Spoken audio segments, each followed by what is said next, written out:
Ladies and gentlemen, what's going on? How are you guys feeling? Let me get some gameplay rocking for you. But really quick. First of all, Steel. Go ahead. For everybody go ahead. who's here right now, Go ahead, please. Look in the camera for me. Look in the camera for me. Okay. Look in the camera. Give me a little smile. Steel or the Xbox? I'm fucking done. Steel or the Xbox? Hopefully you guys choose the Xbox. I'm already happily married. That's hilarious. That is, I have been seeing a lot of that this week. That has been hilarious. Hey guys, if you don't know, you are here with Living Splitscreen behind the scenes, 15 minutes before the show goes live. You already see the type of mood we're in today, man. We're in here to have a good time, have some fun, just enjoy ourselves, man. Again, welcome to Living Splitscreen. For those who are tuning in live, thank you all for being behind the scenes with us. I mean, as many weeks as we've been doing this, you guys can wait till 9:15 if you wanted to. Me and Pong were chopping it up a little bit in the background about some things that we're not going to be able to bring out live, and we won't. You're not going to be pressing me about sources because I don't care. You're not important enough for me to even care about any of that. But not you guys specifically, but I know there's people out there where you're sourceless. But that's neither here or there. Jacob says, none. I think that joke she did is stupid. No, that wasn't a joke. I'm talking about the people that were doing it serious, like Amaral. Yeah, who was doing it serious. She was doing it serious. Oh yeah. The e-girls were out in force with that meme. Yeah, she was doing it to get clicks, man. It is what it is. I mean, again, sex sells. Good looking girls, they're gonna get the attention of a lot of gamers. It's really easy to sell to guys in gaming space if you're a good looking girl. It's sell the guys anywhere, bro. Well, I mean, that's true. You know what? I've been in sales, bro. It is literally again. Yes. Again, anybody who denies that, even in 2023, I don't care what you want to say. It sells. Sex sells. Beauty sells.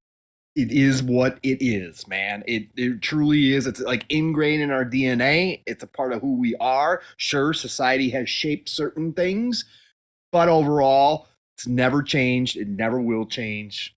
It is what it is, man. Yeah. So hopefully me and Pong can get a little something. I think we're some good looking guys, but neither here or there. It's not that easy for us. For yourself. No, but it was something I was going to get into behind the scenes. I was talking about Pong with last night. And you and Mav, well, not just you and Mav, but the Xbox Ultimate crew kind of went into it last night too. Great show last night, by the way, also. But because Mav got on a little tangent because some dude in the chat was riding or whatever, talking about the negativity or whatever, blah, blah, Xbox, blah, blah. Yeah. And I was telling you last night in the DMs, well, I don't know if it was last night or earlier in the day, whatever. But I was telling you yesterday in the DMs why, because we were talking about Starfield and release dates and how there seems to be this back and forth, this sway, and we don't know any good information. Some people are trying to say this, other people are trying to say that. And, on our standpoint has always been, we try to take that educated consumer perspective, ECP. I kind of started coining that, but it's real. You try to take what your real life experiences and whether it been business, whether it been jobs, whether it been friendships, whether it been anything, and try to encapsulate that into conversation when we're talking about. So like the conversation for Starfield, for an example, when me and Pong, or when I've said 3/23/23, that's not off of any basis. That's not off of anything. And I don't know why people seem like, oh, why is that such a locked in date for people? Or I don't know who for people is, but I know that for me, I was just basing my information off of what I know. If I know that Todd likes numbers, why would I not choose another date in the year that I feel like has good numbers in it? There's not other many dates that would have that kind of setup. And I know, Pong, you've mentioned another one I can't think of currently, but neither here or there. It opens room for conversation.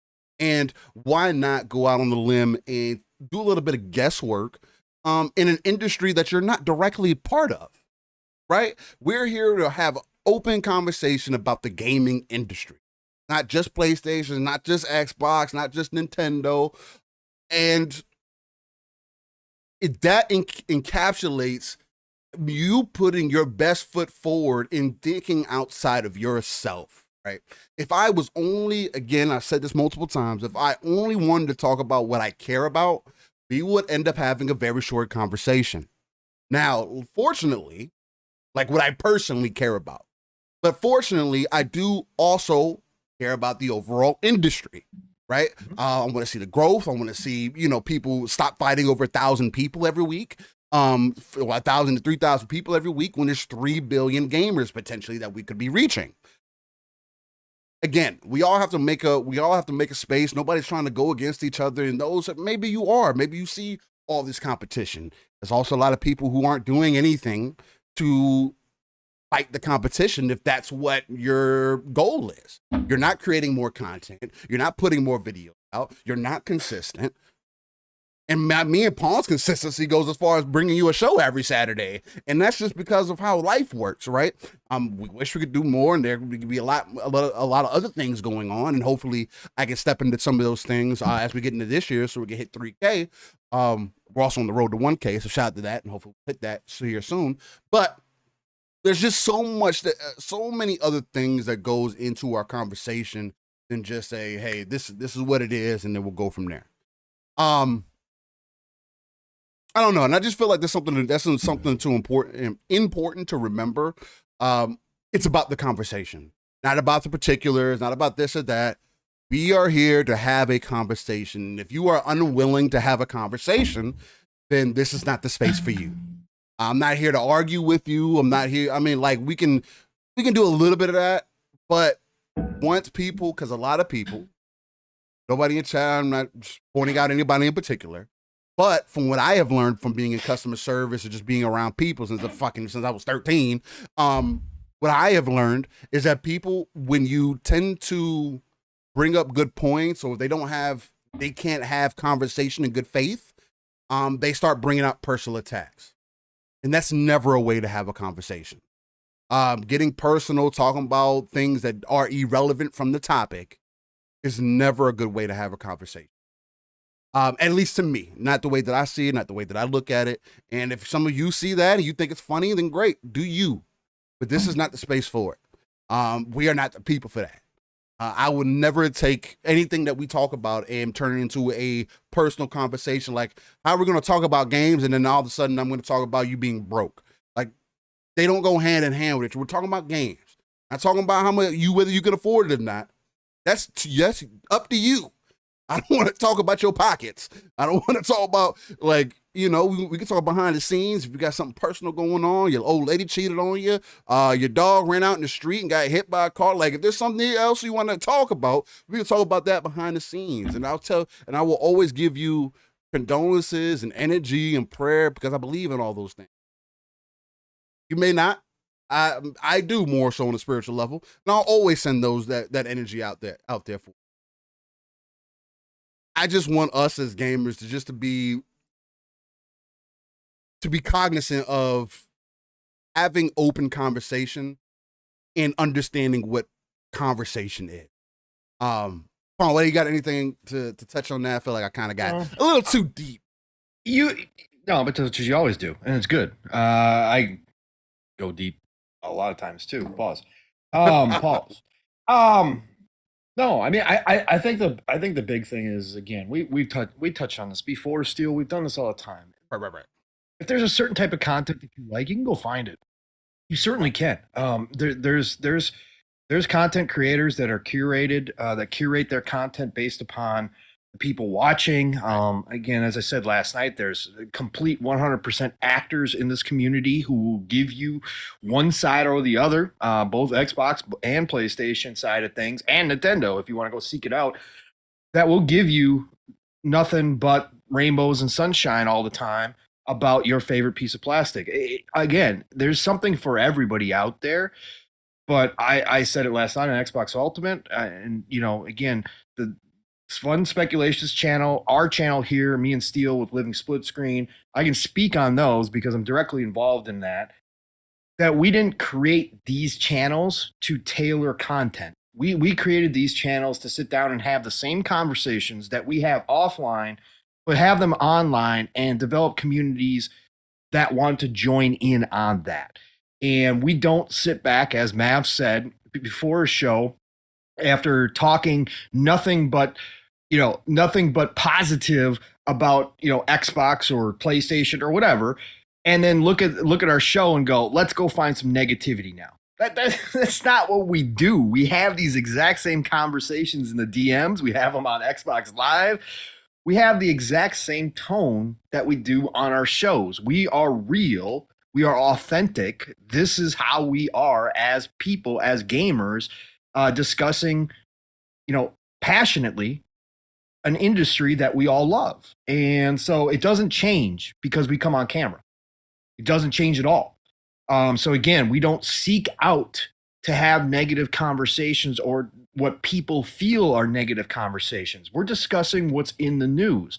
And we do discuss speculation. We do discuss rumors. We discuss leaks. We discuss things that aren't 100% sure. But none of us on these channels that I can speak on present that content as fact. We don't do that. We're having a conversation about something that's been put out into the universe. That's it. And I think that that's because we love this industry so much. We do look at that stuff and say, what if this is real? What if this is true, right? That's how we approach things. And again, some people try to claim, you shouldn't talk about this stuff because most of it's fake, blah, blah, blah. Listen, number one, who cares? Number two, we don't go seek out like the smallest grain of salt out of 4chan and say, look what anonymous 1002569 said about Xbox dying in the next month, right? We don't, that nonsense, we don't touch, right? That's not what we're doing. We touch stuff that could potentially be true, right? And so I would say, Steel, with our overall view that we take, the RTS, the satellite view that we take, a lot of our conversations about stuff that people were dismissing over the past couple years, we've got a good batting average right now. Nobody's ever going to be 1,000%, but I will say that we were having discussions about things a long time ago that were just speculation. Oh, you guys don't know anything. That turned out to be pretty damn accurate. That turned out to be pretty damn true over this past year. We've seen a lot of things come back around, Steel. And we talk about this in the DMs all the time, that people didn't want us talking about, that we were spot on or very close to what actually is the truth. So, and we're going to talk about some of that today with 343, obviously. And, people didn't want to hear it. People don't like to hear it. Again, I'm not telling you have to listen. I'm not telling you have to buy in. I'm not telling you any of that stuff. You got options. You got options to mute, turn off. Like I said, I do it myself. There are plenty of podcasts that I used to listen to that I don't listen to anymore for that reason. There's podcasts that I refuse to go near because of the energy that's put out and because I know the bullshit they're spewing. So you have a choice. And if you don't appreciate that, that's okay. Again, you don't have to like my voice. You don't have to like Steele's voice. You don't have to like our conversation. All an option. It's all an option, man. It's and all I appreciate everybody here that enjoys the option. Right. But we also always back it up. I don't think we've ever had a whole living split screen of nothing but negativity. That's all I got to say. Steel and I, we talk games. We even show you future games. We've shown you indie stuff that other people don't talk about. We'd like to talk about the games. We get excited. Our intros are like 30 minutes to 45 minutes long because we talk about the games we've been playing a lot of the time. And what we like, that's what we do here as well. We try to balance it all out. We have, what I think is a great format. It's open. Bring the conversation to the chat. The chat gives us ideas too, and we take it and run with it. That's how we do it here. And we're going to continue to do it that way. So, Blue Moon FC says, cool. You guys woke up and chose violence. Oh, that's one way I guess you could look at it. I mean, again, and here at Living Splitscreen, we're always going to give you our truth, and our opinions, and directly from our, for lack of a better way to put it, directly from our heart, man. I mean, again, I tell people this all the time. Like, there's a lot of people who put on a persona and pretend to be somebody. What you see here is what you're going to get in real life. If we dapped it up and we shook hands, this is what you're going to get from me. And if you don't like that, then don't be here. But if you do, I appreciate you, and I thank you for continuing to be here. So Jesse Darby says, I heard they laid off people in Bethesda Arm that are working on Starfield. Yeah, they could be. And we're going to talk about that too. The layoffs and business and corporation. And there's a lot that goes behind that. And there's a lot in there that I don't agree with. And I don't think it's necessarily all doom and gloom. It's doom and gloom on the aspect of we're in a recession and people are having a hard time with work already. And again, I will always speak on this. Optic wise, it's garbage. It's terrible. Complete garbage optic wise.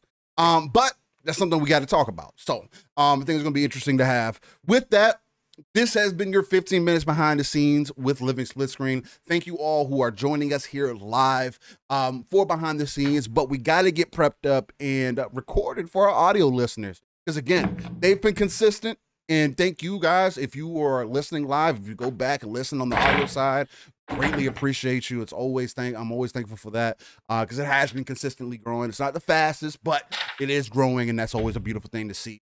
Hopefully you guys are locked in because we got a lot of smoke to bring in today. And for those who are live, if you guys were wondering what game is playing for you guys in the background, it is Monster Hunter Rise. Again, this game, give me some of the same feelings that I got from World, but we'll get into that here in a little bit, and I'm enjoying every piece of it. So let's get into it. Are you ready, Paul? I'm ready, sir. Let's do this. All right, baby. Let's get that intro started. Yes, sir.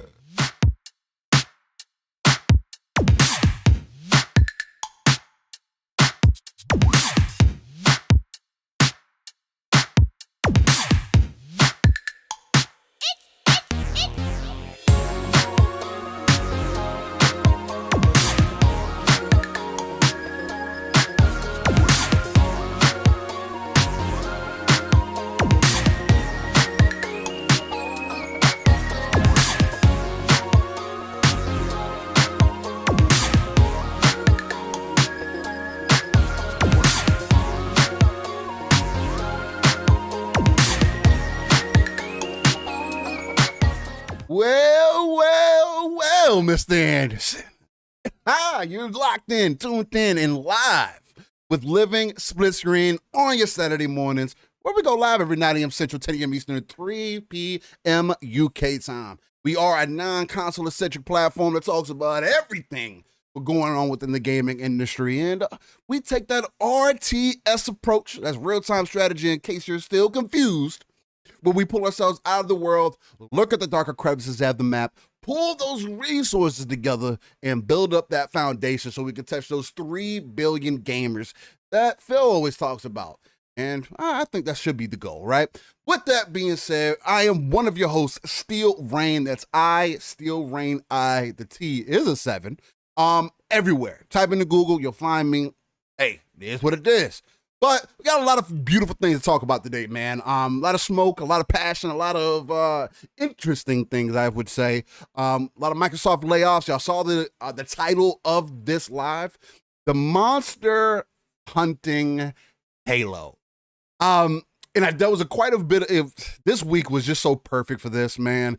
It couldn't have been a better time for Monster Hunter Rise and releasing the Game Pass. Also, there's something I want to speak on that because I wasn't anticipating that it would be this deep. But in case you guys, I'll go ahead and say it now. Real quick, before we get into the rest of the intro, in case you guys didn't know, within the Xbox ecosystem, that's PC, Game Pass, and Xbox, there is crossplay and cross progression. I didn't know that. I thought it was just cross progression. That's pretty dope. Neither here or there. We'll get into some more of that here in a little bit. But it wouldn't be right if I didn't introduce one of the greatest gentlemen I have met in the last couple of years of us doing. My brother from another, the uncanny gentleman who is not Cyclops, by the way, guys. But he probably would definitely be in Storm's panties. I'm just saying. No, but Jean Grey's. Well, Storm 2. See, don't play yourself. Storm 2. With that being said, my brother from another, Pong. So, how you feeling, man? Oh man, she could use a little electricity, get me tingling. I'm Ooh, just God, that's why I mentioned it first. I'm just saying. damn. So listen, this is Living Split Screen. It is January the 21st, 2023. Steel and I are back, and I am happy to be here. It has been a mixed bag this week of emotions with the gaming news, but feeling pretty good coming off of all the Starfield nonsense, which we will talk about. Um, Finding my calm within the center of that storm and kind of being, getting some good talk, getting some good news about Starfield. Some of which I can't talk about, that we can't talk about, but some of which we can, that is out there publicly. So that has been the case this week for me. But gaming wise, we did jump into Monster Hunter Rise. We tried to link up probably because we went to New Zealand early. It probably didn't work too well with the multiplayer at the time. But I did. I mean, Steele and I sat there for an hour creating our characters together, which was fun. Pretty much, laughing. Yeah. We were laughing. We were having a good time doing the character creation.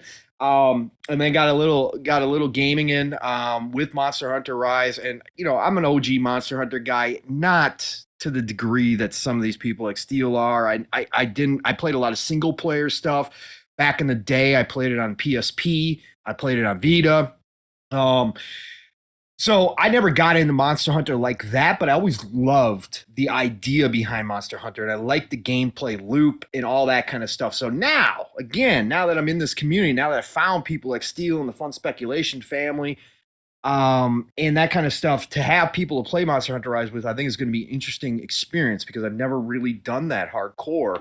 I even played Monster Hunter World by myself for a while, right? So this is going to be a different one, but I did enjoy what I was playing there. Otherwise, throughout the week, I've been playing, again, I'm on a Halo Wars 2 kick. Getting my, I'm not doing PvP. I'm getting my skills back. They got rusty because I've put it down for so long. So I've been just scrimmaging against the AI, which again, in Halo Wars 2, for those of you who don't know, normal is very easy for me. Even at this point, it's very easy. It is a kick back and chill kind of experience and just see how powerful I can get and how quick I can do it in. But you start bumping up those levels, the AI is no joke. The AI will rush once you get past normal. They will rush, so you have to have your defenses ready. You have to know how to break the rush, and then it's on. And that's the way it was against real human players too back in the day. So been having a lot of fun with that as well. What else did I jump into this week? I can't even think what else I really jumped into this week. There's been a lot of Halo Wars 2. I've been doing some Dishonored 2 still as well. I'm rocking through Dishonored 2 little by little, chipping away at it again. Love that game again. Arcane is just masters. I can't wait for Redfall. Prepping for that Redfall. Yeah, prepping for that Redfall, prepping for a potential 30 frames on Starfield. It's a little combination of everything, but I just love it. Again, I didn't even mean to pick it back up again. I just did it for the Xbox rewards last week and wound up, again, falling in love. It's so natural. It's like, oh man, it's such a great game. I'll start playing through it again. I mean, but speaking of Halo Wars, I don't mean to interrupt your introduction section. Go ahead. We'll talk about that a little bit more with Halo later on. Yeah. But I think it's another perfect example of, especially with you jumping back into it, the expansiveness that Halo has. It doesn't just have to be about a central story, only focusing on this character, only focusing on this aspect of the world or the universe, I should say. It's okay to expand it out and look at these other things and make, the Banished. That's why this whole idea of the Banished really became to the forefront, because it really blew up with Halo Wars 2 and how many people really loved that, and it carried over into Halo Infinite. So you saw that continuation. So it's like, I think that's living proof of it works. Yeah, and they should definitely expand on that. They should. And the funny part about it is still that Halo Wars, obviously being an RTS, is niche. That's crazy though. But people who even went back and just because people now at this long ago, but after the Halo Wars 2 came out, they put together a montage of all the CGI clips. Right.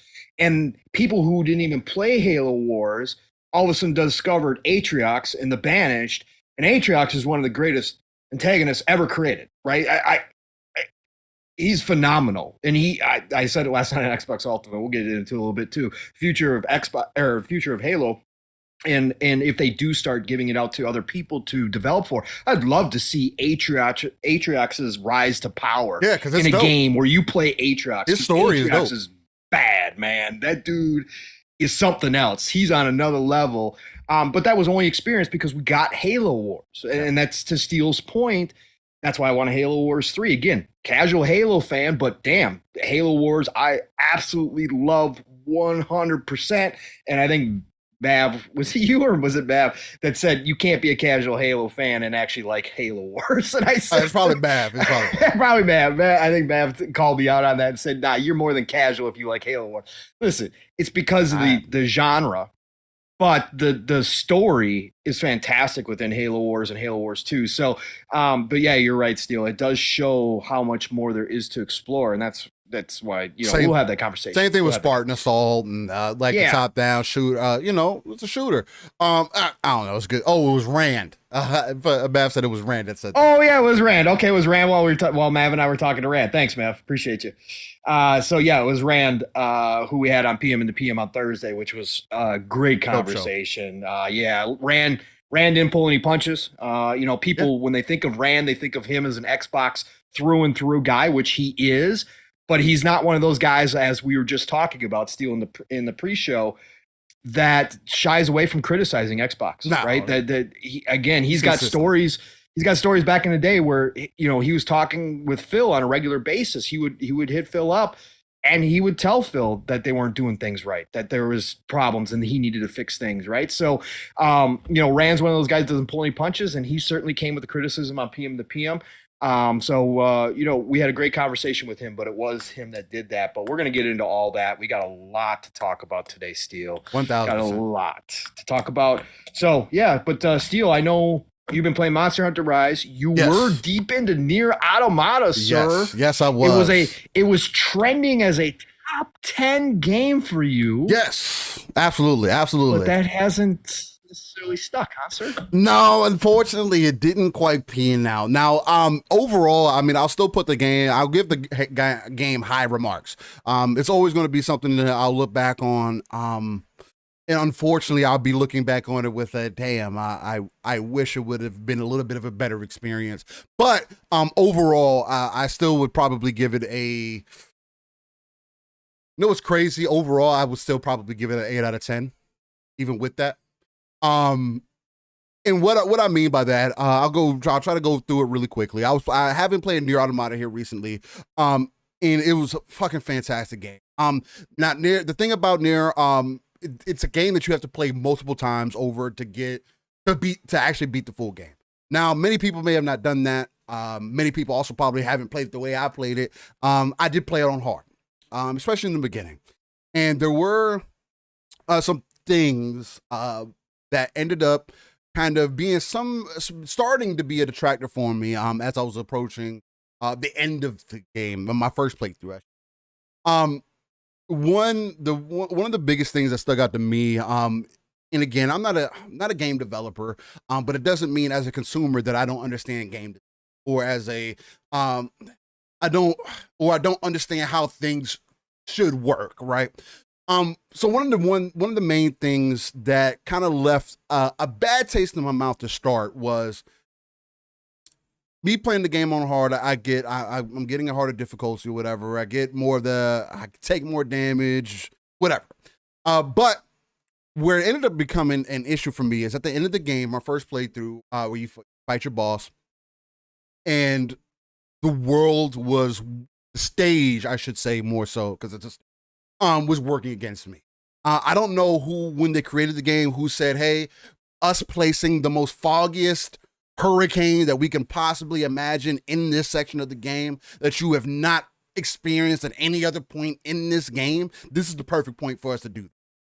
So bad to the point where it limits visibility. It's not good, especially when you're playing on a harder difficulty where, for an example, this boss, if I got hit one time, that was it. I also made the mistake of, again, I had like 30 heals going into this first time. I almost beat him my first. That's what made it even worse, because I almost beat him my very first time. Got him basically down to no health, and I got smacked up.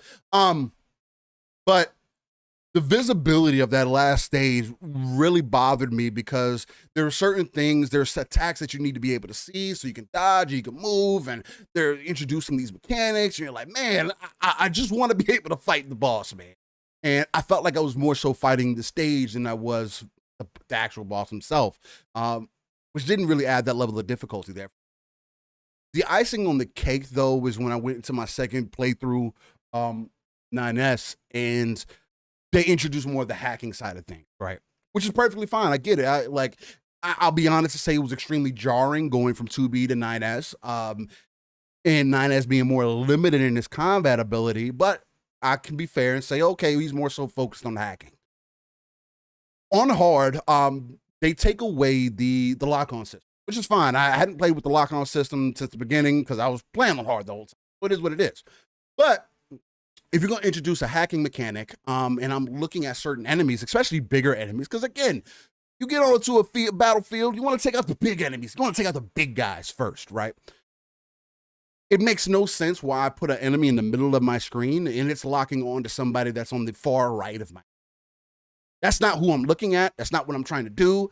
And I found myself working against the game in order for me to learn how to play with this character. Didn't enjoy that.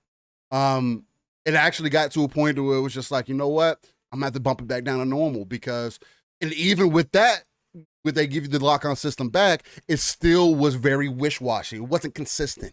I would lock on one enemy and it was still doing the same thing. Because the game has like a built-in kind of a low-key lock-on, where it's like a small lock-on, like very light. And then it has a hard lock-on system where you actually press a button and it locks on particular enemies. That was still very flawed in some sections. Either way, bumping it down to normal, I got really used to it, although the game did become, to me, very easy. Everybody's gonna have a different perspective on that. It is what it is. Didn't take anything away from my enjoyment of my second. The thing that broke the camel's back for me and why I can't put it in the top 10 game for me, is in my third playthrough, they introduced a mechanic to where you're kind of broke down, you're getting a virus, you're limping. They just limit your mobility and you got to get to an objective. Needless to say, I lost about an hour of my progress because I thought the game was purposely putting me in a situation to where, I had no other choice. This example, my objectives were across the map. My character's, limping, breaking down, giving me very limited mobility. I jump across, don't quite make the jump. I got to climb back up. It's a whole convoluted mess. Again, okay. I finally make it to the level I'm supposed to get to. I'm trying to go up this ramp, and I can't make it because for whatever reason, my character can't lift her leg 2 inches off the ground because she's so broken, she can't climb up. So I get jumped by robots again, and they put me in a corner and just duff me up, man. I just get completely obliterated. I go through almost 200 heals and just get destroyed. And I'm trying to work my way out, and it's like, but I can't get out because of this little light step. So I put my controller down and say, I guess this is just the way that things should go. And lo and behold, I get a game over after I die, and I lose about an hour to 90 minutes of progress. It's not a good feeling. That doesn't make me say, oh, well, let me go back and do all this again. No.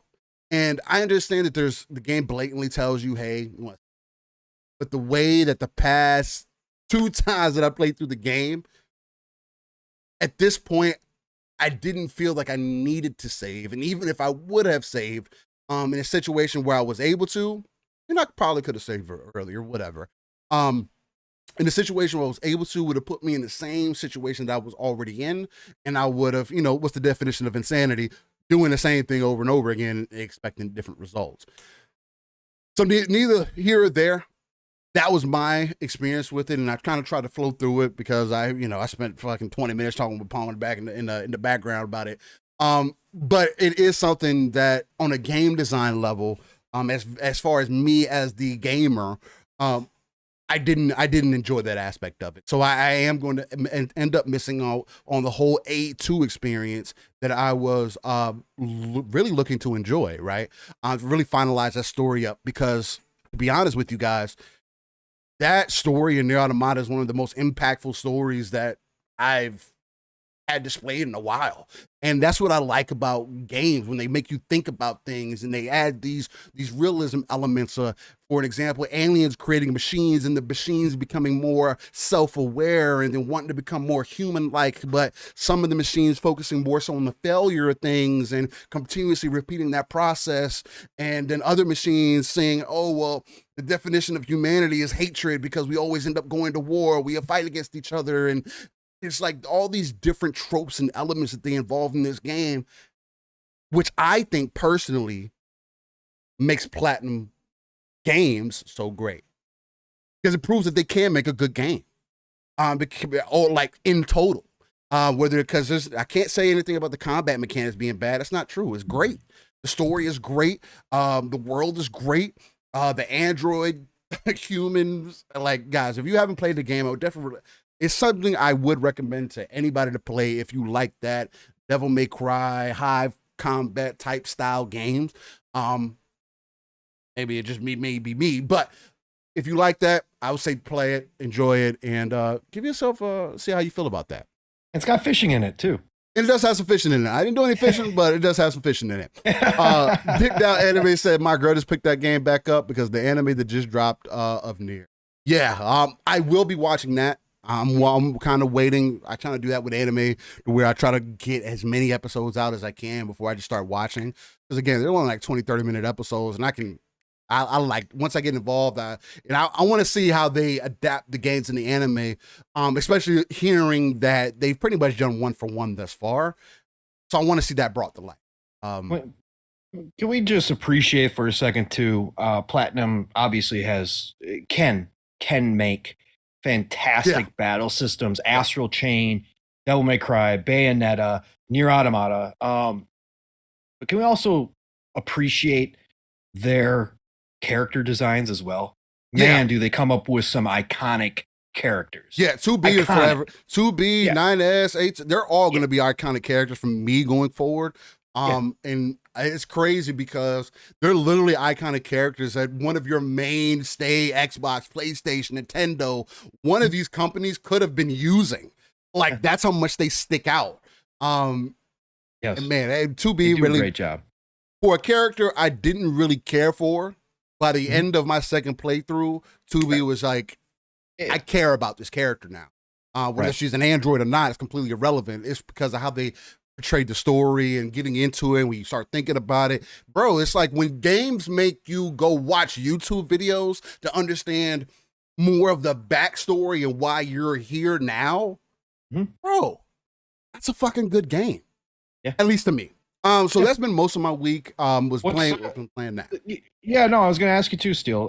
Before we get away from this too, Monster Hunter Rise. Now you played a lot of Monster Hunter World. Yes, yes, I did. So you have a good grasp. Again, I've only jumped into Rise our first night. I obviously had to go to bed last night, so I didn't touch it again. But obviously, you did get. Were you playing with your wife in the video? No, I'm playing with randoms. You're playing with randos. Mostly by myself, but in randoms whenever they end up joining in. Yeah, so do want to get your impression because obviously this is a game that just dropped into Game Pass. I mean, it's available for the first time on PlayStation as well. So this is kind of a current game. Like, this is a really current game, but it's been out obviously on Switch before. But for the people who played World, what would you say? Because I know the first night when we were playing, you got a little frustrated. You were like, it's probably because I'm tired. I was having, you were having some hard, rough times on that first mission, or not the tutorial mission, but the first 1-star hunting mission. What did you find now playing with randoms in Rise that you like versus World? And is there any kind of negatives that you've taken away from Rise so far?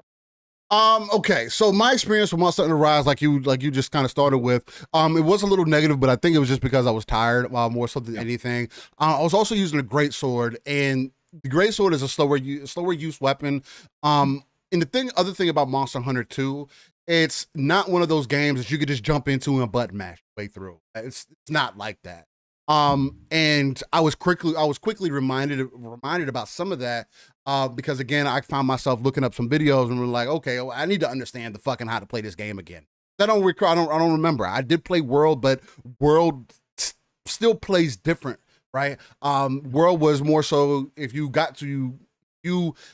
went to a monster, you got on top of the monster, and you can move around the monster, you can poke them up and do all this other crazy stuff.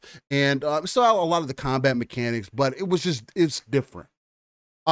Rise is definitely a faster game, but it is one of those that you do need to understand how to play the game. Because if you don't, it's going to be frustrating. And that's what I was frustrated about. The other thing, too, is I also swap weapons. That's another thing. And I think the biggest part why I probably was getting frustrated, too, is because I was coming from a high-paced action game and now coming to a game that wants me to play it its way, right? To be fair, Nier Automata is not a difficult game to play. You press X and Y and you do your moves. It's really basic. It's not too much to it. And you come to here and it's like, hey, you play Souls games, right, guy? Remember that you need to pay attention to how the bosses move, how the monsters move. How do you use your weapons? Do you understand how to use the weapons? What are your combos? Oh, do you understand what those combos do? All these integral pieces to it. And for me, Monster Hunter Rise has definitely become more enjoyable since I've done a little bit of research. Monster Hunter World, I will say, is probably easier for people to just jump into. It was more new player friendly in the way that it introduced you to the world and got you prepped for things. It did seem like it was easier combat wise in some aspects. Whereas this one, they're gonna punish you. And again, I'll probably go back to the Great Sword of Song. But I think this is a key, because the thing about Monster Hunter games is that the most important part is finding a weapon that you actually want, that you're going to enjoy. But one of the faults is it's not like they tell you where the training area is or say, hey, go use these different weapons and find which one you like. No, they don't necessarily do that. They actually they give you a weapon up front, which is a longsword, which isn't a bad weapon, from what I can remember. But maybe you don't want to use a longsword. Maybe you want to use dual blades. Maybe you want to use charge blade, whatever. They don't just say, hey, here's a training room, pick a weapon that you want to use, and then continue. I feel like they should have done that. That would probably have been a better way to introduce newer people. This is more classic, though, Monster Hunter. Yes. That's the first thing I noticed. This goes back. It's not so much hand-holding like World was. There's a little bit more, hey, here you go. Throw yourself in, run one tutorial mission, and you are out there. Go try. Go see what happens. a lot of trial and error for sure. Yeah. At least it's that. But they've also made it more streamlined, at least from what I've seen. Because in World, you were doing a lot more crafting. You had to go into your inventory. Hey, dude, there was a while before they introduced auto crafting and stuff like that. It was some time. Right. And this, it's automatic. You go out and you're gathering stuff out in the world, it's automatically giving you health potions and filling up your item box and doing all these. So it's a lot of things that you don't have to think about that you did have to think about in World, which is really dope. So they kind of streamlined that. But it is another example of, it isn't the best tutorial. And it's also could be kind of convoluted if you're not going to read everything. That could be an issue too.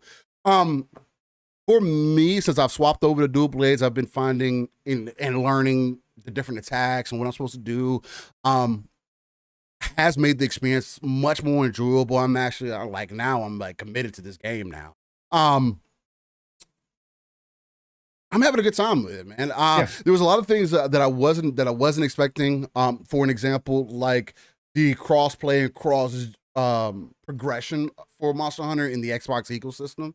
Whether you're playing on PC Game Pass or Xbox, you can play with each other because it's all part of one ecosystem. It's all part of one network, which is really dope because you can't do that anywhere else. There's no cross-play in any other space, PlayStation to Xbox, PC to PlayStation, none of that. It's only Xbox and PC Game Pass. So that's really interesting. It opens that player base up more for sure, which I think is going to do really well for Monster Hunter Rise. But I saw somebody say that Monster Hunter Rise was like a 360 game, and in some aspects, again, you have to consider that this game did come over from a Switch.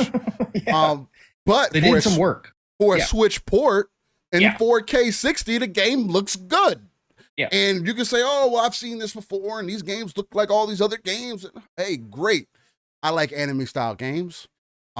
Each one has their own aesthetic to it, and I can understand why people say they look the same. I don't necessarily agree with that. I think the art style of the game is beautiful. I enjoy it. The customization, again, you give me a doggo and a cat in the very beginning that I can fully customize for the most part. That's another, of course, that's going to pull me into, now I got partners. Her character creation is pretty decent. There's nowhere in the aspect of what World was, but World was also trying to give the Western audience more of that realistic feel that they always look for. Whereas this one is sticking to what Monster Hunter's always traditionally been. Hey, here's an anime style game where you kill monsters. Hey, go fight them. Hey, oh, great. Again, this is another perfect example of a game that if you're not willing to take the time to maybe watch a 5-minute video to understand how to use your weapons, and there's plenty of literally 5-minute videos. If you can't watch a 5-minute video to understand how to use your weapon, you're going to be in a tough spot learning what you need to do. And it can be convoluted in some aspects, and you shouldn't necessarily have to do that. But again, Monster Hunter has never been a game to where it's supposed to be hand holding you. What you learn from playing co-op. You learn from watching other people. You see somebody else using your weapons. You're like, I didn't know I had that move.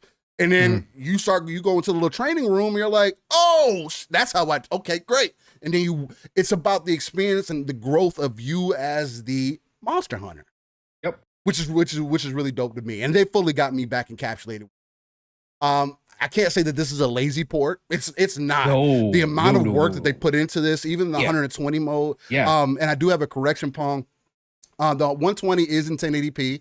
It is. I said that. I figured that's what it was. Yeah. I was trying to base it off of what PC would be because it's going to be dependent on whatever. But but yeah, so the 120 hertz is in 1080. And there's 4K 60, and then the other mode. I think it's like 1460.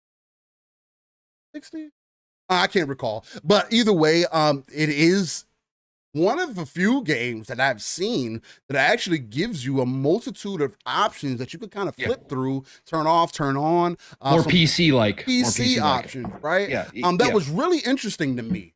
So you can tell that this game, I can't say that this game was necessarily ported from the Switch. This was a game that was ported from PC.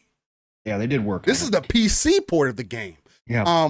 Which is really dope. I like the aesthetic of the game. I like the way that the game plays. Like you see some of the handling mechanics that I'm doing now. The way that they incorporated that's different from World. From what I can remember, I do think there was a grappling hook.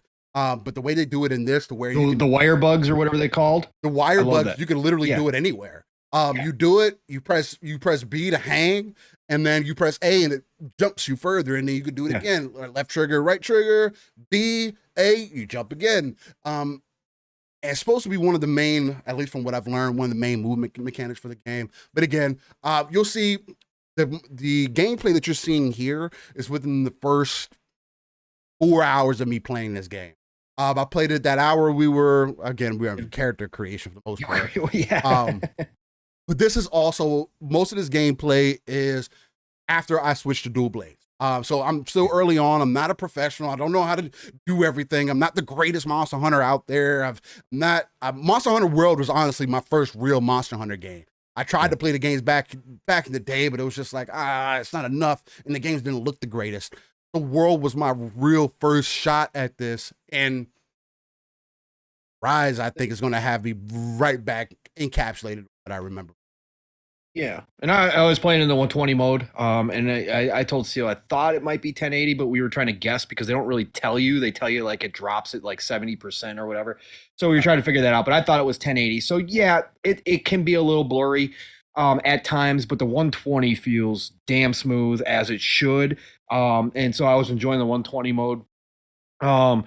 But to Steele's point, Monster Hunter isn't a game necessarily for if you're just going to jump in, you think you're just going to run around and hack and slash. It ain't going to happen. You got to use your inventory. You got to use your items. I mean, again, you got to get used to your blades dull, and then you have to sharpen them in mid battle. You have to make sure, you have to back away from a monster per se. Let your doggo kind of, hopefully, if your doggo's not down healing. You got to let your doggo kind of take over aggro and move away from the monster as much as possible. Sharpen your blades, heal up, make sure your stamina is right, because if you run out of stamina, you're going to be in a world of hurt real quick. So there is a lot of strategy to Monster Hunter. And that's carried over into Rise. Like I said, Rise compared to World, you can definitely tell that Rise was made for more of the classic Monster Hunter fan than World was, which was trying to open it up to a broader audience. But I think this is a great. I mean, I'm just flabbergasted that they did this. Number one, that they brought it over from Switch. Was not expecting this. The fact that it's in the Game Pass, that people can jump into it. And experience Monster Hunter, even if you didn't experience Monster Hunter World, it's a great way to get into Monster Hunter and see if you like it. Again, it can be over. It can be a lot. It's a lot. Control wise, it is not intuitive because there's a lot going on that you have to get used to on the controls. It's a lot like learning an RTS on a controller. You got to get used to it, and you got to get your button functions down, because again, you're going to be doing this on the fly. There's no pausing it mid battle.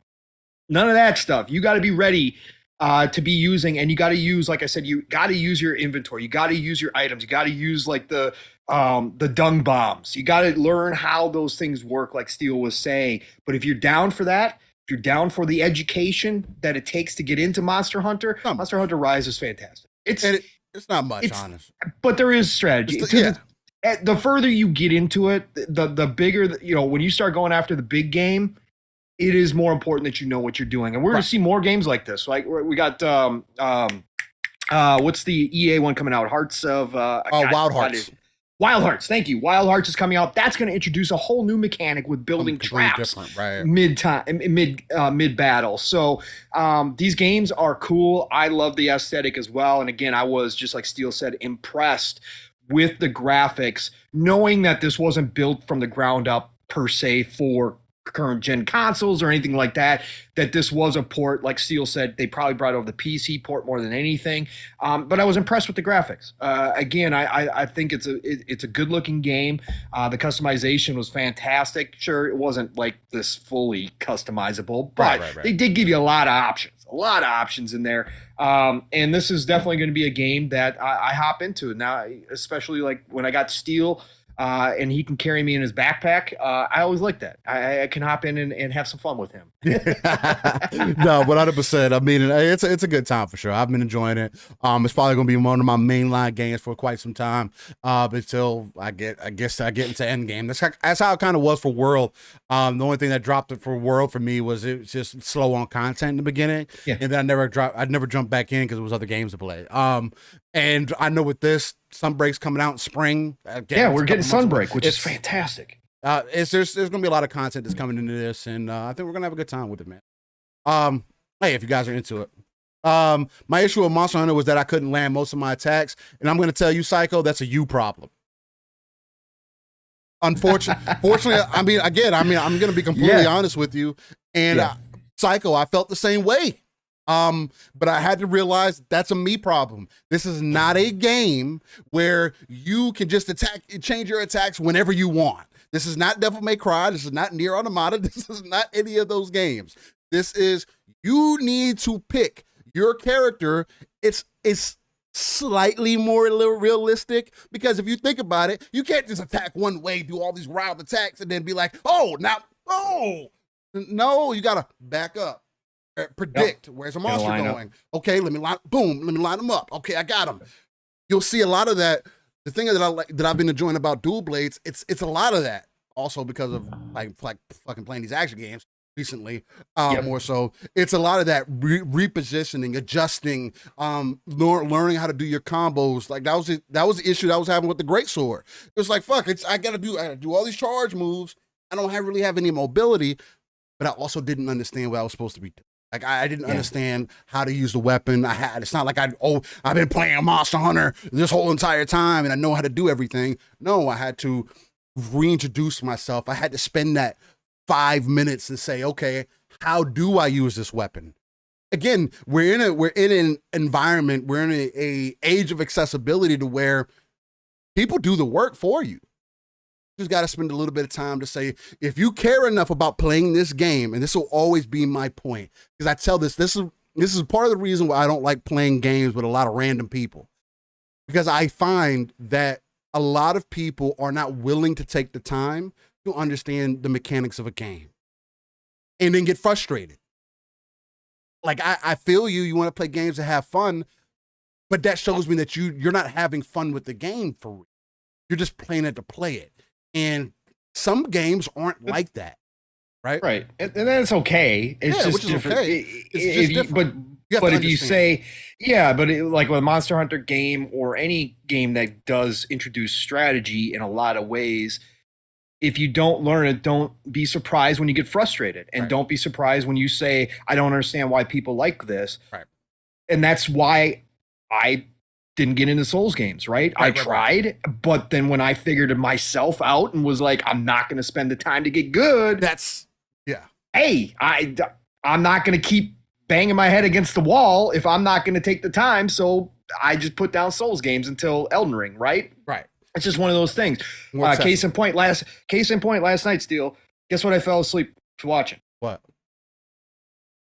No, Age of Empires 2 Definitive Edition. I was watching people strategies. I was watching strategies on Age of Empires 2 because I know you care. I want to get good. Right. In Halo Wars 2, I was watching YouTube videos, learning strategies. When I got to the point and I started playing PvP and I was getting rushed. Right.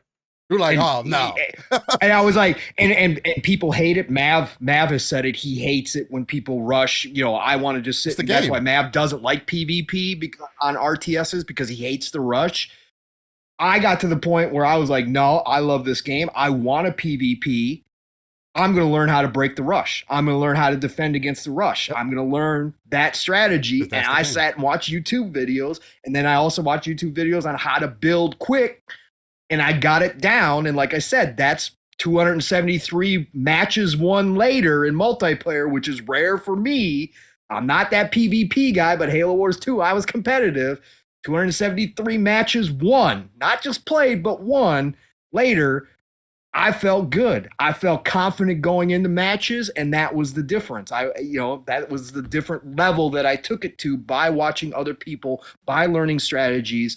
And you got to decide if that's what you're going to do, because Monster Hunter Rise, Monster Hunters in general do have some of that. Yeah, do have some of that. And again, it's not like back in the day where you have to spend 100 hours to understand how to play the game.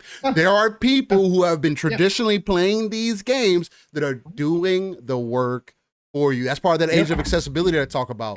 You don't have to knock your head up against the wall. If you care enough, again, Psycho, best example that I give you, he says, I'm going to have to give it a try again, go again today. Whatever weapon that you choose, literally, look it up on YouTube. Hey, Monster Hunter Rise, this weapon. There are 5-minute tutorials that literally tell you, hey, this is what you need to do. This is how you do it. Boom. Once you get that down, just there you go. That's all you need to know. And once you do that, you'll be like, wow, this game is so much better all of a sudden. Yeah. And it's because you didn't have to do the groundwork, the grunt work to try to figure it out. Right. And that goes for Call of Duties and everything else nowadays.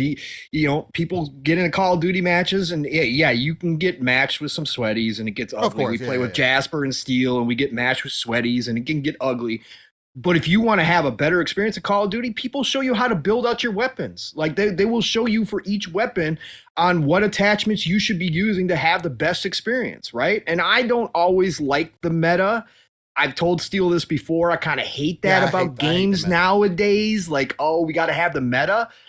But in competitive situations, PvP situations, or a game like Monster Hunter Rise, where the game is built around the monsters progressively getting harder and requiring you to use some strategy. Yeah, it gets worse. Sometimes you got to go do that stuff. But like Steel said, the great thing about 2023 is it's all out there for you already. You don't have to get strategy guides anymore. We don't have to learn on our own and decide how, now I get it. Nah, somebody's already done it for you. And you can just watch a video and get right into it, right? So 5 minutes of your time could save you 20 hours of fucking being frustrated. Like or an hour of frustration.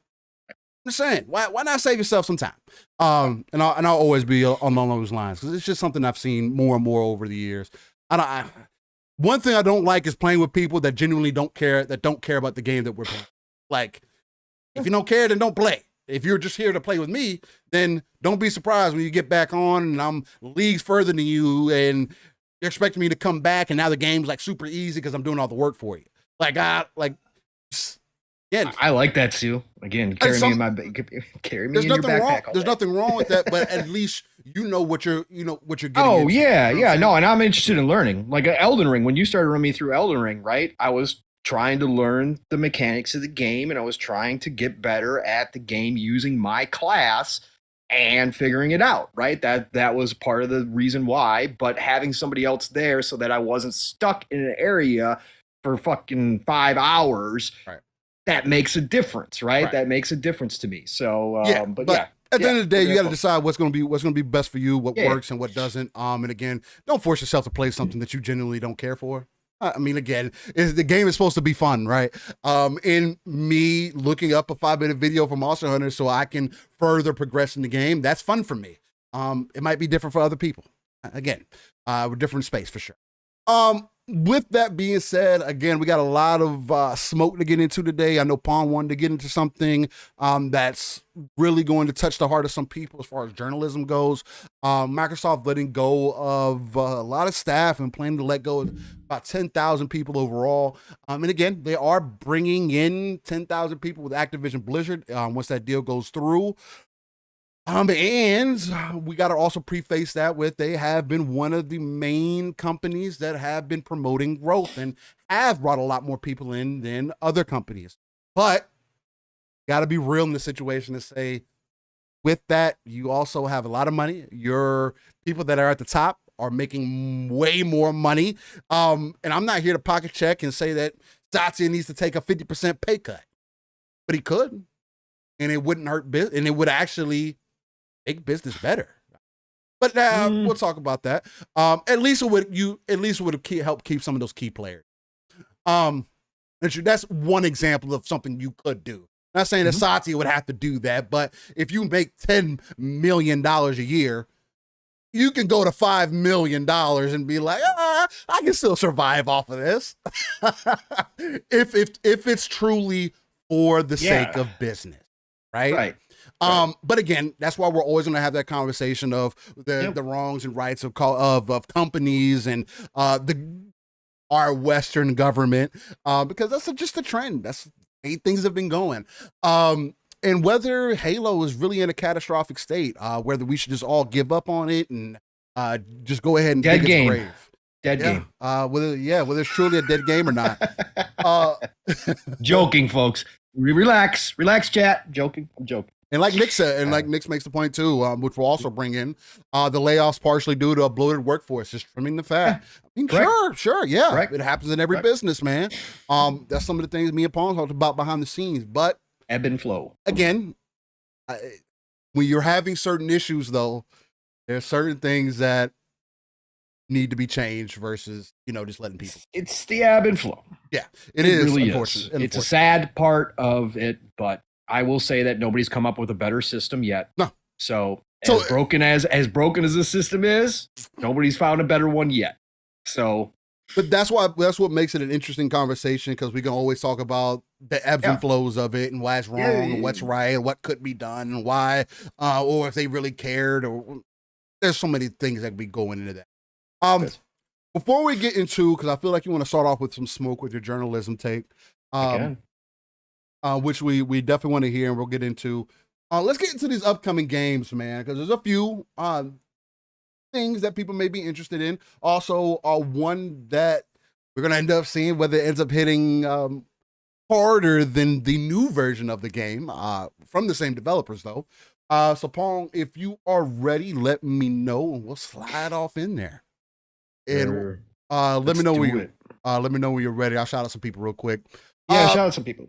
Shout out to Tim the Sorcerer, Psycho, Nix, Talos Ray, Crispy Rambo. I feel like I haven't seen him, man. What's going on, man? It's Timmer. What's going on, man? Blue Moon, how you feeling? Vic the Click. Hey, hopefully you've been having a good week thus far, Vic. Drink a beer for me, man, or drink your favorite drink for me. Invader Gaming. What's going on, man? I haven't seen you in here in quite some time. Shout out to you, man. I was trying to get a drink. I don't know why I was trying to do that and talk. Jacob Novick was popping. Who else we got in here? We got, shout it out, Blue Moon, Stuff Shine, Crazy Greek Dude. Sinky was popping. Jesse Darby.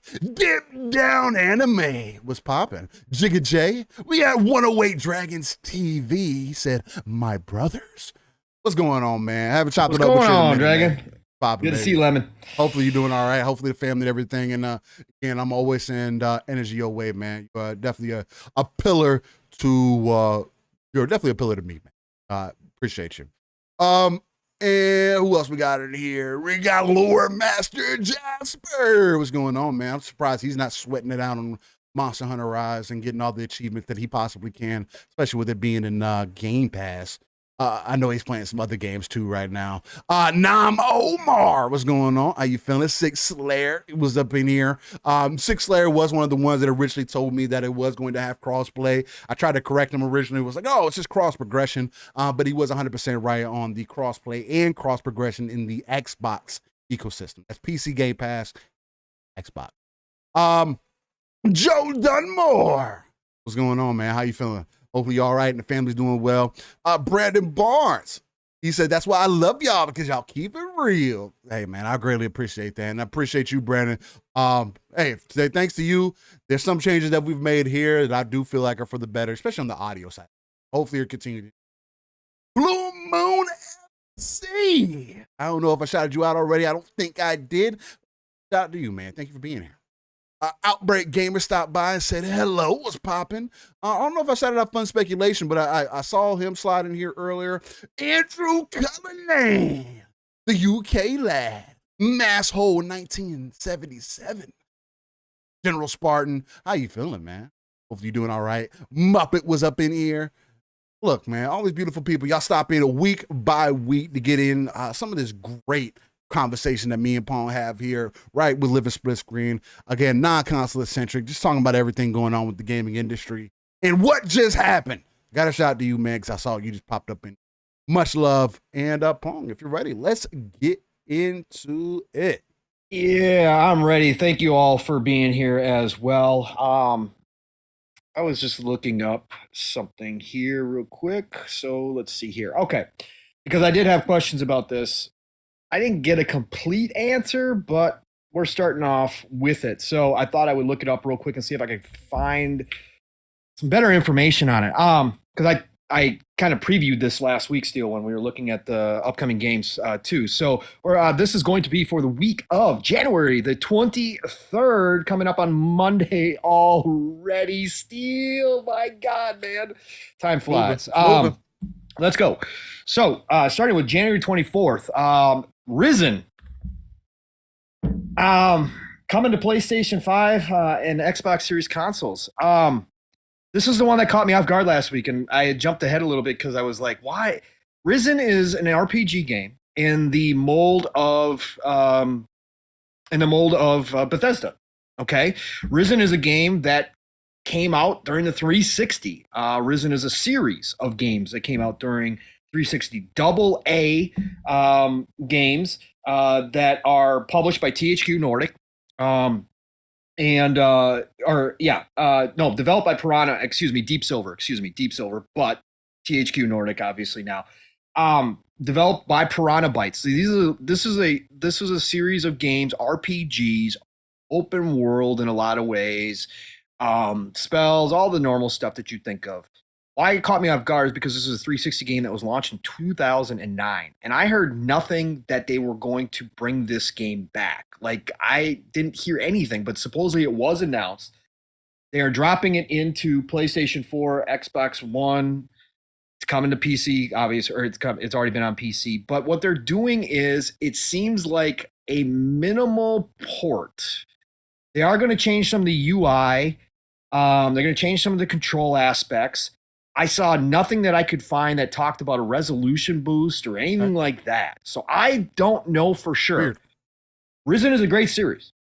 Risen is a cult classic series. Okay. It is AA, so it is not AAA, but this is the stuff that I loved. These were the RPG games that I dove into back on the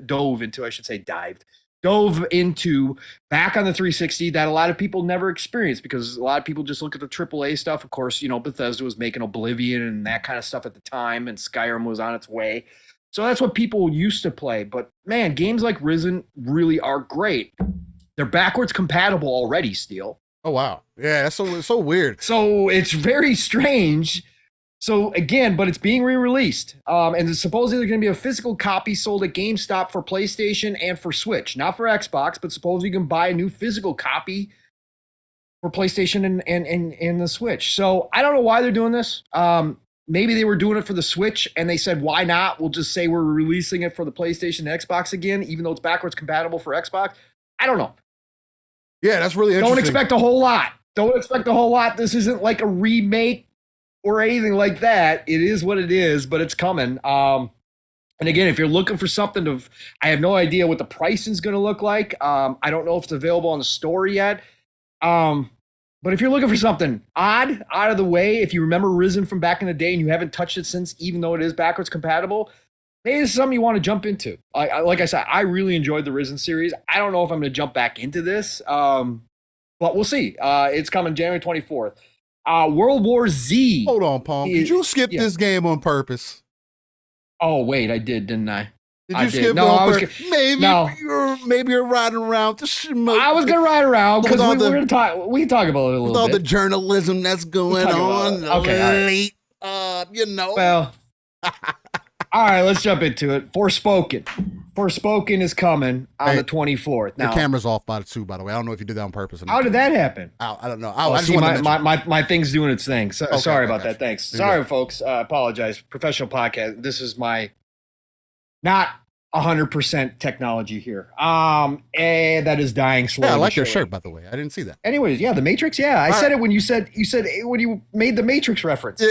That's funny because I didn't even notice the shirt. I thought you were doing that because of my shirt. No, oh, okay. That's fucking great. That's the way we're just like here is fucking amazing. Anyway, all right, let's get back to it. Forspoken. Yes, Forspoken, the game, the much talked about game for all the wrong reasons. Steel and I were hyped about this game. Steel and I actually, you're going to be playing on PC. I have no access to this game. Right. Because I don't have a PlayStation and I don't have PC. Right. This is a game that Steel and I have been on since day one. We liked the aesthetic. We liked what we were seeing from the magic. We liked the look of the world. But this game, as it's been coming in, Steel, and I got to say this as somebody who is excited for this game. This game is coming in like a plane with no engines, brother. Yeah, like Nick said, Forspoken review codes were forgotten. Yes. This is not a good look. The demo came out. Obviously, I didn't get a chance to play it. I would have played the demo to try it myself. Mixed bag at best. I would say probably the majority was negative on the demo from bugs that people were experiencing within the demo that the developer came out and freely admitted that they needed to fix, that they did fix. They actually updated the demo recently to fix some of that stuff. HDR problems, all sorts of things were going wrong. Digital Foundry took a look at the demo and found that it dipped all the way down to 720. Steel 720 in 2022, 2023. That's on current gen. That's not a good look. Then this week, we got the PC requirements. And to run this thing at a 4K 60 Steel, you need a 4090, basically, a 4080. Yeah. What they were saying. So this thing is, and now, again, as Nick's alluded to, that Steel just said, now we've heard that people like SkillUp, BGC, all denied review codes. No review codes for some of the biggest reviewers out there. Yeah, this is coming in like a plane with no engines. Again, if I had the option, I would love to try the demo. I certainly don't know at this point if I'd be paying like $70 if I had a PlayStation day one. I can't say that I can't say that my hype has remained at that level after all of this. I would be certainly waiting on the reviews that are going to come out, and I'd probably be waiting for the bigger reviewers to buy their copies and actually talk about the game.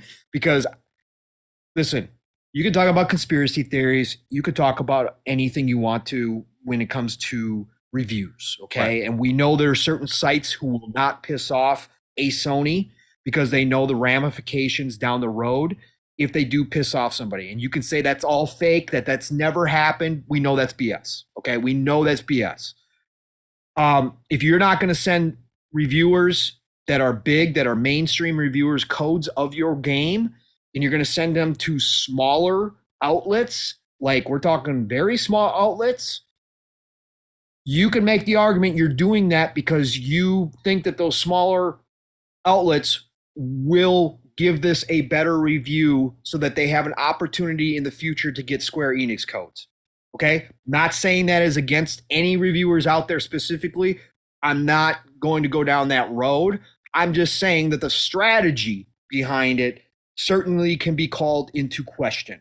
If you're not going to give the skill ups of the world who you know will review this fairly and give their honest opinion because they don't care, I think that can be called into question. Again, for me personally, Forspoken still looks like a game that I would love to jump into and experience.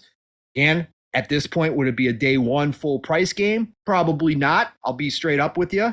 I don't think I would spend that kind of money, but still go ahead. You talk about it, what you've seen, what you think. So from what I've seen out of Forspoken, again, it hasn't left me any more or less interested. And again, I'm at a point in my gaming experience to where listening to other people has always never worked, and as I've always come out to find that I have a completely different experience with it. I'll be right back, Seal. You're fine. But I've always found that I feel differently about some of these things that other people do.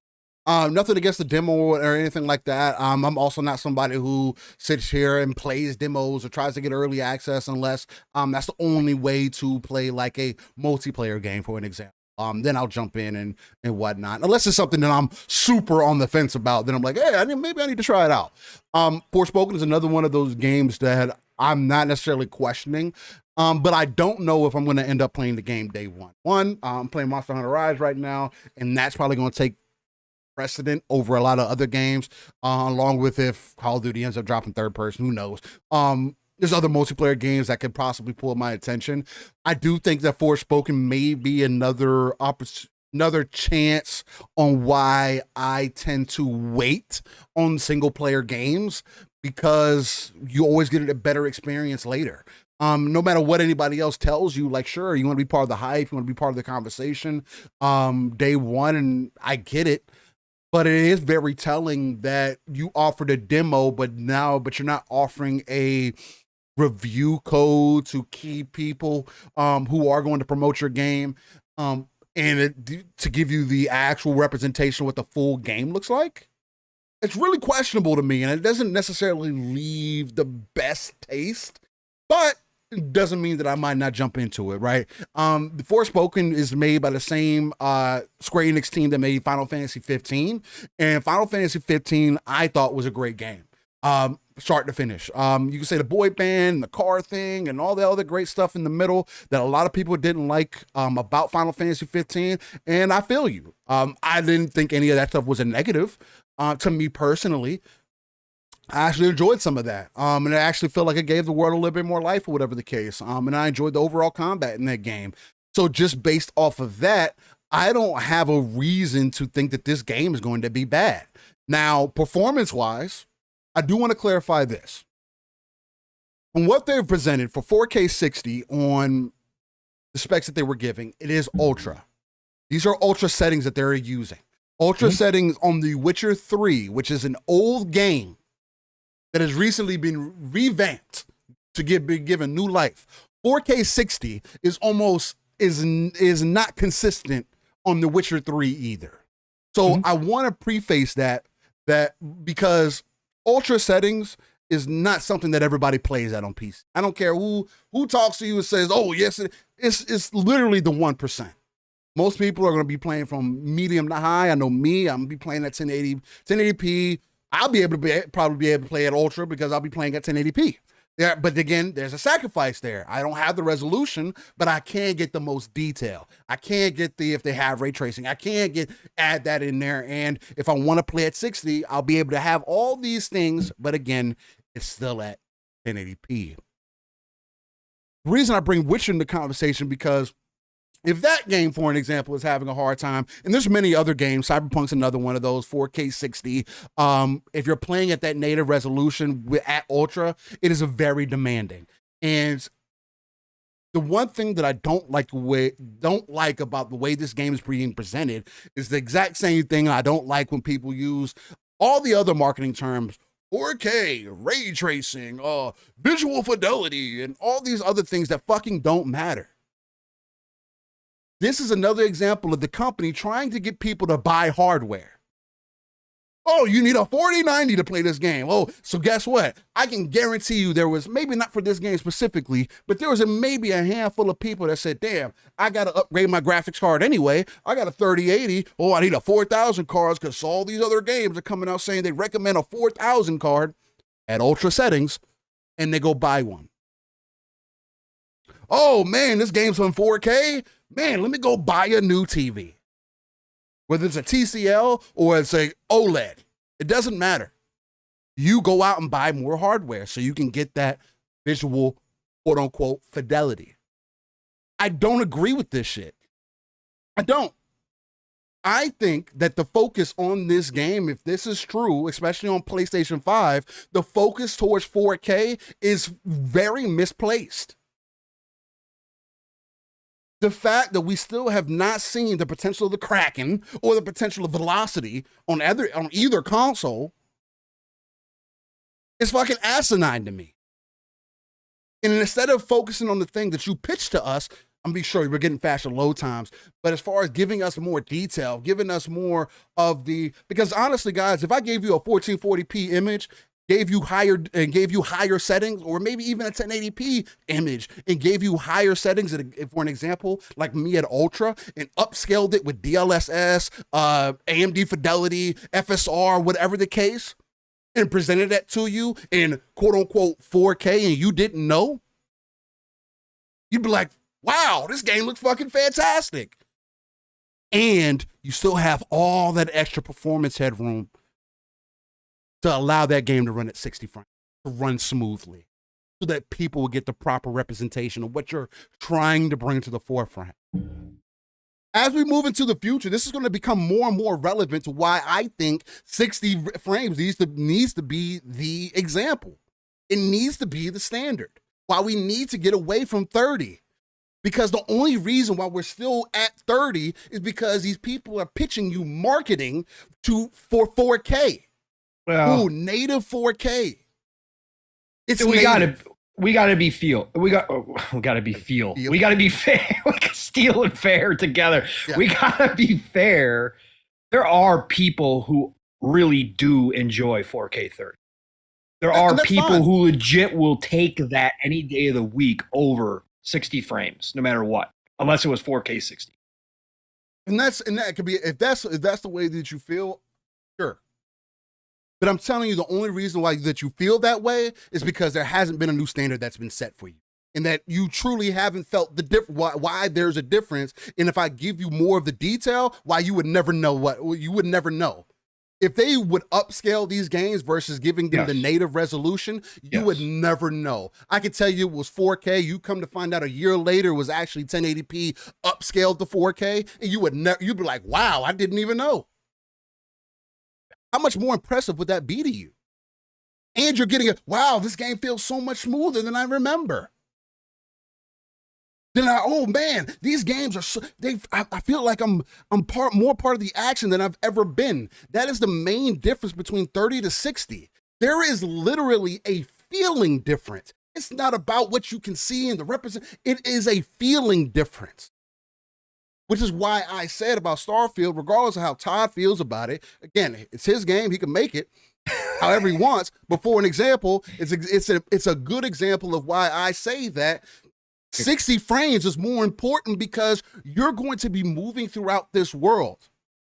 That feeling that you're going to get, I always will say this, the feeling of your game, because we are at a level where fidelity can only go so far. We are buying $500 consoles and expecting for them to do 4K 60. When you see that a PC is having a hard time doing 4K native, 4K 60 itself. Right? I agree. I agree. But with Forspoken, Steel, with Forspoken specifically, how they presented the game, how they've shown off the game, this is where I think developers do a disservice. Yeah, it's a problem. They were showing this game running on 4090s, obviously. Running at 60. At 60, looking crispy, looking the best. And again, we know this happens. I'm not saying that. Marketing.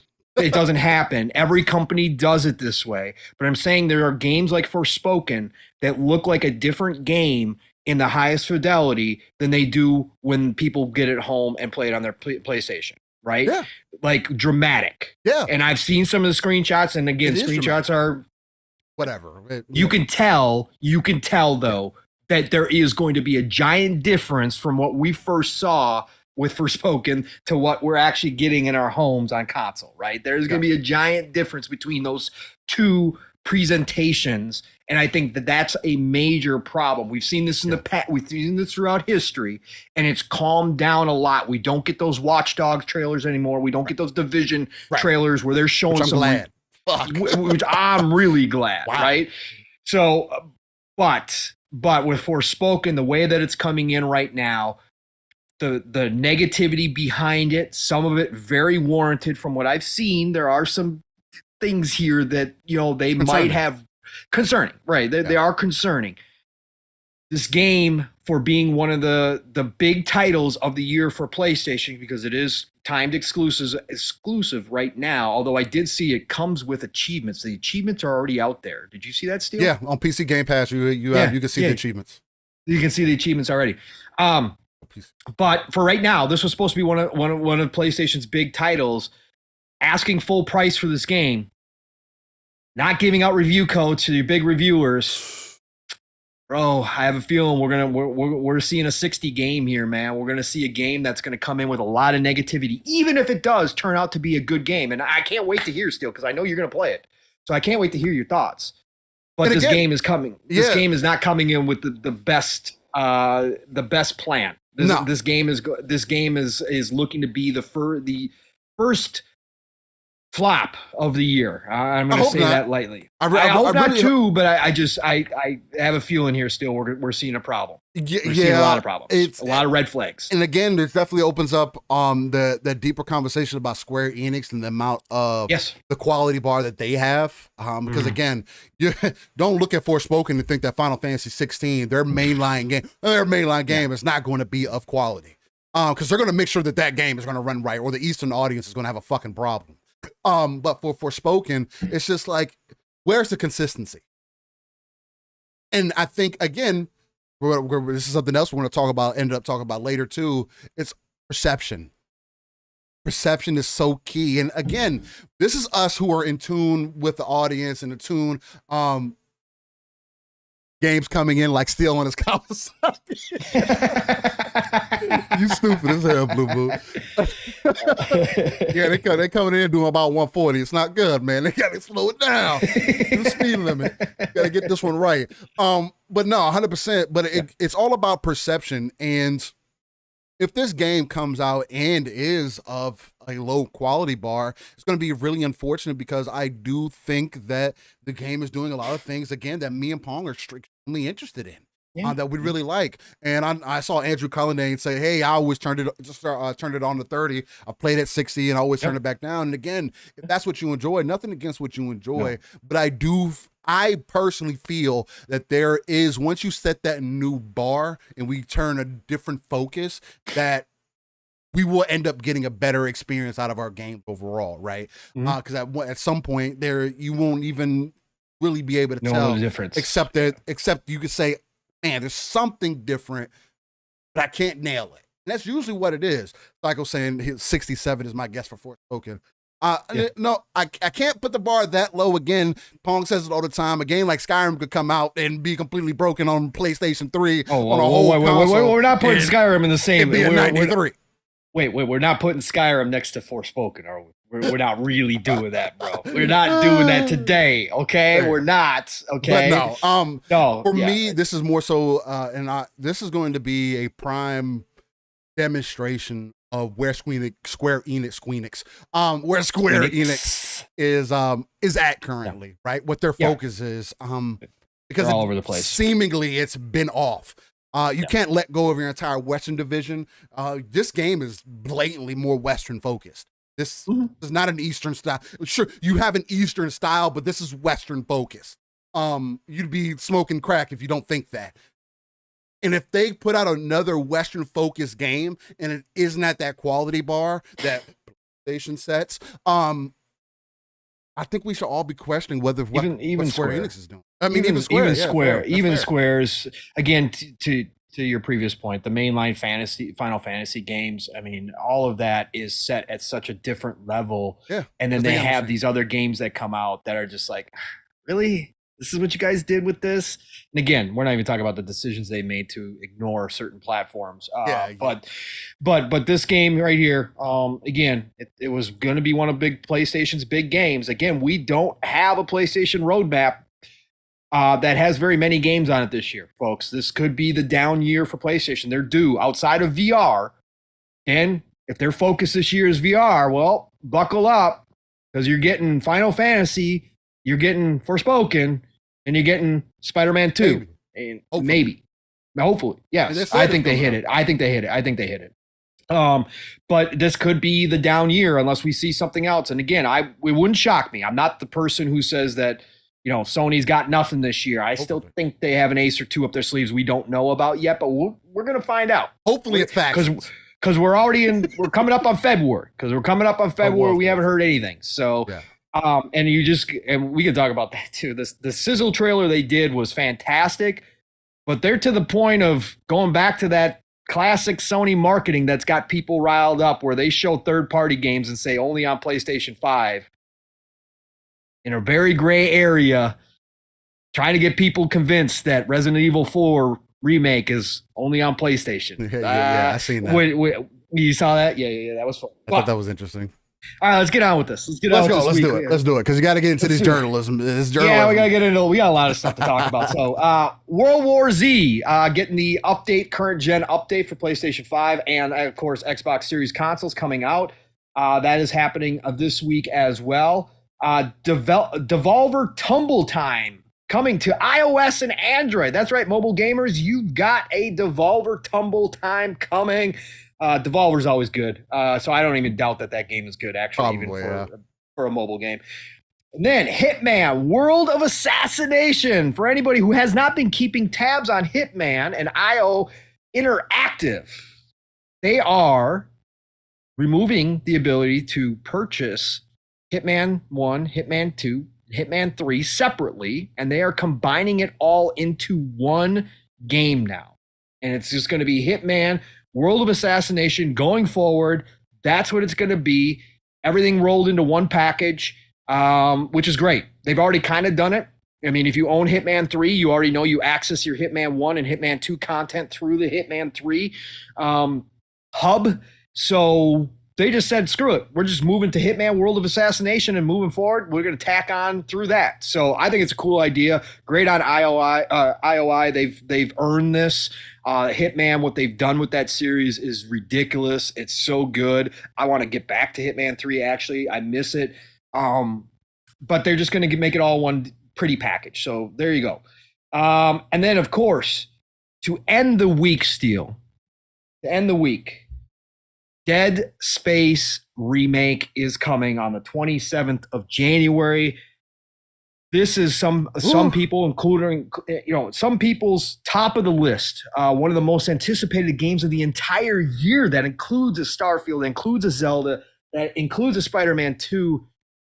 Dead Space is a beloved franchise. If not almost cult-like status because not everybody played Dead Space back on 360. This is before, a horror explosion that we're seeing yet come around again, where more people, kind of like the Souls, are into horror games now. Right. Dead Space is one of the kings, baby.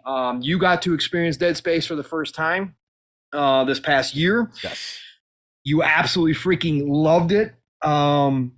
Dead Space Remake is Rand's most anticipated game right now. He is a huge fan of it. Talked about it on PM and the PM. Me, I love the Dead Space trilogy. Looking at this Dead Space Remake, Steel, done a fantastic job. This coming off of Callisto Protocol, which a lot of people were hyped for. Again, Glenn Schofield, the original team of Dead Space, making a new spin on it, a spiritual successor, if you will, of course, came out, mixed reviews, good reviews overall. Most people wound up in that 7 range, 8 range. Good reviews, but it didn't hit the way everybody was expecting, Steel. So now you got the king coming back. Got the king coming back, Steel, to remind everybody why it's the original, why it's beloved.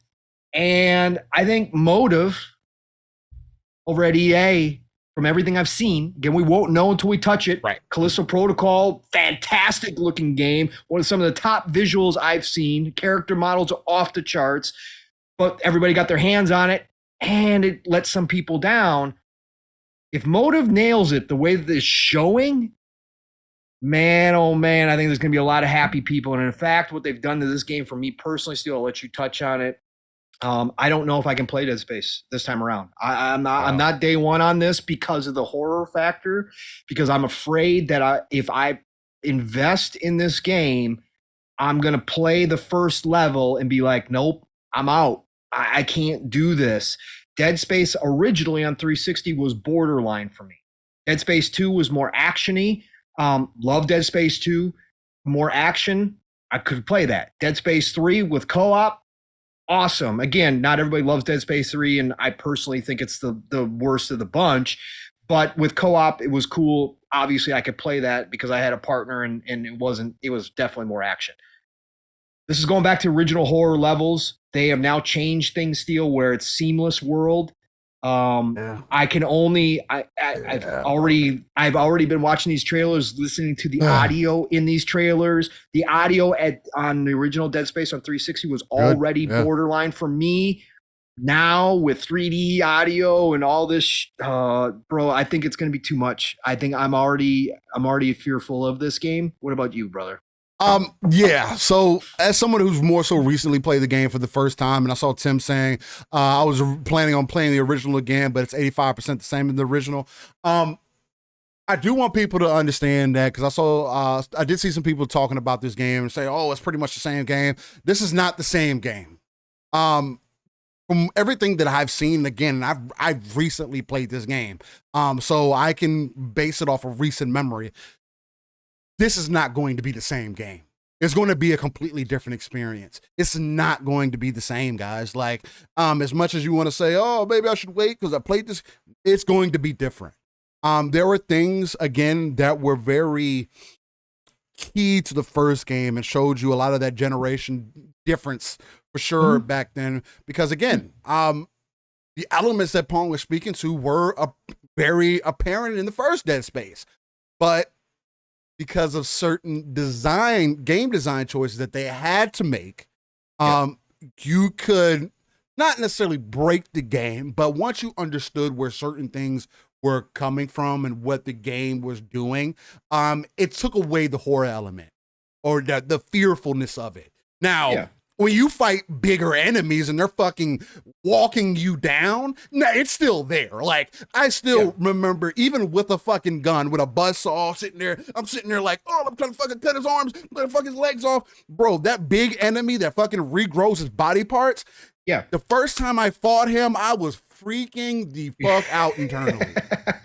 I thought I killed him. I knocked his legs off, and I'm like, knocked his arms off, and I was like, all right, that's it. And then all of a sudden, I get smacked in the back. He turns me around and fucking fucks me up. I'm like, what the fuck is going on? So to know that this game is going to be an all-inclusive world where literally anything can happen, to know they literally, this is not a Last of Us, oh, we rebuilt it from the ground up. No, they literally and artistically have gone to the roots of this game and brought it to life.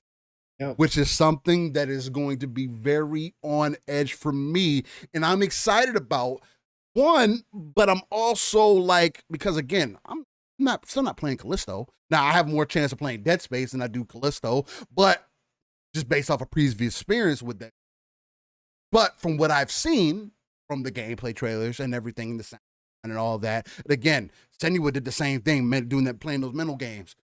If they do something similar to that, playing those mental games with you and using the environment, I have a feeling like this could be something possibly, hey, guys, I'll remove Callisto Protocol and I'll say, hey, we get the 1K, I'll play this game and we'll see how I feel to it live, raw, and uncut, because God, dog.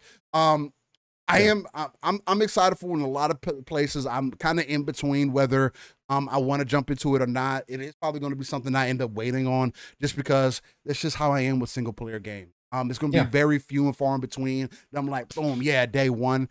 And I'll always say the games are always going to be better after some time anyway. But again, if we end up hitting that mark on 1K, again, this will be a game that I can. And I am announcing today, we hit that 1K mark.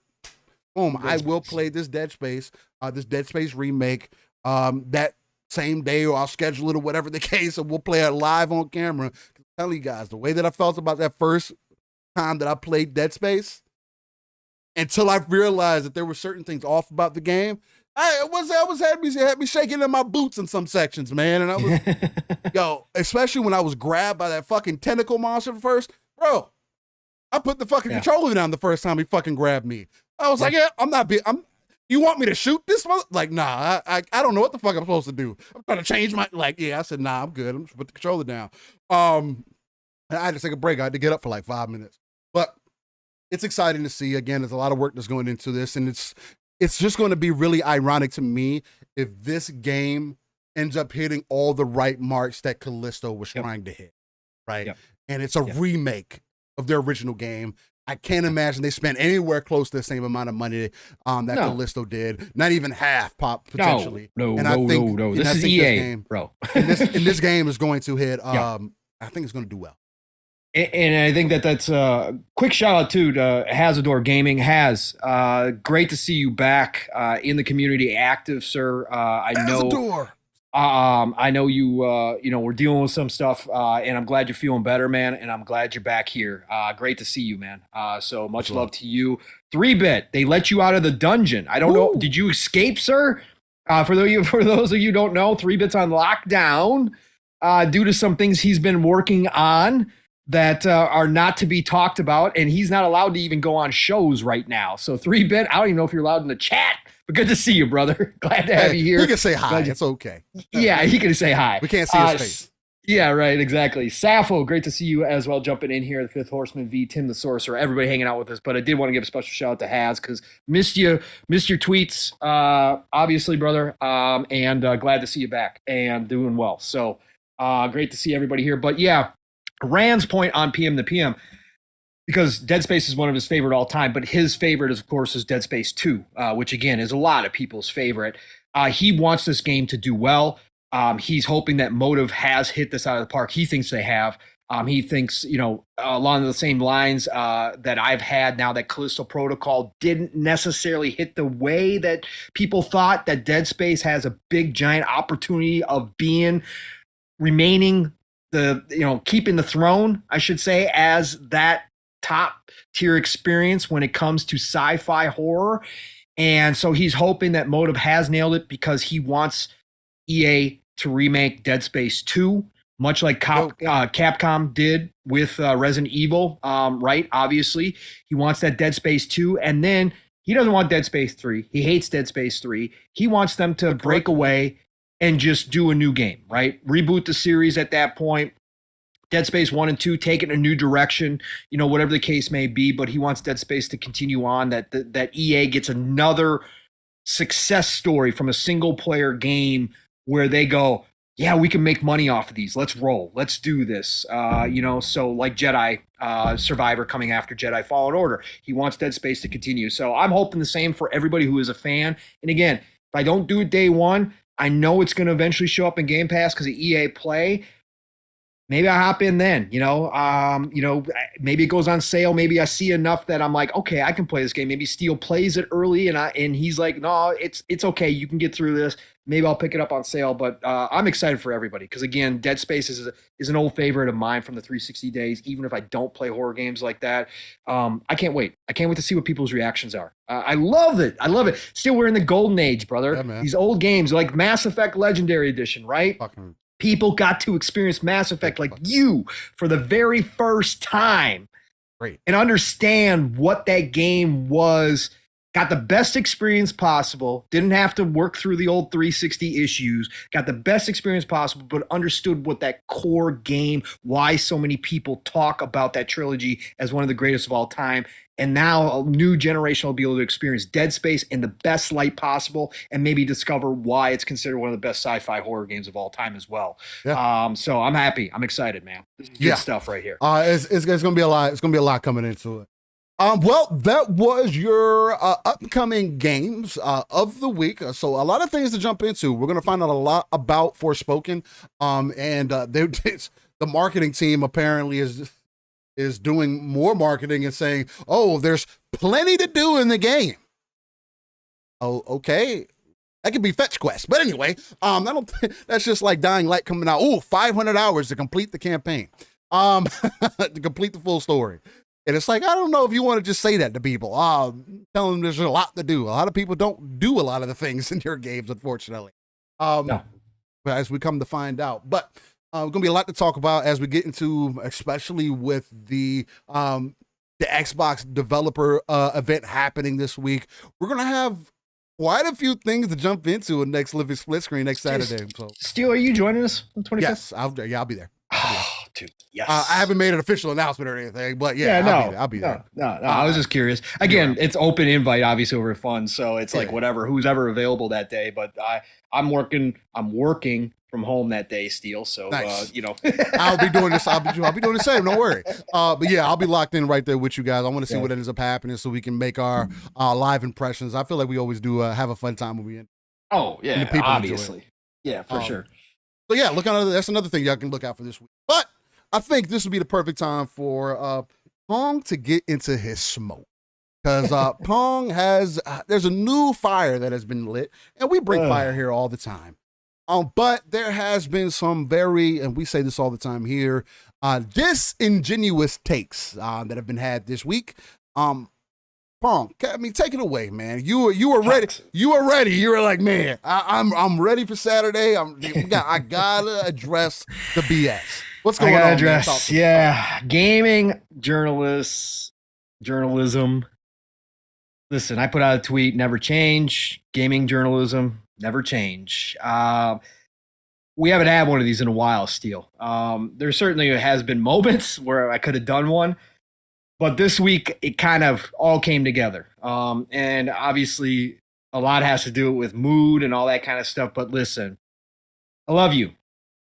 I love you, gaming journalism. I love you, gaming journalists. I love you, mainstream, big website people, because you make all of us smaller YouTubers look better and better every time you open your fucking mouse. And this week, you guys did a bang-up job of proving why people should not look to you for their daily gaming news, why they should not look to you for your gaming opinions, why they should turn to more YouTubers. And I'm not just talking about me and Steele here. I'm talking about in general. This is why mainstream media overall is dying, but game journalists continue to do a fantastic job of promoting our content, Steele, even if not directly, indirectly promoting why new voices are needed.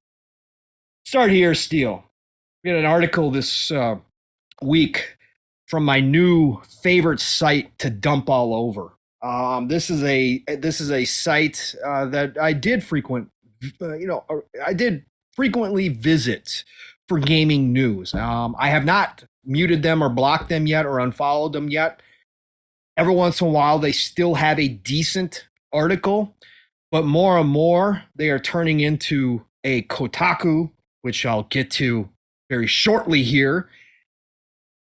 But we're talking about clickbait central here, folks. We're talking about sitting down to write an article as somebody who is getting paid, somebody who's not doing this just for the passion. I'm not going to take away, I'm not going to speak on this person directly. I don't know them personally. I don't know what their background is outside of their bio that they provide about their gaming history, how they actually feel about the gaming industry or about specific platforms. So I'm not going to get into that personal side of things here. But I can't imagine, as somebody who does produce content through podcasting here myself now personally, somebody who did fancy himself a writer at one point back in the day, I can't imagine being in this world right now and sitting down and thinking to myself, I've got the article. This is going to be the one, folks. This is going to be this hot take. This is what I'm going to put down and throw out there in public and think, God damn, I'm smarter than everybody fucking else around here, man. Why didn't anybody else think about this shit, man? Why didn't anybody else come up with this opinion a long time ago? No, that's right. Only I can come up with this type of opinion. And what I'm talking about here, folks, is Game Rant. Game Rant put out an article this week, sir. I'm going to read this one. I don't normally like to promote this kind of nonsense, but I think it's relative to my point. And this is by Max Borman. And again, don't go send him hate. Don't go attack. None of that stuff, because it actually defeats the purpose. You just have to understand that you don't need to follow these, articles. You don't need to click on them. I did because I had to read this one, and which is exactly what he wanted. But I had to see if there was any valid points to this whatsoever, because again, I don't just look at the headlines anymore. If there's one thing we should know, the clickbait headlines are everywhere, and it's not always necessarily what's in the article. And so I had to check this one out because Max Borman over at Game Rant wrote an article that says, why Starfield seems to be shooting for the wrong moon. Starfield is supposedly going to finally launch this year, and there is a possibility that it may get lost among other games like No Man's Sky. Get lost among games like No Man's Sky. Are you fucking kidding me right now? We are going to sit here already with your opening title and say that Starfield seems to be shooting for the wrong moon, as if Starfield and No Man's Sky are in any way, shape, or form in the same genre. No Man's Sky is through and through a survival exploration game. Its main goal is to get to the center of the universe. That's it. That's your goal. Now, they've added things to the game. They've definitely improved upon the game. I was a No Man's Sky day one because I love space. I love exploration. But to sit here and act like a Bethesda open world sandbox RPG is going to be lost among games like No Man's Sky is already strike number one. Article goes on, after years of waiting, Bethesda is finally set to launch Starfield sometimes this year. It is a long time coming, as the game was announced back in 2018. The release of Starfield will mark the first new IP from the studio in years. Yes, sir, decades, actually. And it will be Bethesda's first foray into space-faring science fiction. That means that there is a lot riding on the game, and right now it feels like it may get lost in the crowd. Oh no, you gotta do that next one, Pong. I think that next one really does it for you. Yeah, I'll get here. Starfield supposedly has over 1,000 planets for players to explore, and that sounds pretty impressive, but it's nothing new in 2023. I can't even with this guy. There have been numerous games that share this same concept, and Starfield's gameplay trailer does not really do anything different from games like No Man's Sky. It feels like Bethesda is late to the party on this one, and Starfield may suffer for it. You want to talk about doom and gloom? Made up doom and gloom? You want to talk about just writing negativity to write negativity to get your clicks? Even before Starfield was announced, there's already been multiple games that gave players the same type of experience. Tell me you've never played Bethesda games or don't enjoy Bethesda games without telling me. Tell me that you've never played a Bethesda game through and through without telling me that you've never played a Bethesda game. Even before Starfield was announced, there have been already multiple games that already gave the players the same type of experience. They could explore massive, procedurally generated universe in No Man's Sky, a one-for-one scale version of the Milky Way galaxy in Elite Dangerous. Different type of game.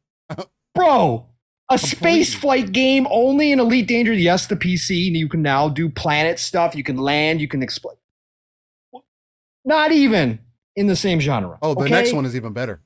And then jump into the highest funded crowdfunding project ever, Star Citizen. Yes, because we've all jumped in Star Citizen. Who hasn't? I mean, I turned on my Xbox and I got Star Citizen downloaded, right?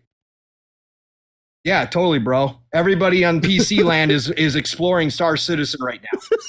Yo, a game that has funded over $500 million and is nowhere near anywhere shape of finished. Okay, nowhere near. Each of these games have given players the fantasy of exploring space in their own personal starship. That's totally all Starfield is. It's just about exploring space in your starship, folks. He's distilled the experience of a Bethesda open world sandbox RPG game down to exploring space in your starship. That's it. Yeah. Wow. That's it, bro. That's all it is, bro. And Starfield does not seem to be doing anything different. If you think I was being dramatic about that last sentence, he finishes it with, and Starfield does not seem to be doing anything different. Nothing different. Have you investigated this game at all? Have you looked at any Todd Howard interview? Have you played any other Bethesda games in your entire freaking life to know what you're talking about? Sir, that sentence right there says, no, you have not done any of the above. Oh, I think the next one's even better, though. I think it really ups the ante. Here we go. Obsidian Entertainment also beat Bethesda to the action RPG space game with the popular The Outer Worlds. I love Obsidian, folks. You know this. I think Obsidian, from a narrative standpoint, from a writing standpoint, from a character development standpoint, is 1B to Bethesda's 1A. I've said that forever. Right. I think they're going to come out of that shadow in their own way, potentially with like an Avowed, that they are going to move into their own space.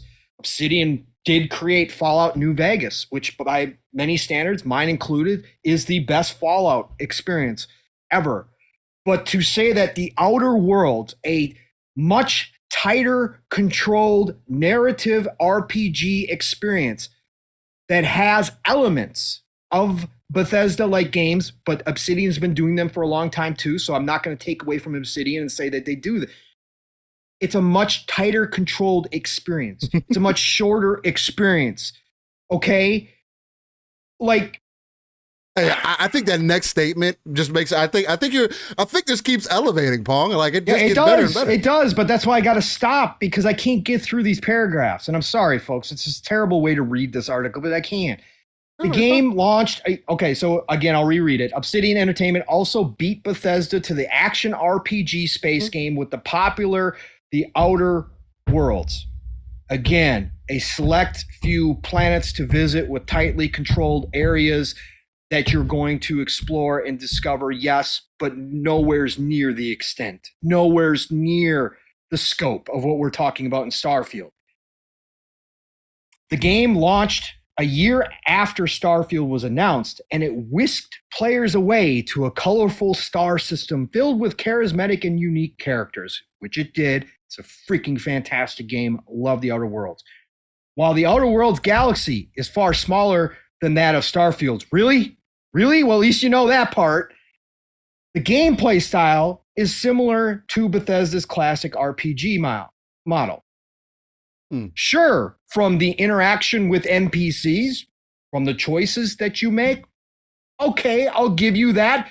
But what about everything else you're going to do in Starfield? And the last paragraph, you said Starfield was just about getting in your spaceship and exploring the universe. So which is it, Max? Which one is it? Is it a narrative RPG style, or is it exploring space in your starship? Which one of those? Because you've contradicted yourself now 2 times. Oh, wait, you mean Starfield's all of that and more in one package? All of this stuff? While the Outer Worlds galaxy is far smaller than a Starfield, the gameplay style is similar to that of Bethesda's classic RPG model. Obsidian has not only made a beloved Fallout game with Fallout New Vegas, which I said, yes, absolutely. They used the creation engine. They used all of Bethesda's tools. Don't forget that, okay? They were making a Bethesda game. That's what they were doing there. But it seems to have also made a smaller version of Starfield before Starfield even hits our store shelves. There are so many different types of space games out there, and Starfield's gameplay trailer did not make it seem like it will be that different. Players will land on a planet, mine resources, explore their surroundings, fight enemies, and take off to do it all over again. Brilliant. Brilliant. You've once again distilled the entire scope of Starfield to one sentence. You are brilliant, Max. Yes, it's going to be a rinse and repeat experience. That's what Bethesda games are. Again, tell me you've never experienced a Bethesda title without telling me that you've never experienced a Bethesda title. Rinse and repeat, Steel. That's what we've gotten to. That's all this is going to be, is rinse and repeat. The trailer looked rather like a less vibrant version of No Man's Sky, and Bethesda needs to make sure that the game can justify its existence. Todd, God, I'm making a call, man. Did you hear this guy? You have to justify Starfield's existence, sir. I hope you're listening to Max. You need to come through and justify why you're making this game, because other people have made space games, Todd. Other people have made space games. So why are you making one, Todd? What are you going to do different? You better show us, Todd. Starfield seems to be in a tough spot. While it'll probably be a success, since Bethesda has delivered some great RPGs over the years,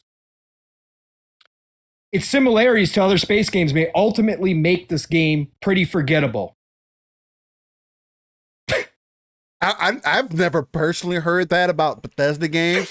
I've heard that everybody has their own experience. I don't know. Maybe something's gonna be. Maybe he knows something that we don't know, man.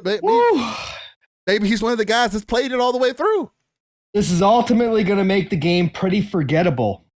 Yeah, because nobody had ever done a high fantasy RPG game before Oblivion, before Skyrim. No, there was hundreds, thousands of high fantasy RPG games. Guess what some of the best ones are considered? GOATs all time. Oblivion and Skyrim. We can even go back to Morrowind. There's a collection of people who think Morrowind's the best high fantasy RPG game. Did Todd have to justify why they were making Skyrim? Because there was already hundreds, thousands of high fantasy RPGs, including his own out there. Did he have to justify why he did that? No, he didn't. Why? Because Bethesda is one of the best makers of games out there, and none of their games are forgettable. You can even bring in the old zombie that everybody likes to, the Fallout 76. Still not unforgettable. People still talk about it. In fact, there's millions of people playing it right now as we do this show. That's funny enough, right? Which wasn't even Todd's A team, once again, for anybody who has forgotten that. The gameplay that has been released will seem like every other game out there rather than an exciting new concept from an award-winning team. It's got space, it's got spaceships, it's got exploration, it's got resource collecting. So, Steel, it's the same as every other game out there, man. Except it's the same as every other space game out there, man. Except the difference. It's just the same. The difference is Starfield is going to have a narrative. Starfield is going to have a living worlds. Starfield's going to have a large amount of people that you can have conversation with. And man, doesn't Starfield allow you, again, I'm just a casual Bethesda fan, but doesn't Starfield allow you to choose your upbringing and the character creation? Doesn't it give you even like negative elements depending on what you chose that you could possibly later nullify through certain choices throughout the gameplay experience? It also lets you build your own starship steel in different ways that actually affects how you travel and affects your defenses. It actually has a AI system which carries on even when you're not close by in that world. That makes it more feel lived in and breathed in. You can choose what you want to do in this game. You can choose. It's got a whole outpost building system, Steel, in which you can actually employ people to run for you while you're not there. Is that the same as No Man's Sky? Can you do that? Totally. No, it's not. You can build things. Sure, you can build things. You can do that. You can modify your ships. You can do that. To the degree. How long did it take for No Man's Sky to be where it's at currently? 5 years. 5 years. Constant updating. Again, shout out to that team. Love them. I love what they've done. Congrats to them. I love what they've done. Love the changes they made. I'm not taking anything away from No Man's Sky. It's a great game. And really you mentioned Star Citizen was mentioned earlier. And how much money was spent on that game? Well, they've raised $500 million. It's not even close to being finished. Oh, wow. Okay. Interesting. Let's finish this and move on. I'm sure the audience is just enthralled by this, but I had to point this out. Bethesda needs to show its audience what makes Starfield different and why gamers should care about the studio's latest endeavor. He's repeated the same sentence in different various forms throughout this article, Steel. It's insane. Like, this is not... Mav says, but you could scan iron, so it's the exact same game. Yeah, it's the exact same. You're right, Mav. You're right. It's been done before, so Todd has to justify why Starfield exists because it's been done before. It needs to shed more light on the narrative it crafted, the uniqueness of the galaxy, and what makes the gameplay engaging, and how the RPG mechanics come into play. I mean, to be fair, it does, but this is what we're getting a deep dive. You also have previous games that they have made that should at least give you a baseline for what this game might be. I don't know. Genre defining previous games. GOATs previous games that show you exactly what Bethesda is about. All eyes are on this game as it's the first new IP from Bethesda in over 25 years, and it needs to justify why it exists. How many times is it going to repeat himself? How many times? When there are so many games like it. Why are people excited for Starfield, Steel? Number one, because it's Bethesda and Todd Howard, right? We can say, right? They got their history. They've got the lineage behind them. They've produced some of the best games. Number two on that list for most people, Steel, we don't get enough sci-fi games like this. We don't get sci-fi games like this. Everybody brings up Mass Effect. Not the Outer Worlds, not No Man's Sky. Yeah, it's the closest. Not Elite Dangerous. They go back to Mass Effect. And again, I'm not taking anything away from the Outer Worlds because I love that game and I love Obsidian and they did a fantastic job, but it's not sci-fi based on reality. It's not NASA punk as Bethesda has said it. He forgets to acknowledge that they are doing something specific with this game where they wanted it in the near future, where it's based upon realities.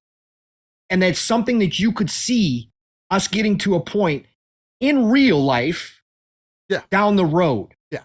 They are keeping it grounded. He is forgetting about that. The Outer Worlds is a fantastical type sci-fi setting with aliens and all sorts of stuff in it. A classic, like old, like fun story, bright, colorful. Right. This is a more realistic game. And its narrative is going to be fantastic. Again, we don't know, but we assume it's going to be fantastic. And people have been craving this type of game. That's why it's talked about. It doesn't need to justify a damn thing, Max. The fact that Todd Howard has wanted to create this game for over 25 years of his life is more than enough justification. If Todd Howard wanted to create a racing game tomorrow, he's justified in doing that because of the lineage that has been created by Bethesda Studios and their games. Now, would I be excited per se? Probably not, but he's justified. But this game is already different than anything else we've seen. Dip Down said Star Fox had spaceships, so it's the same thing. It's the same thing. Same thing. Starfield definitely looks like it could be a good time for fans of space games, but it has not quite shown why they should move from games like No Man's Sky. It will likely have the classic Bethesda charm, but the gameplay also needs to be interesting enough to give it the longevity of the Elder Scrolls V Skyrim. Right now, it is coming eerily close to being just another space game. And the next couple of months are Bethesda's chance to make sure that does not happen. I'm knocking shit over here. Yes, folks, that's number one on my list. This is ridiculous. This is complete nonsense clickbait article. Again, I can't. I went through the entire body of this article to see if there was something compelling that he was bringing as an argument. But his argument is other space games have been done already, and Bethesda hasn't shown anything to justify Starfield's existence and what makes it different. That is not compelling writing. That is not a compelling argument, as it is factually untrue if you actually go look for the information, go watch the trailer. If you can't tell the difference, how this game is setting itself apart from all other space games that have been made, and the fact that you had to go and you had to pull examples from different types of sci-fi space games and use those all in comparison to Starfield should tell you something, folks. That Starfield is already, to this guy's opinion, when he looks at it, a combination of all those games. The fact that you didn't have a singular title that you could point to say that Starfield is exactly like this game should also already tell you that it's doing something different.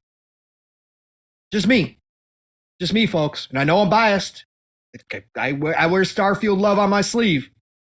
I know I'm biased, but I don't think that this article brought any compelling arguments, and I think it was clickbait and it was worthless.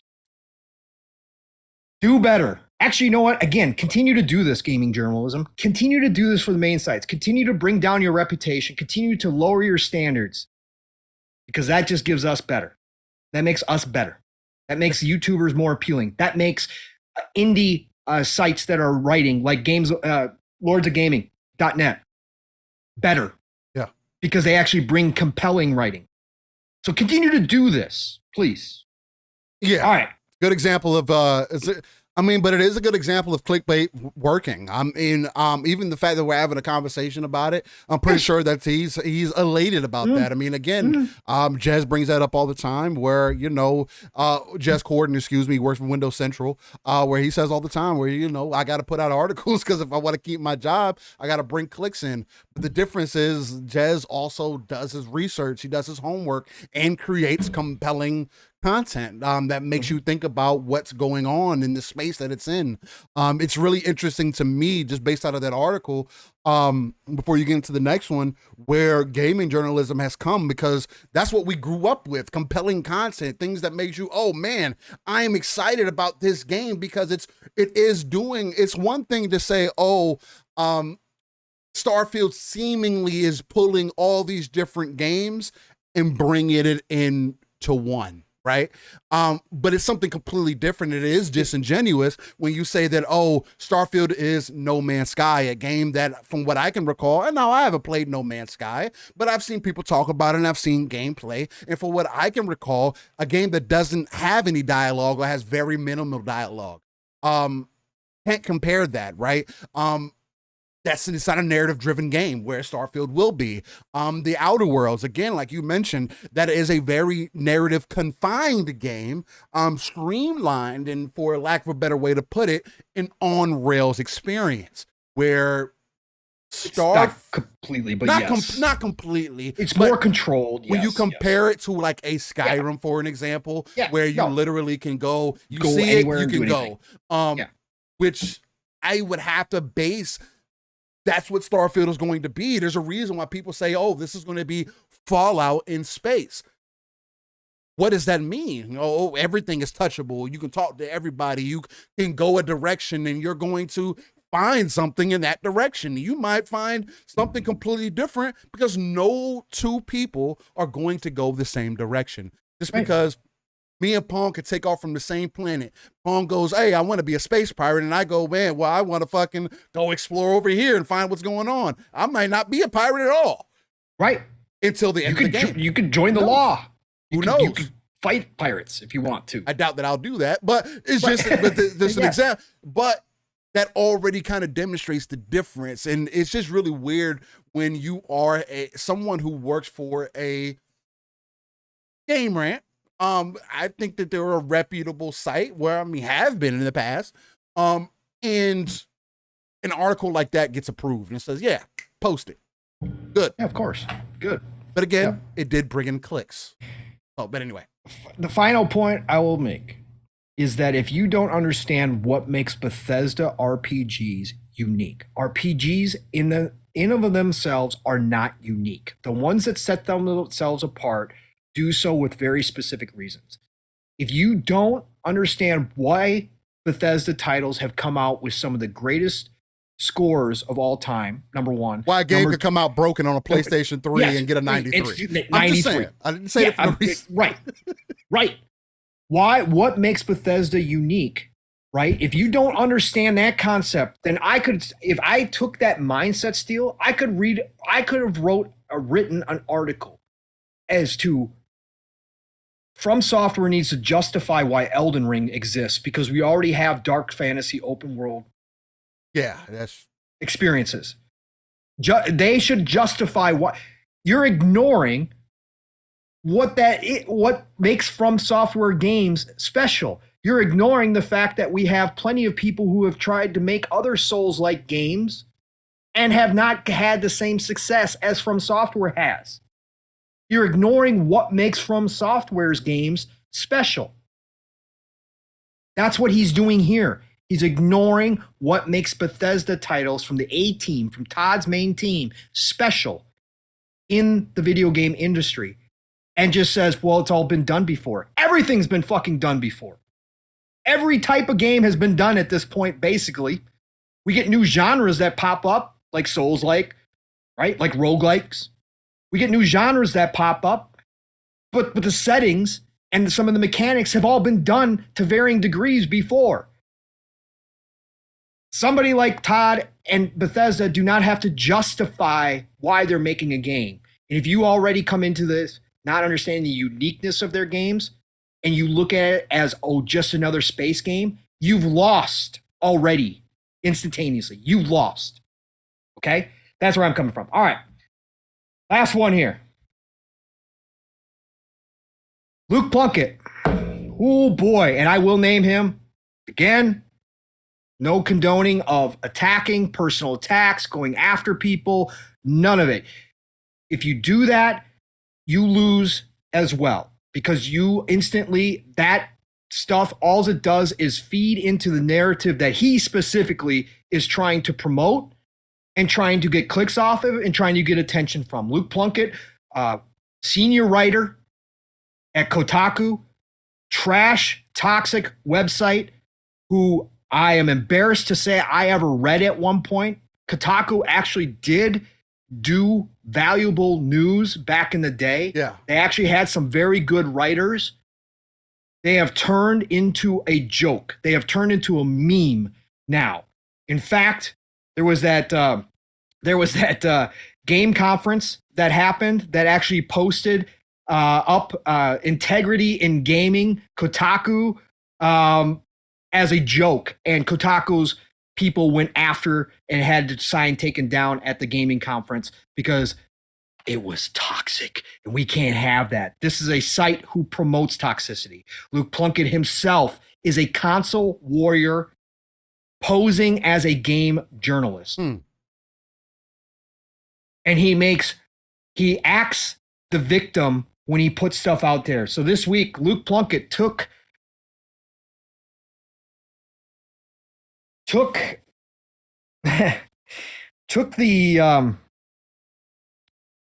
article that was written about Phil, because for anybody who doesn't know, Phil Spencer, of course, received a award at the New York Game Awards. Shout out to Iron Lords for being there. Shout out for them getting to take pictures with Phil and Todd Howard. I'm freaking jealous of you guys, but shout out to you because you guys have all earned it over there. So shout out to King David, Lord Cognito, Sovereign, and all the rest of the Iron Lords over there for all the great work they do. But they were there. But Phil got an award, Lifetime Achievement Award at the New York Games Festival. And so he did a speech. And VGC wrote an article saying Phil Spencer says game companies must turn away from dividing players and creators. Phil had some very good words within that speech. Again, he's always Mr. Positive. He's said things like this before. He's spoken out against the toxicity, the console warring. He's spoken out about all that stuff. This is consistent with Phil. This is nothing new. But Luke decided to take this article and screenshot it and then write on his own. And again, this was not on the Kotaku Twitter. This was on his personal Twitter. Again, you can say whatever you want to. Again, I'm all about freedom of speech. He said, quote unquote, turn away from the dividing players, says man at helm of most toxic fan base in all of video games. I mean, it sounds like a personal opinion, but I mean, he tries to back it up. He takes the opportunity of something positive that Phil's saying, tries to act like Phil controls all of us human beings out here in the world, all of the Xbox fans, and somehow he's directing the Xbox fans to be toxic.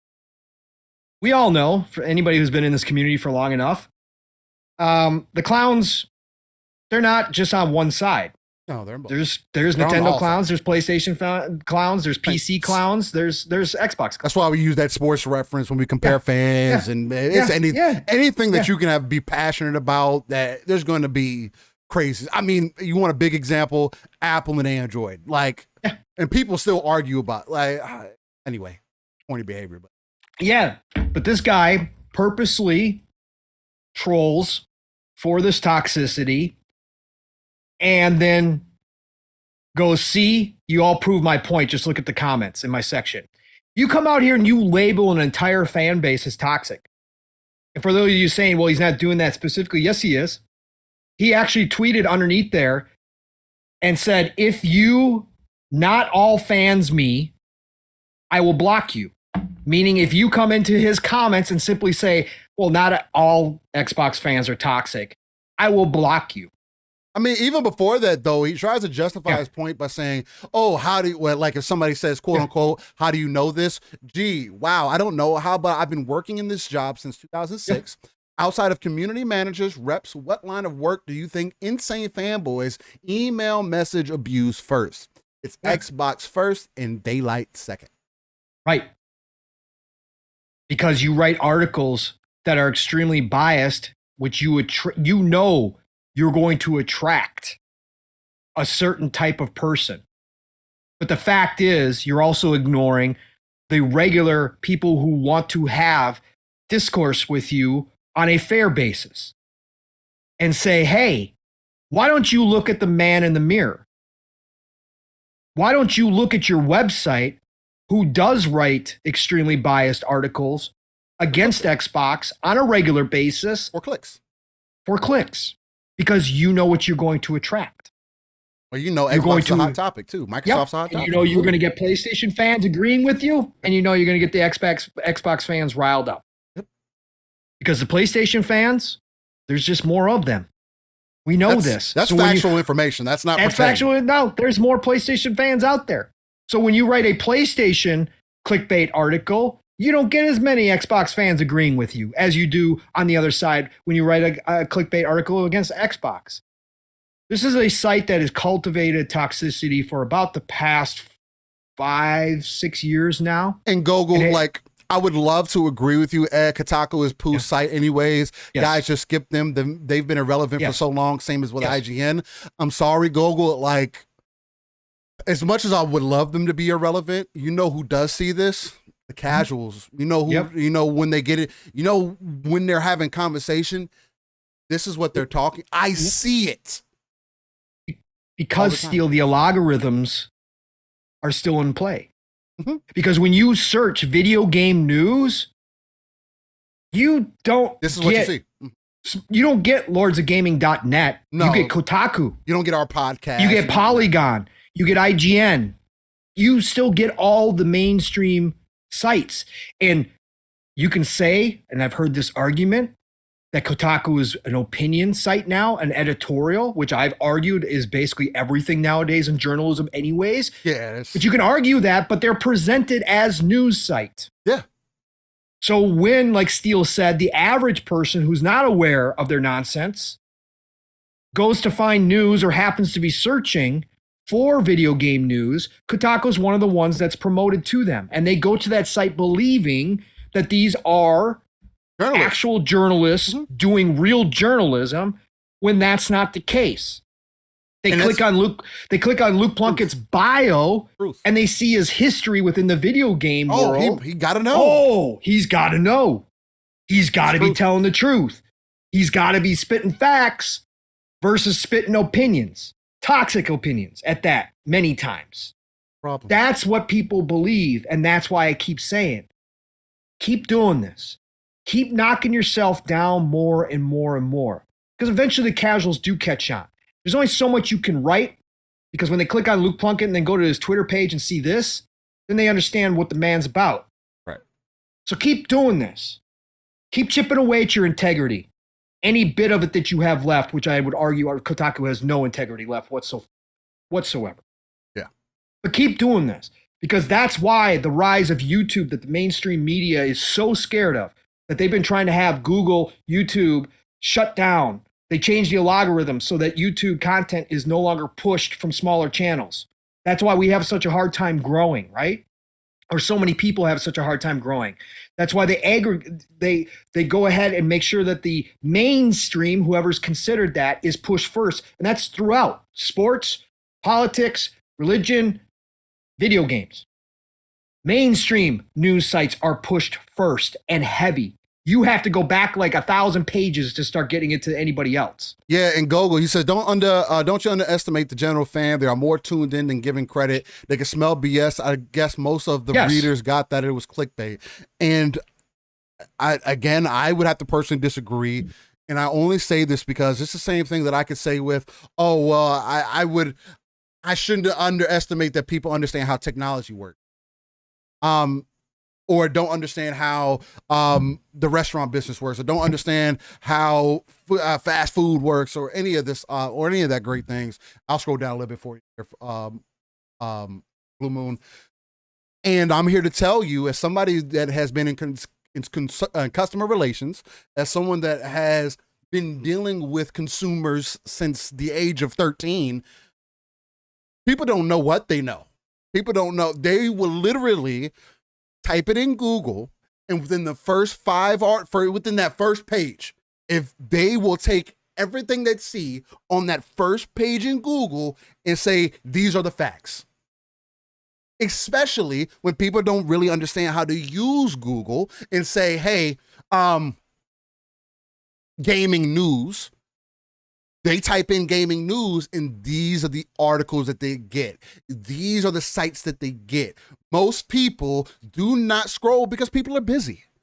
Most people will not scroll 2, 3, 4, like Pong was saying, 1,000 pages later to find out what other people are saying. They're going to say, man, this site looks credible.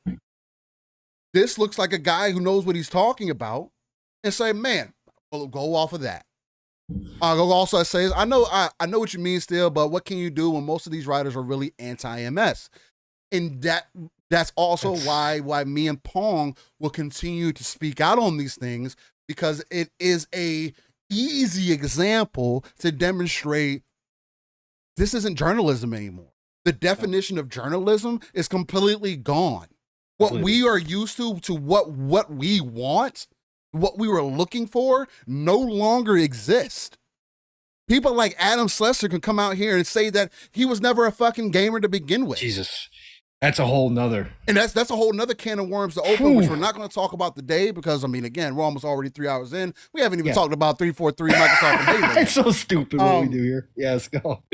So it's the credibility of it all, right? And I understand, again, many people are going to be like, man, well, Steel, you got to do more so people can pay attention to your stuff. Well, right. I also don't have $1 million machine behind me. Also don't have a large corporation behind me that one, either goes over my content, two, is paying me to create the content, and then going from there. Like, none of that exists behind us, unfortunately. And if it did, you better be goddamn sure whether you want it for clicks or not. It's either gonna have to work or it doesn't. I would never sit here and just do stuff for clicks. Right. That just doesn't make any sense. At what point, especially in gaming journalism, if that's what you're, again, not just gaming, just journalism overall, at what point do we say, are you truly doing your job? Or are you just writing articles to write articles? Now we're getting to a point, Jeff Grubb made this point this week, shout out to Jeff Grubb. Grubb. Where he is actually seeing Chat GPT, for an example, which is an AI. Oh, yeah. Creating 100. articles for reputable sites right now. Mm-hmm. Where's the true journalism in that? You're going to let a bot decide what's factual and what's not? Mm-hmm. About opinions? Mm-hmm. Mm-hmm. It's happening. Wow. It's happening. It just shows you the space that we're in currently. And Kotaku continues to be legitimized by people within the industry. And that's also a problem, Steel. Who had Phil's email to the employees after the layoffs first? Who had it yesterday? Kotaku. I saw that. And somebody gave it to him. I was like, I didn't take it. I was like, maybe this is fake. Maybe they created this. But then more and more people started talking about it. And I was like, wow. It happens on the regular. Yes. Damn. And they do get that stuff, and that's from people on the inside of the industry. They are still legitimized by that. Or their nonsense, they still get credit. And again, that's the problem. That's the problem. The IGNs of the world will always have access that those of us here don't have. And that legitimizes them, even if you will not get an unbiased opinion from IGN. Even if they're not toxic in the way that they write, they won't piss off certain companies by talking about certain topics. They won't give you true opinions about what's going on because they don't want to piss people off in the industry and lose that access. And that's the problem. That automatically makes them not a neutral site. Okay, but they will continue to be legitimized with information that they get before anybody else does because of their power within it. That's what mainstream media overall, not just gaming journalism, does. They exert their power to get legitimized by whatever they're covering. Meanwhile, doing editorials and opinions constantly, not giving you the true, hey, we're just going to give you the facts and let you decide. No. We're going to filter out the facts and give you a lopsided report on what's going on. And that's happening everywhere right now. So anyways, I'll end my rant. We are 2.5 hours in, which is stupid. But I had to get this journalism rant out this week because those two things popped up this week and I couldn't believe it. Again, just be careful out there, folks. Be careful where you're getting your information. Fact check everything. Double check it for yourself. Do not believe fact checkers either. Okay? Those are biased as well. Just dig in a little bit and develop your own opinion based upon multiple different voices who give you facts, maybe from different perspectives. So, anyways, keep doing what you're doing, game journalism. You make us more relevant each and every day that goes by. So thank you. Yeah, and one of the biggest points in this, because Vic also brought that up, he was like, interesting that you, funny how you mentioned Chat AI, Microsoft just invested $10 billion on it. Yeah, and I mean, again, I'm nothing against Chat AI or none of that. I mean, it's tech, and you can't ignore the future. Things have to move forward, but it's also a big reason to why I will continue to say that we as the consumer, and this is a proven fact, we as the consumer have the most impact in this industry. We control it. We don't realize it, but we do control it. If we were to be able to band together more often, more change would happen. It would have to, because at the end of the day, they have to sell a product to us as the consumer, and we have to buy it. Why do you think single player games are not the end all to be all anymore? Why these companies come out and say, hey, puts out the PlayStation, you have your head guy come out and say, this is not sustainable anymore. There has to be change. Things change. Consumers speak. And the consumer has told you where things should go and need to go.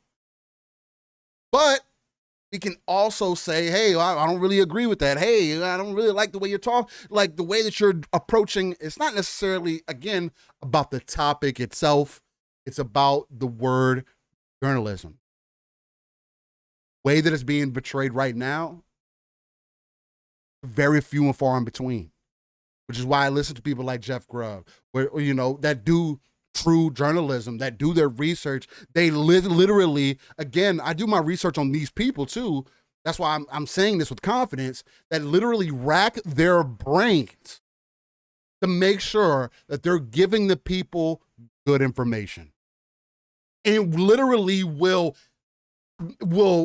be critical on themselves when they give out bad information.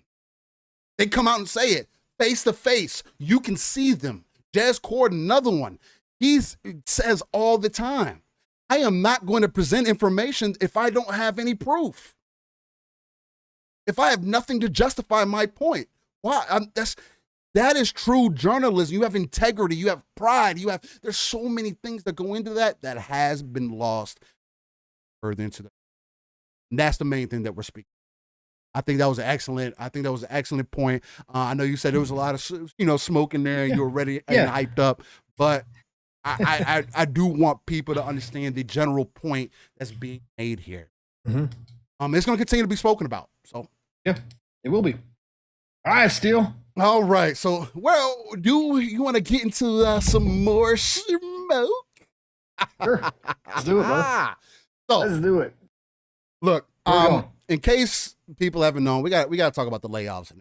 None of it is good in an optic standpoint, especially from one of the biggest tech companies in the world. But there is context as well. There is context that some people have been very much missing when they're speaking about this. Yes, there's huge context to be had, and it's one of the number one things that I looked at and paid attention to, because again, we also can't be ignorant to what's happened over the last 3 years, considering COVID, massive hiring, and all those great.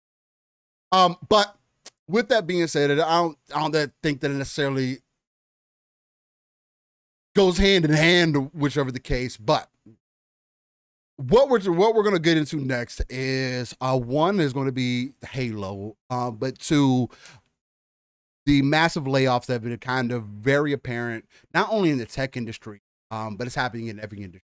It's just a little bit more apparent in tech because, again, there's a lot of the future is never known. So it's one of those things to where you could say, hey, well, why didn't you do better planning rather than just uprooting these people and destroying people's lives and whatnot. And there's also been a lot of these where people have been giving severance packages, and there's also other people that haven't. So let's see, where do I want to start here? In case you guys didn't know, Microsoft is working on, Microsoft particularly, has been working on releasing about 10,000 employees. the crux of the conversation has kind of come from the 343 and Halo side of things, and Halo kind of being in some shambles of sorts. We got news that there's the amount of people that were laid off from 343 essentially kind of shut down their storyboard team, or the main campaign team, and has them doubling down on multiplayer. So any redundancies that they've had, including, look, the other thing that we have to also consider is that since 2017, Microsoft has brought in over 25 or more other teams and other companies under their wings, dev talent, that they haven't cut anybody that they've brought in up to this point. Microsoft also, since 2019, has almost brought in another 100,000 employees. 77,000. 77,000 to be more exact of a number. And Pong, jump in at any point if you have more of a streamlined version that we can get into an article and anything else like that. I'm more so approaching it from the Halo standpoint than anything. And yeah, right. I mean, we're going to keep a game, and we got to talk overall. It's horrible. Again, anytime you lose a job, anybody who's been in this spot, man, I mean, it's the worst day of your life at that point, because everything changes instantaneously that you had no control over, like none. You could have been a great employee, on time every day, getting your work done. Bam, we don't need you anymore. Like, and it's out of your hands. It's out of your hands. It's because of decisions made in Washington, D.C. It's because of the pandemic and all this hiring, because tech companies were seeing massive growth during that time frame because everyone was at home using tech products and all that kind of stuff. And that's the reason why you got hired. But then they come to tell you when all that kind of fades away and now everything goes into a recession and things are down, stock prices are down. And again, the ultimate beast in all of this is money at the end of the day. That's what it's all about. And the top people have to answer to their stockholders, and the little people get hit first. And they come to you and say, you're not needed anymore. It's freaking awful. Your family, you got to think about all that stuff. These are real human beings behind the numbers. It's not just a number. It's a person, each one of those digits. And that's the thing that, again, it's horrible. You can sit all day long and say it's business, and we can understand it and talk about that nonstop. But at the end of the day, human beings are being affected, and it's awful. It's an absolutely horrible situation. Yeah, and I mean, again, there is something to be said about improper planning, not setting the right what's the word that I'm looking for? Not setting the right expectation. But it's also, this is how business has always been done. And I'm not saying that it's right. But nobody has literally come up with a better way to do things. There's always, every industry has this mass influx of hiring a bunch of people, doing the work, and then letting go of a bunch of people. Yeah. But we also can't be ignorant of the fact that Microsoft is also one of the companies that is allowing massive growth. And I mean, and again, it can't be a conversation where, well, they're doing this Activision Blizzard deal. Why would any of those people under Activision Blizzard feel safe now that they're cutting all these people? Fair. That's fair to say. We don't know what's going to happen with that. And there are going to be more people cut. Because again, there's redundancy. There's redundancy amongst divisions. That's what happens. Yeah. And that cannot exist within business. I mean, again, whether it's right or wrong, it's completely objective. I can sit here and say that, hey, Satya Nadella should have cut his paycheck in half. If he's making $10 million a year, you should have cut it in half to $5 million, and they could have kept all those people that, I mean, he's definitely making more than that. But he could cut that in half, and they could have kept all those people that they cut. Sure, we can say that.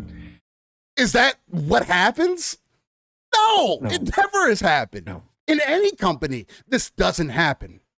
So it doesn't need to be some great and grandiose thing all of a sudden in the tech industry where now Microsoft is just a big bad guy because, they let go of all these people. Is it okay? No, but at the same point, who's doing it something better? Who's offering you better? PlayStation? Oh yeah, they paid $1.3 million to keep all those people on, or $1 billion, whatever the number was. They had to, or Bungie wasn't going to sign that deal. ladies and gentlemen, in case you don't want to talk about that side of it either. And Bungie is still for the streets, whether you want to accept that or not. They had to make that deal enticing for somebody who was known to shit and get. You not doing what I want? Hey, sorry, Microsoft. Hey, sorry, Activision. Bye. We'd rather stand on our own 2 feet. And rather, regardless how I feel about Bungie and their half-assedness, either way, Sony has also made massive layoffs over the years. We don't sit here. They're on a downward trend. They're on a downward trend because Sony's business overall, right? Sony's business overall has been on a decline. Yeah. Okay. Because they used to be kings of the electronics world. We talked about that a million times. All their divisions outside of PlayStation, their insurance, and their cameras, for the most part, have seen massive declines. So their employment has gone down. If you look at the trend, they are on a downward trend, meaning they're laying off people, maybe not in mass. They did it back in 2012 or whatever else I think it was, where they did a mass layoff, but it's been slowly declining because their overall business is declining. Overall, Microsoft's business has been on the growth swing, like Steele said earlier. So their hiring has been on the growth. Again, since 2019, these 10,000 layoffs, they still have a net gain from 2019 of 67,000 jobs. That's a lot. Oh. That's a huge amount, right? Again, it's unfortunate. It's awful that the ebbs and flow of business don't affect the people at the top. They affect the people at the bottom. It's the way it's always been. Again, we can have the moralistic type conversations about right, wrong, or indifferent, but this is the way that the system works. And sometimes it sucks. It sucks big time. And Tim brings this up too. He says, but the severance plan Microsoft talks about is pretty decent. 6 months of extended health care and $1 billion reserved for severance pay for 10K people. Better than some other companies. And we don't know if all of those people are getting that. I mean, no, because a lot of them were contracted workers, and the contracted workers do not have those benefits. And in Washington, they got different rules than they have in others. Just like every other state has their own set of rules. So there's a lot of things that they don't have to abide by that, again, we can say is fucked up because they probably are using that for tax write-offs and whatnot.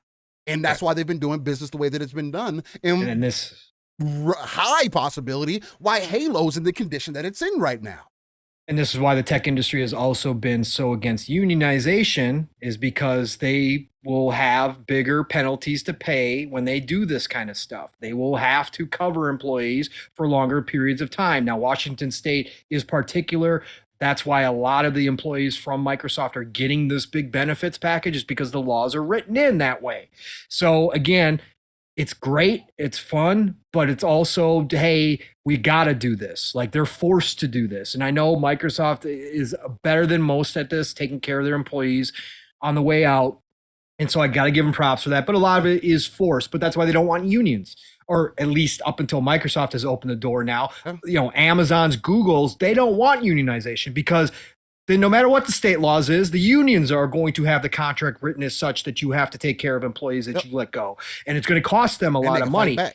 Right. And again, it sucks. The whole system as a whole, because of how it works, it is trash. Again, you can also reverse it and say the system has helped people more than any other system that's ever been come up with in history as well. There's a lot of different arguments to be made here. But overall, what we're talking about right now, it's a shit-ass day. It sucks. It wasn't just Microsoft. Google, Amazon, they all had to do it. All throughout tech.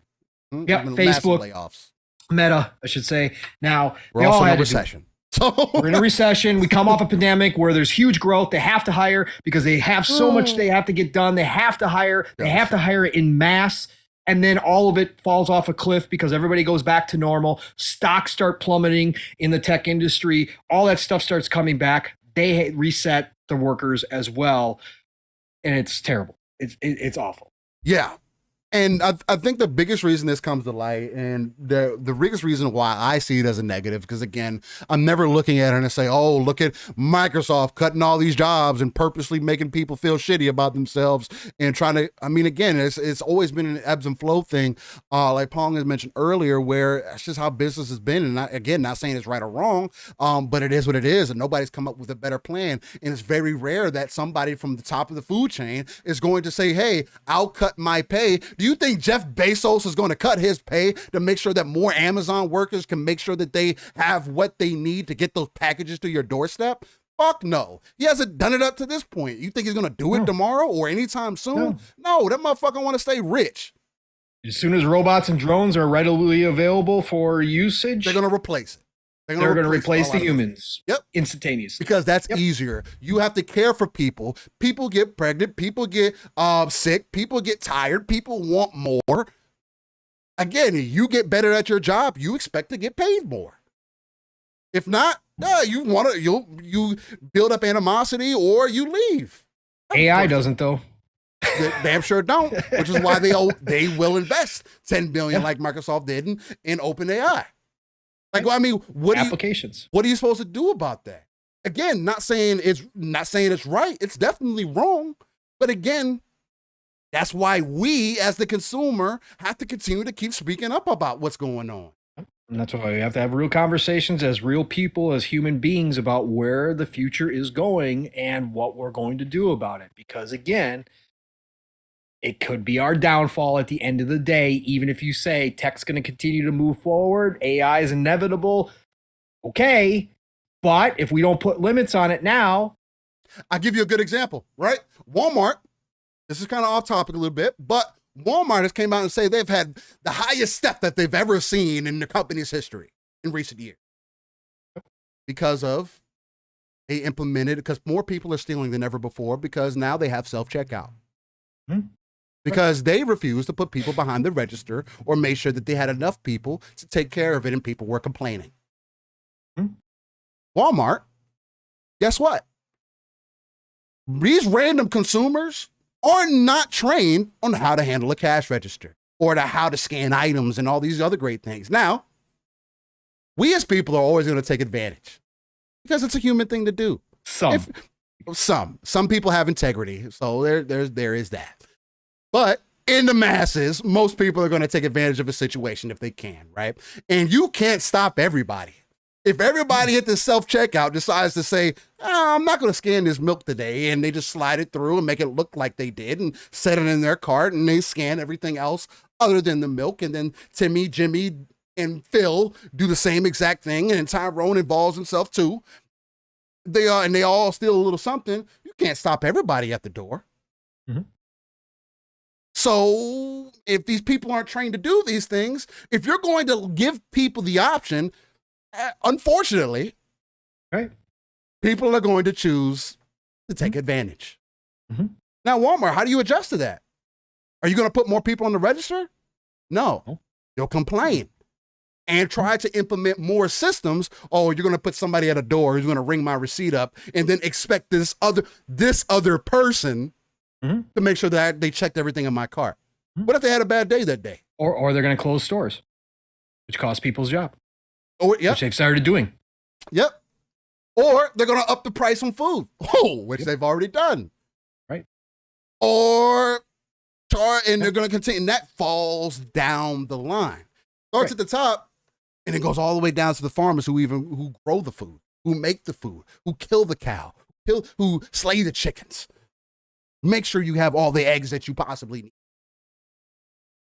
Like, it's an ongoing trend, guys. Like, it's not going to get any better. Matter of fact, it's going to get worse because we as humans have just become lazier. And things have become more convenient. Right. But nonetheless, a lot of that I do put on the fault of the government because again, they're going to be greedy, and that's just the way that it's been. But nonetheless, get back on topic. The main reason that this has come up in the discussion is because Halo seemingly has fell to the wayside. The only reason that I say this is because a lot of the layoffs that have been mentioned and everything from Microsoft, the biggest thing that has come out of there is Halo's campaign team, a lot of Halo's campaign team, storyboard team has been cut. No more. No longer in existence, and they've come down and said, hey, not continue with story, multiplayer is the focus, and then move forward. Now, for me personally, none of the Halo games have ever had a DLC content, story content. Now, again, they did set expectation though that there possibly would be. Possibly, not for sure. Nobody said there was an assumption. There was an assumption by the fans, which was a reasonable assumption when you say a 10-year plan, right? You say a 10-year plan on Halo. You have the story, the campaign.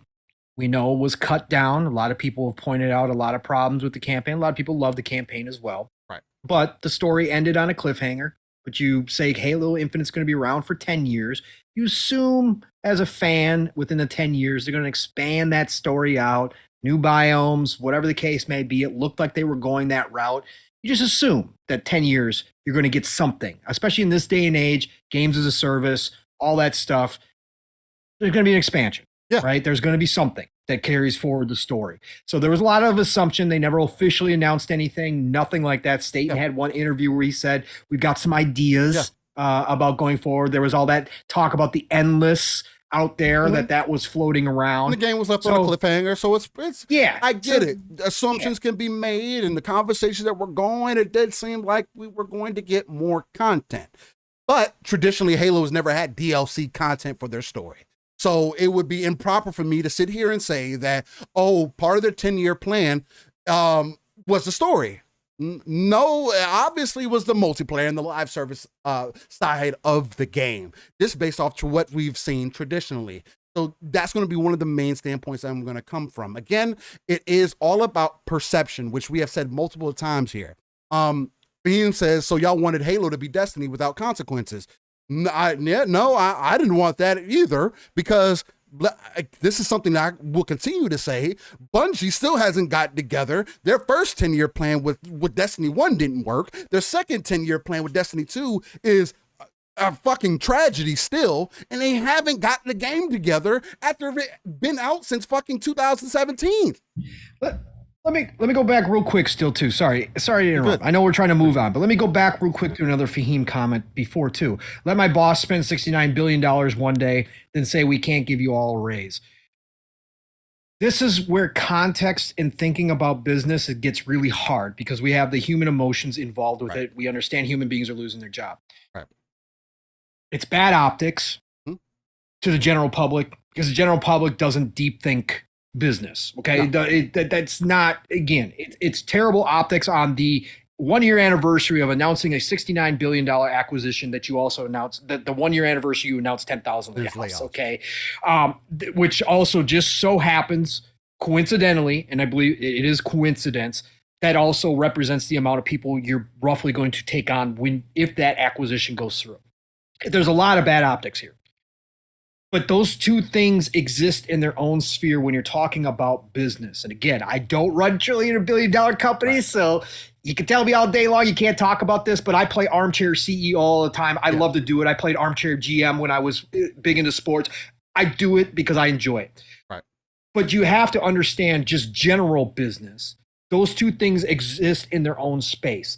The $69 billion acquisition is for the future of the company and where the company is going to be and what that means to the company to remain healthy, to remain competition wise, all that stuff that exists. And you also have to take into account that $69 billion acquisition down the road, if Microsoft gets to be where it wants to be, if Xbox is as big as they want it to be, how many jobs are going to be created because of that? How many jobs are going to come from that acquisition on top of the jobs they already take on? Sure, there'll probably be some redundancy. They'll lose some jobs. People may be cut from Blizzard, Activision, because there's redundancy, all of that. But if Microsoft Vision comes to pass with this acquisition, who's to say they don't open another 5 studios? Who's to say that they don't have more employees come on board to help because of that acquisition and because of the growth that happens within Xbox. So that's why I say they exist in their own sphere. As much as, again, as a human being, emotions and all that kind of stuff, and looking at an awful situation, you look at that and you go, God, that's not right. You can't do that. That's terrible. Down the road, if it all works out, at the end of the day, there might be a bigger net gain than even the 10,000 that was lost today. Microsoft might be looking at a company that's 300,000 employees by that point, right? So that's why I say you got to kind of separate those. It's hard. It's not easy to do, but sometimes you do have to do that. Sorry. Yeah, and Vic, yeah, that's another good point. You see how convenient when the pandemic happened that Walmart stopped being 24/7, because it's the same thing in my city. And the pandemic's over, but they didn't go back to 24/7. Nope, because they retrained everybody. They retrained you as a consumer are now retrained, and they can shorten their hours. And guess what? Because now you no longer expect it to be open 24/7. And now they can fucking stock their shelves without you being in the fucking way. Yep. Correct. Shout out to them. Business. You do what you need fit. And their competition, to be fair, isn't open 24/7 either. Again, Target isn't open 24/7, right? 9 o'clock. So Walmart figured out how much they were saving in paying out people to be there 24/7 and said, guess what? Our customers will be retrained. They know they can't just expect to show up at 2 o'clock in the morning and walk into Walmart. So, hey, we're good. We're good. And Beam says, where does it end? I mean, we don't know where it ends. And Beam said they literally had 23 studios. There's so much more that goes into business than me or you are ever going to understand. I'm not in the boardroom meetings. I don't know what the depth of their business is, and I don't know what their future investments are. And I don't necessarily care. I am somebody here that is going to speak out on the things that I'm seeing and whether I feel like it's other options could have been made, and speak on my standpoint. Again, I made the example. Satya could have took a pay cut. Would he have been realistic? Because there could have been so many people at the top that could have said, yeah, for the better of the business, we're going to take a pay cut so things could be better. That's not realistic. That has never happened. Traditionally has never happened. Matter of fact, it could be suicide to some people. Business suicide, at least. But it could be, we can make so many arguments of why it wouldn't be. They don't see it that way. And that's why we have to continue to speak out on it. It is something to say that, hey, you cut all these people and Halo still has a fucking problem. You treated your mainline IP, something that is looked at as far as like a Mario or a Sonic or I don't throw God of War in that conversation. God of War is cool, but it didn't change the industry and make people look at things differently. I don't personally. I don't think it's ever been critically looked that way. Now, Crash might have been back in the day with Sony. Maybe people looked at things differently. Matter of fact, there's documentaries and videos that have kind of proven that, when they put Crash on stage, man, fucking video games changed forever. Now they're in the 3D space. Crash was also one of the first games to do something similar to that. And Halo is up there in that same conversation of, hey, this is like many people, if y'all have used it on Xbox Ultimate, where Halo is literally like Mario to Nintendo. And this is like saying, fuck it. Hey, we're going to let go of all these people and we're only going to make these particular Mario. We're only going to make Mario Party from this point forward. We're not going to make any single player Mario games. It's only Mario Party. Because that's what people Mario play. Kart. Or Mario Kart. Mario Kart's a better example because people love that shit. We're not going to make any more Marios. We're just going to make Mario Kart all day. That's it. Which fucking Mario Kart fucking 8 has been out forever. Infinite. It's literally infinite. That's why they put 8 on the fucking It's box. games as a service. Games as a service. So, Blue Moon said, I heard MS has said their employees can have unlimited time off. I think they might have taken it too far. Yeah, they did. They put in unlimited PTO now. Yeah, they got a little bit of PTO by just letting people go. Oh my God. But there has been people that have thrown the conversation of Microsoft's management of games to question again and again, all in an optic standpoint. This shit looks terrible. You're already still trying to prove to people that you can be a publishing house to put out good games of quality, and quality is always going to be subjective to people. And again, I've been one of the main ones saying that, hey, y'all are putting too much stock on first party games. I've been one of the main proponents saying this shit, but I can't be ignorant and say that first party doesn't matter and that it shouldn't be thrown into question. You can't have something like in Halo come out and it be struggling on a live service aspect. Why didn't you move more of those people to the live service so that you can get caught up? Well, you can let them go after that. But are we also in a space where Halo's not what it was? And it will never be. Because Halo changed the industry and Call of Duty followed up and further refined it. And there's other games, for an example, it is a critical failure that Halo came out and didn't have a world-renowned game mode in Battle Royale. That's a failure. You literally did not pay attention to trends or said, I'm purposely going to go against the grain because I have Halo. At least that's the way that it's demonstrated to me. Now, will Battle Royale save it? Who knows? But I can't say that it's not one of the most popular game modes that are being played in the multiplayer space currently. Mm-hmm. So it at least should be an option. It should at least be a mode. It is a failure for you not to do that. At least potentially. Now we're hearing that certain affinity, somebody completely outside of 343 is going to create that mode for you. What does that say about your studio? What does that say about your management skills? Or the management up top going down? Because again, you're just optics. That's the only thing that I can talk from at this standpoint. Is optics. At an optics standpoint, you've blatantly demonstrated to people why they shouldn't care. And that's unfortunate. Though, what's up?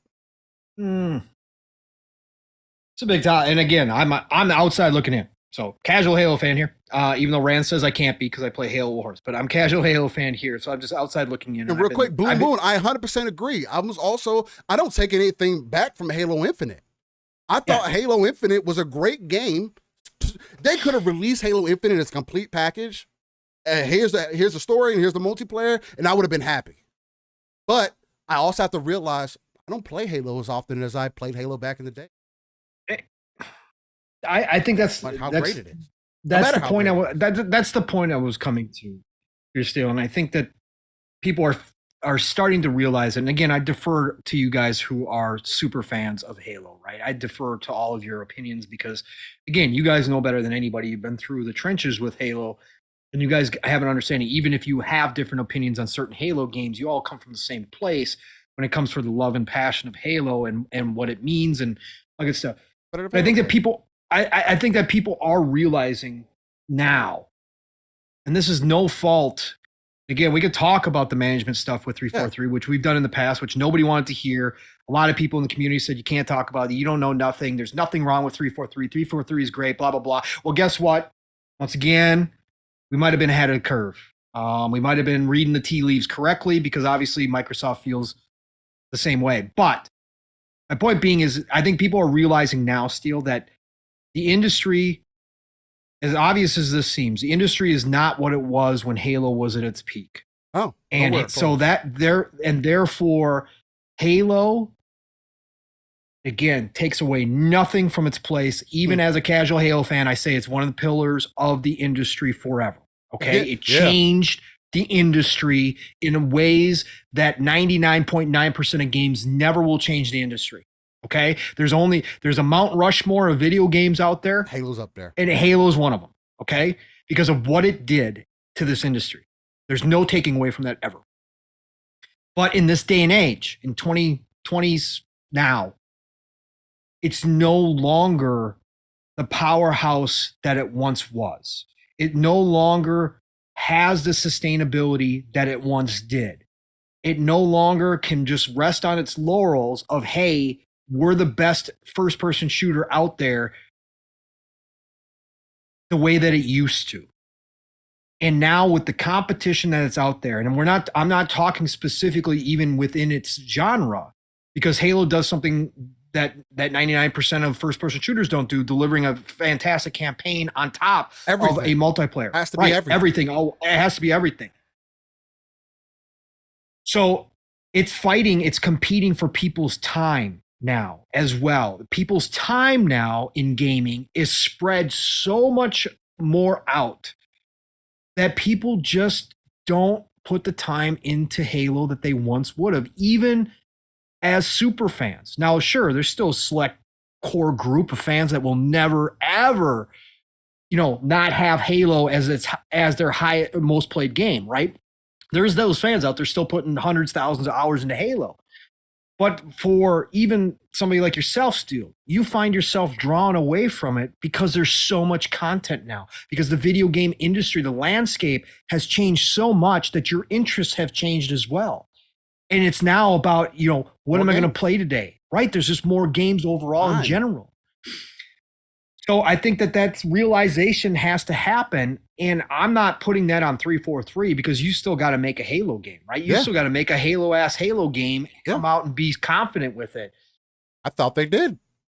I thought they did for them. You can't have the issues that you had up front either. But if you, right. And if you internally make the decision that, hey, we're not going to make a classic, we're making a classic Halo game, but we're also going to go to this games as service style. Well, then you do have to realize where that industry is at. And you have to look at, again, Halo wasn't trying to do something that nobody's done before, like they did back in the early days of Halo. Oh. They were coming into an already established games as a service style. They already have plenty of examples out there as to what that means nowadays and how you have to have a solidified roadmap with consistent content dropping to keep people happy and to keep people engaged. Otherwise, you fall by the wayside real quick and people move on, right? That's where Halo finds itself now. And I don't blame 343 because the industry changes. Things happen. It's a different world out there. They've put out a great multiplayer product that, again, when we played the beta, and again, even as a casual Halo fan, I said, damn, this is one polished multiplayer. They launched the beta, and I think we were all in agreement. Hell, you could launch this today, and it'd be better than 90% of the games out there right now, right? That's how good it was. But you didn't stick the landing. And the landing was the follow-up to what you do once you launch the game. And nowadays, you don't have forgiveness out there. You don't have the time. Sure, there can be comebacks. We've seen it before. We've seen other games come out the gate and not do it right and, come back. Destiny 1's a perfect example. Failed. Okay, according to what their internal goals were. One too. I love Destiny 1. I put hundreds of hours into Destiny 1. I was a Destiny fan back then, right? I was about Destiny. Destiny 1 didn't hit the way they thought it was. They scrapped real quick from their 10-year plan and said, nope, we got to redo this. Destiny 2 comes out. Not perfect by any stretch of anybody's imagination. Destiny 2 had its problems. It still isn't. But again, they've established themselves over time now to get to the point where they can fumble and their core audience, which is huge, comes back again when they come back and say, okay, we fixed it. Halo doesn't have that forgiveness anymore. They don't. And missing things like Forge, missing things potentially, like you said, Steel, a battle royale, looking at the landscape of gaming. Split screen co-op, again, you can dismiss it all you want. It's still a factor. It's a detracting factor, huh? It's a detracting factor that just adds to the things. All of that equals now and a campaign that obviously was rushed to completion. The campaign, again, a lot of people loved it. I appreciate it, but Joseph Staten was brought in to patchwork that thing together. He did a fucking great job. He did a great job. Whatever he did, my God, that fucking game came out. Hey, Halo Infinite is a 9 out of 10 still for me. Sure, absolutely. I mean, and again, a lot of people feel that way. But he was brought in to patchwork it together so that they could get it launched after a year delay. And they had to get it out the door. And again, that argument was made. Obviously, I think a lot of people would change their argument at this point and say they should have delayed it again. I don't know if that would have helped at the end of the day. Maybe. I think there's potential if you could have gotten Forge in there too as well, and you could have gotten your roadmap for the multiplayer content a little bit more solidified. Maybe it could have helped. But at the end of the day, this is a business decision, Steel. Could also delay the inevitable. Yep. Could have been delaying the inevitable, but this is a business decision at the end of the day. This was numbers. Again, I don't think we don't know exact numbers. The number that's been thrown out there, I think is complete bullshit. And I don't think it's real, the $500 million. I think that's BS. I don't think that's what they spent on this, but I don't think we're going too far to say that Halo Infinite was the most expensive first party game that Microsoft has ever made. Okay. This comes down to pure business. Phil stuck by his people. He was loyal. Again, I say that's one of Phil's greatest strengths and one of his greatest weaknesses is his loyalty. He's stuck by people. Maybe when they should have been gone years ago. They got the game out the door. Gave them time to fix it. The numbers, monetization-wise, aren't adding up. They went with the decision that we're going to a free-to-play games as a service model with the multiplayer. Obviously, with Game Pass, you're not going to get the sales that you once did out of the game when it comes to the campaign. And then at the end of the day, they had to look at the bottom line and say, we can't expand. Even if we had talked about expanding the campaign, it's not worth it. It's not worth it to us. We're behind the ball. We're behind. We're way behind the ball. And now we got so many Halo, again, as much as I just talked about it not being the same place it was back in the day with the industry, is not in the same place in-house with Microsoft and Xbox because they've got so many more irons in the oven. They got so much more. They got so many more teams now that Halo doesn't have that pedestal place anymore within Xbox. So when you start looking at when you have to make a decision like they did, when it comes down to 10,000 people being laid off within Microsoft, and then they look at the games division, which is included in that, what's the team you're going to look at? You're going to look at the one that cost you the most and produced some of the least. And that's Halo. And that's Halo Infinite. And you're going to say, okay, well, we're not planning on doing campaign now. We probably made that decision a while ago. There was never really solid plans again. So campaign team, we're going to roll some of you in the multiplayer. The rest of you, sorry, we got to let you go. And that's what they did. Now they're refocused with Peter Heinz? Mm-hmm. Pete Heinz. Yep. Pete Heinz. Pete Heinz, you're up. You're taking the lead spot. Joseph Staten, you're moving back to publishing. And we're going to focus on what we know still works within Halo, which is the multiplayer. It may not be the biggest thing that we got going right now, but it still works. And Halo can't die. Like that, no. that can't happen. So we're going to focus on multiplayer. We're going to try to get the multiplayer straight. Certain Affinity's working on our BR. Maybe the BR is the magic bullet. Forge has certainly helped now, created some excitement. Let's focus on what we know we've got working. Campaign, we're retiring it for right now, and let's get this straight first and see if we can get some positive stuff out of this. Let's see if we can start getting a consistent content drop, which in turn creates more monetization. And again, I hate to say this stuff, people. I hate to be talking about monetization when we're talking about video games, but let's be real, it's a business. Where we're at. They aren't making money, they ain't gonna make it.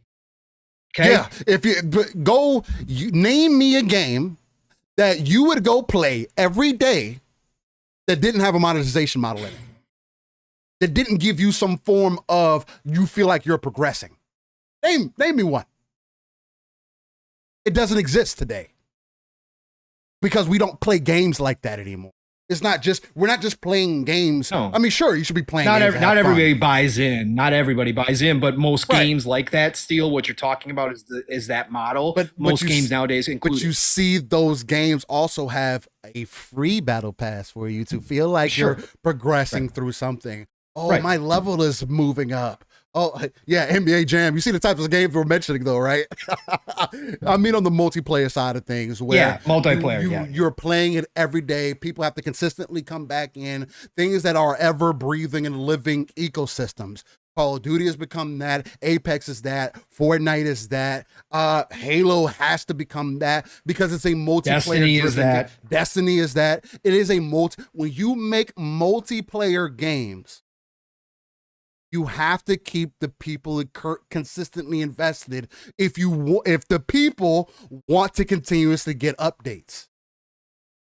There has to be an investment there. Why would I continuously update something that you're not supporting? The only thing that you're supporting me with is time. What does that do for me? I'm not getting anything from your time other than you playing my game. But what if you find that there's no reason for you to keep playing my game? Then you stop. Your friends stop. You tell them and they stop. Then what?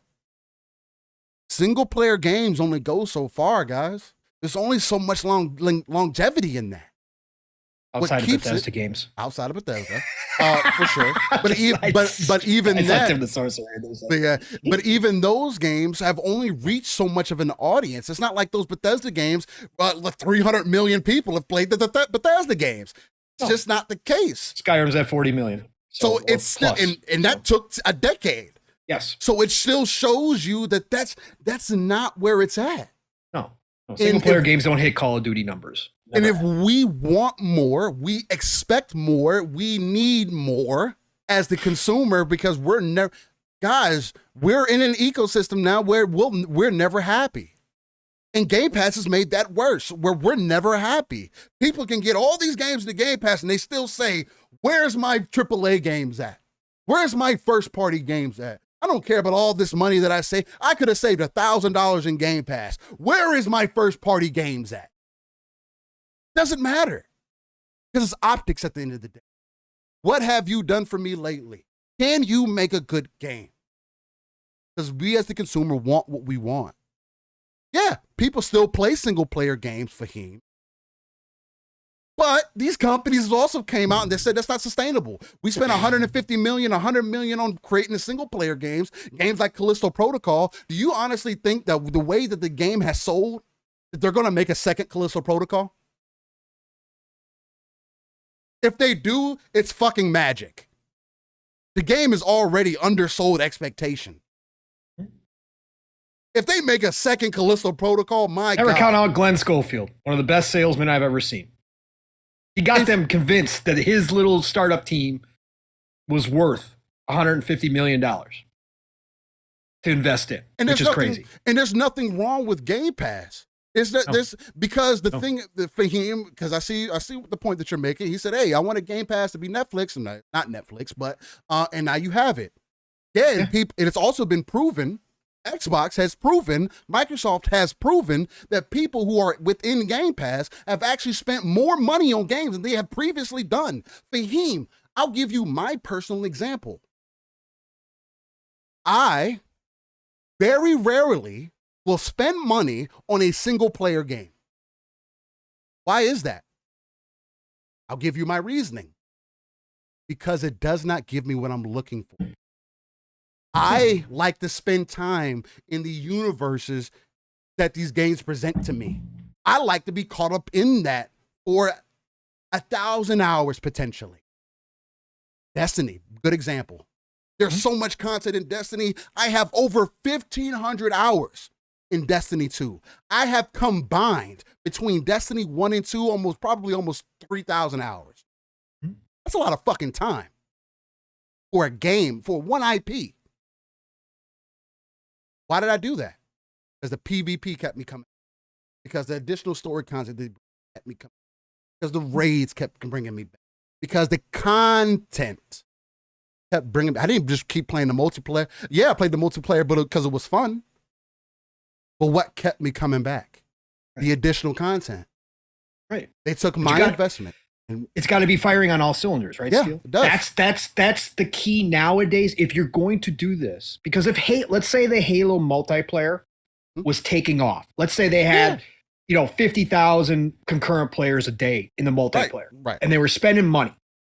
You better damn well believe that there would still be campaign DLC on the table. Or if not even campaign, that you'd be getting fucking better cosmetics than what you're getting. Right. The multiplayer side would be in a great spot, obviously. If there's that many concurrent players, the multiplayer's hitting, right? So the monetization is going to be on People point. there. They're going to be getting all that, right? But the campaign DLC, the campaign side of Halo Infinite would be strong. They'd be looking at expanding that story. Keep the conversation going. Because the multiplayer is free to play, you don't need Game Pass to play it. Okay, you just need gold to play online, right? That's what I'm saying. I know. You get where I'm going, though. Yeah. For their ecosystem, how it works now, Steel, the campaign would still be viable because with that many people playing multiplayer, the Halo IP as a whole's popularity would be through the roof, and the campaign DLC would be a benefit, even if they didn't sell it the way that they used to because it's in Game Pass, would be a benefit to the Game Pass ecosystem. As people came in to play the multiplayer, they would look over and go, oh, damn, I want to play the campaign. Oh, I can go spend $60 plus the DLC to get the campaign, or I can just jump into Game Pass. More people would be jumping into Game Pass than two. It would sell from the multiplayer to the campaign.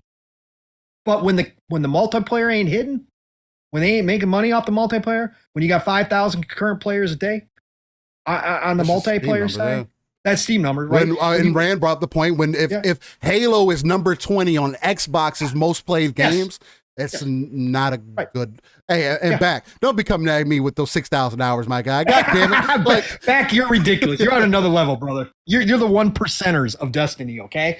But that's what I'm saying. In today's system, it has to be firing on all fronts, right? It has to be firing on all fronts. But that's the point that we're trying to make, is that this is a different industry now. And that Halo, they tried to change it to kind of fit within that industry, but they missed the mark. And when that happens nowadays, ouch, because you spent so much money. And to your previous point, Steel, the single player games, if they don't hit, chances are you don't get that sequel because of the money investment up front that it takes. Games are $70. Like, guys, do you think people have not been spending the top dollar on games since the beginning of gaming? Not everybody does it. That's the problem. That's why the growth has been stagnant. That's why Game Pass exists. It's blatant. It should not take 5 years for a single player game to sell 30 million copies. Oh, in what world? We can't that barely happens. And that fucking barely. Barely happens. Detroit become human. Yeah. How long has that been out? 8 years? Fucking a while. 9 years? They just announced 8 million people. Now, again, that wasn't necessarily a AAA budget. They probably didn't have a huge budget. They made their money back, but that's... Yeah, but that long later, you finally announced 8 million? I mean, again, the Last of Us's, the God of Wars, the Skyrims, all those, those are all few and far between. The Spider-Mans, that's not the norm. That's not the norm at all for single player games. It's not. For most games. Right, for most games in 90%. general, correct. It's not. So it's a higher risk proposition to make a non-monetized single player game. That's why you hear Sony saying, going forward, all of our single player experiences are going to have some type of multiplayer attached to it. Why? Because they're not satisfied waiting on that money. They're not satisfied sitting around waiting 5 years to turn the investment. They want a quicker ROI. So what are you going to do? You're going to attach multiplayer because you can monetize that multiplayer, like Steel was just saying, keep people engaged. People are more willing to spend money in the multiplayer sphere than they are on the single player, even with great DLC. They're still more willing to spend the money on cosmetics, as stupid as we all thought it was when it first started in this industry. I used to laugh at that shit and go, you kidding me? $5 for horse armor? Fuck off, Bethesda. I ain't buying your stupid shit. I thought it was dumb. Nowadays, it's the norm, man. And that's how these companies are making their money. That's why you see Ubisoft chasing it nonstop, but they haven't hit yet. And it's cost them. They're lost. They're Ubisoft lost. is lost in the sauce. They don't know where the fuck they're going or what they need to do. And they're putting all of their eggs in the Assassin's Creed bucket. And who knows if that's going to fucking work. Because I can't play Valhalla for 100 hours and get fucking burnt out. Right. That's how I felt, no matter how great the game is. I feel like the Valhalla is a decent game, but it's fucking it's a great 100 game. hours of convoluted bullshit that you could have dumbed down to about 60. Right. And I could have got the more experience, but that's me. Right. But that's where 343 just did not stick the landing, Steel, and it cost them the campaign side of things. And again, I'm not here to argue with anybody saying, well, they never planned on the campaign, blah, blah. Listen, again, you're not going to tell me with a straight face if the multiplayer was kicking off. It doesn't even have to be like the old Halo days. If the multiplayer was just been consistent and they were making money, you're damn well Skippy they would have come out with campaign DLC. You're damn well Skippy they would have expanded that story. But they didn't stick that landing. And now, here we are. We're at the point, Steel. We should probably get back to this because you and I are tangent-ridden today. You and I are eating up minutes left and right here, which is great. This is what we do. But Steel, I want to hear your side of things now. We're here, okay? We're here. Multiplayer is the focus. Again, numbers are about 130 people let go from 343. Yeah. That includes contracted workers, which again, some people don't count. I'm going to count them. They're human fucking beings. They're no longer with the team. Okay. 130 people cut total. They're focusing on the multiplayer. We've heard, again, we won't know because nobody's come out and clarified yet what they're going to do. Potential's there that they start licensing out the Halo IP for other dev teams to create new stories, new genres, whatever. Where do you see the future going, Steel, as a Halo fan? Where do you see the future of Halo? Is it just straight multiplayer from here on out? They're going to fix it. They're going to figure it out. Hope Certain Affinities BR comes in, magic bullet, sparks it. Or do you think they start looking outside the box for a different Halo? Do you think that maybe eventually, towards the end of the generation or the beginning of the next generation, they rebuild the campaign team within 343 and move forward with a new Halo? What do you think, brother? I think that there's a multitude of different ways that they could go, and I definitely think that they should go. I think for too long, even in the Bungie era, Bungie set the wrong expectation of having the game be focused one way. For not ever expanding out. I mean, that's an issue I think that Bungie failed on back in the day on not having DLC for their campaign, where it expanded out into different assets of the story so you can get these different perspectives and have that avenue of where it can expand. And I mean, down that, so that's one aspect. I do think that right now it is going to be, hey, let's double down on multiplayer. Let's see how many people we can get back invested. But I just don't know because multiplayer it's not just arena. You can't just rely on arena-based game modes anymore. That's not what keeps people invested. Not everybody cares about their KD. That is a very hardcore thing. You want more people playing your game, you have to give people more options to play. And the biggest way to do that right now is a battle royale. The only big way out is doing something that other people want to play. Is giving people more options. That's the only way out right now. And more options can lead to hey, certain affinity after you get done with the battle royale and you finish your Monster Hunter game, maybe you make a third-person Halo. Hey, Ed, since you're in-house, I know you're good at making Doom and you're good at shooting mechanics, and how about you get a hand in with Halo? How would that feel? What if you create a Covenant-focused storyline and you take it completely there and you do all that first person? You guys are good at creating aliens, and we already have a base template. You can make it real gruesome and nasty and over the top and blue blood everywhere, and like you could really take advantage of that. Y'all aren't working on Doom, and if Doom is done, so what's next? Quake, exactly. But if you get Quake, that is going to push Halo further out because whether people want to realize it or not, Quake and Halo you start getting to a point where you're having the same conversation. And no, they're not the same game, but they're still arena-based shooters. Quake is a lot faster than Halo. Oh, a lot faster. Oh, much faster. But let's say, what if Quake comes out and it's the new arena-based shooter because of the type of gameplay that it is? Mm-hmm. Now, there's nothing to prove that, but it's a possibility. It was back in the day. It could come back around and do something special. problem is there's nothing. So Halo is unique in fact in its style of game, not in many other games that are of like that. The closest thing you can, because it's been relegated to that, though, Steve. yes, like because they haven't tried outside of Halo Wars. They haven't tried. I mean, ODST you could kind of say was different enough, but outside of that, we don't have any other examples of Halo because they've never had another team work on Halo.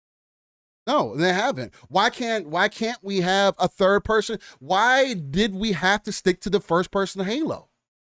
Why does it take 1,000 of us to say, hey, why don't you focus on Team Osiris? You introduced Locke and had all this controversy. Why didn't you double down on the controversy and create a third-person game based off of Team Osiris, based off of Oni, taking a whole different direction, a whole different world of adventures up to the point he meets Master Chief? You could have done that. Where is it? So where is the true value in the IP? If the Halo show, whether people liked it or not, the show wasn't made for us as gamers. Obviously, it was made to get the casuals in, which it worked. It did. Right. Whether y'all like it or not, it worked. I liked the show for what it was, and I'm a fucking Halo fanatic. I've read the books and everything. I don't agree with everything that the show did, but I do think it brought Halo to life. My mom enjoyed it. My stepdad enjoyed it. People who aren't fans of the IP enjoyed it as a fantasy show, a sci-fi fantasy show. They enjoyed it. So obviously they're doing some things right, or it's working for some things. It's not perfect, but it does show a lack of vision. Now, is it the lack of vision? The lack of vision isn't just up to 343. The lack of vision is on Xbox and Microsoft. If this is your mainstay IP, the same way Nintendo did, I'm not saying you got to make a kart racer and make fucking platformers, but why didn't we get the what was that? It was what are the big blocks called? They're like Legos, Mega Blocks. Why didn't we get that Mega Blocks Halo game that was rumored being made? Why didn't we get that? What happened? Because Microsoft was in Xbox was in a different position back then. They didn't take advantage. But now, the golden age, put up the fucking bat signal. Get out there. Use Halo like Star Wars. Yeah. The lore is there. You can. License this shit out. Why did we only get the Paramount Plus? Why has Microsoft not look at the popularity of anime? Why didn't they go get Studio Trigger to make a Halo ass anime? Violent, gory, based on the fucking game, right? Why not go do stuff like that? They've underutilized this IP, as big as this IP is, and I believe it's the most valuable IP out there. I think from video games, I can't remember for sure. It's got to be up there, other than like Pokemon. Yeah, right. But it's got to be up there, right? They underutilized it still because they did not expand. So now that we're here, okay, and now that Halo obviously isn't that Halo of old, okay? Now throw up the bat signal, man. I can guarantee you there's some people at other studios that grew up that are now developers or heads of studios that grew up with Halo, that fell in love with Halo just like you, just like Math, just like everybody out in this community that loves Halo. They grew up and always dreamed about making a Halo game. But obviously they didn't work for Xbox. They didn't work underneath 343, so they didn't have that opportunity. You throw up that bat signal now and say, listen, we're open. Send us those pitches. What do you got? You want to make a Halo RPG? Cool. Let me hear about it. Let me see what you got. You want to make a Halo third-person looter shooter? Let me see what you got. Throw up that bat signal and steal not everything, just like Star Wars, or just like take any other IP that a lot of people have worked on. Maybe not every one hits. But what if you get that one that changes people's perception of what Halo is? Because a lot of people still to this day, it's the dude bro shooter, man. It's Halo. It's a bunch of sweaties. I don't want to jump into those lobbies. That's exactly the problem. Right. I don't want to jump in there. But Microsoft Xbox, you created that when you stepped into the multiplayer market. Yeah, you created the monster. I mean, but now, Steel, you can break out. Now's the chance. Mhm. Let somebody else come in with a fresh vision, whatever it is. And if the pitch is right, sign it. Do it. Allow somebody else to come in with a new perspective on Halo, new stories within this universe, which is gigantic. The lore is incredible. All different ways you can take it. You can go back, you can go into the future, get away from the Master Chief. This is your opportunity. We talked about this last night on Xbox Ultimate. What do? Jasper said, well, you got to have one final game that does put to rest Chief if you're going to move away from it. And I don't disagree with him. I think it could be a section of a game, and then you have him travel, man. Master Chief is a legend. It doesn't just have to be this doesn't have to be the focal point. No. That's but you got the opportunity. You got a clean slate right now is what I'm saying, Steel. Use it, Microsoft. Don't sit on this. Don't retire it. Get to work now while you guys think about how you want to move the main line forward. Get other people out there to make other stories. Keep Halo in everybody's mind, because even if you start today, Steel, chances are we won't see another game until the very end of this generation, potentially into next generation. So start now. Get that bat signal up is my plea to Microsoft, and let some other people get some fresh ideas in here, because one of those ideas, again, may all of a sudden change enough people's perspective about Halo out there and create a whole new fan base.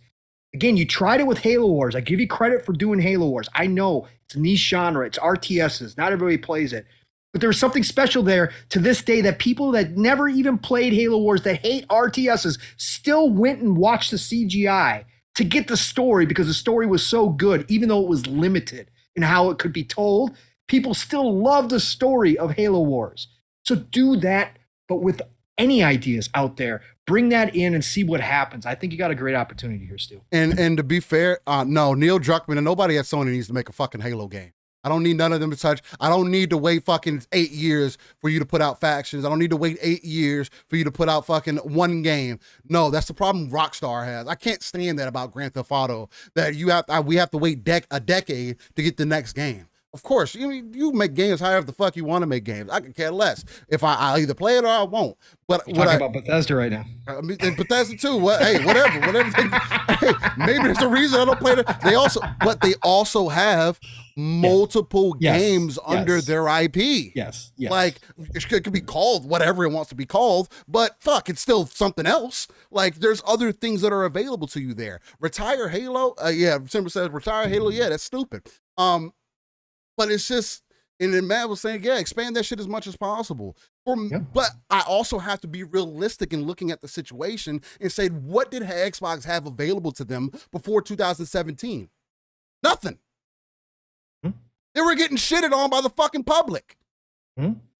Xbox One was in the garbage. You think we're going to get expansive Halo games when the Xbox One is struggling with TV?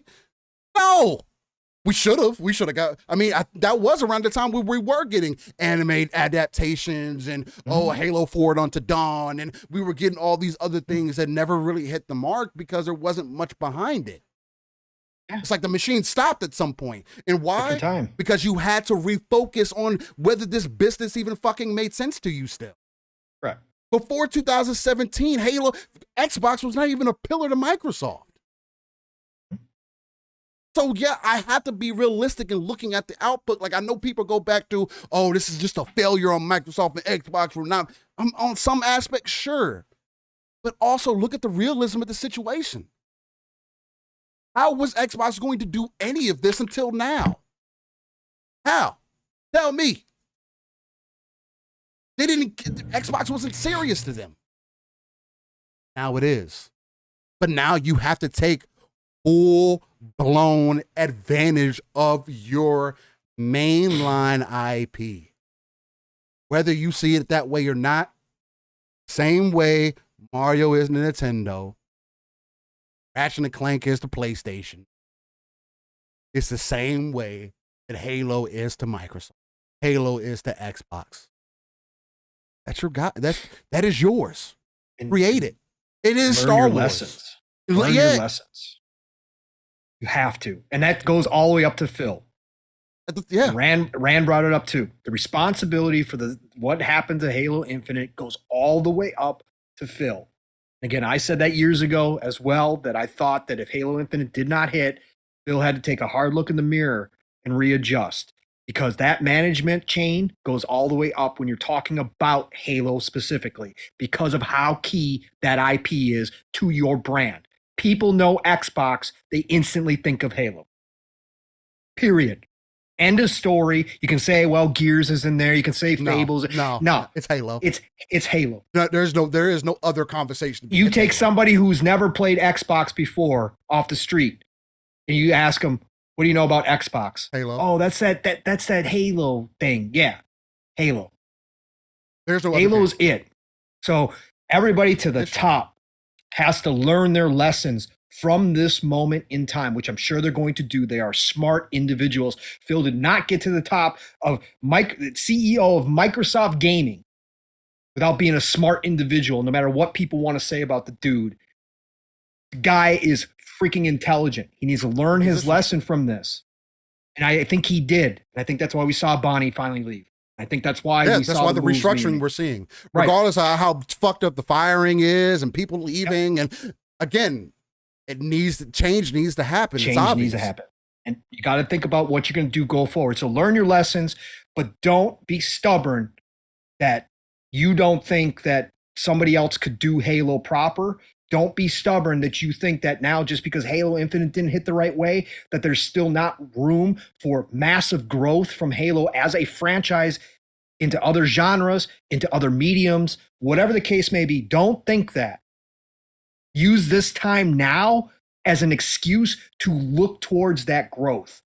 Don't turtle it. Don't lock it up in a closet and say, we're going to forget about this for a while. No. Now's the time where you go outside the box. Yeah. Because you got freedom. Yeah. It's self-created, awful freedom because it didn't hit the way you wanted to. It's not where it's at, where you wanted to. But it is freedom in a way, because now you can just try shit. Yep. Go out there. Try it. That's my point. And 343, they need to stay on Halo. Nobody else needs to make Halo. 343 needs to double down and just make sure that they put out a good quality product. And then whenever they're ready, they can put out the next story, mainline story. And like you were saying, Pong, and everybody else can do whatever they want. Rebuild 343 the right way. When that moment comes, Steel, do not go back to contracted workers again. Do not do that. Hire people in, even if it's a slow burn, even if it's a slow process. Rebuild that studio from the ground up. Outside of the multiplayer side, Peter Heinz, I think we got good leadership in place, but build it from the ground up the right way. Do not turn around and make the same mistakes you did the first time. Do not do that. Yeah. But that's essentially my outlook on it. And again, the biggest way that I could put it, guys, ladies and gentlemen, if it doesn't give you a demonstration of how much the industry has changed, as much as I love Halo, and I would I go get a Master Chief tattoo tomorrow easily. Actually, he's part of the fucking sleeve that I'm fucking considering right now. That's how much that character means to me. But I don't play Halo like that. I don't play Halo Infinite like that. I did when it came out. But I don't play it like that. I do play Warzone. I don't play it right now when they got third person. And really, the only reason I'm fucking they fucked up by even introducing it, because if they wouldn't introduce it, I wouldn't accept it for what it was, and then went from there. But you can't take shit out and then put it like it just. I'm not gonna rock with that. So I'll purposely not play, and whether me purposely not playing matters or not is I guess up to the company. But I won't play. I'll see what changes you make. And again, as somebody that also loves fucking Call of Duty Modern Warfare 2 from top to bottom, story, multiplayer, Warzone, I feel like all of it's made really well and done really well to me. It's not perfect, fuck no, but I do think Modern Warfare 2 is the fucking greatest Call of Duty that's released since Black Ops 2, and I have a right to not play it. Also, again, not the only game that's available to me. And if I will tell you that if Halo dropped the Battle Royale, you goddamn right, that's going to be part of my rotation.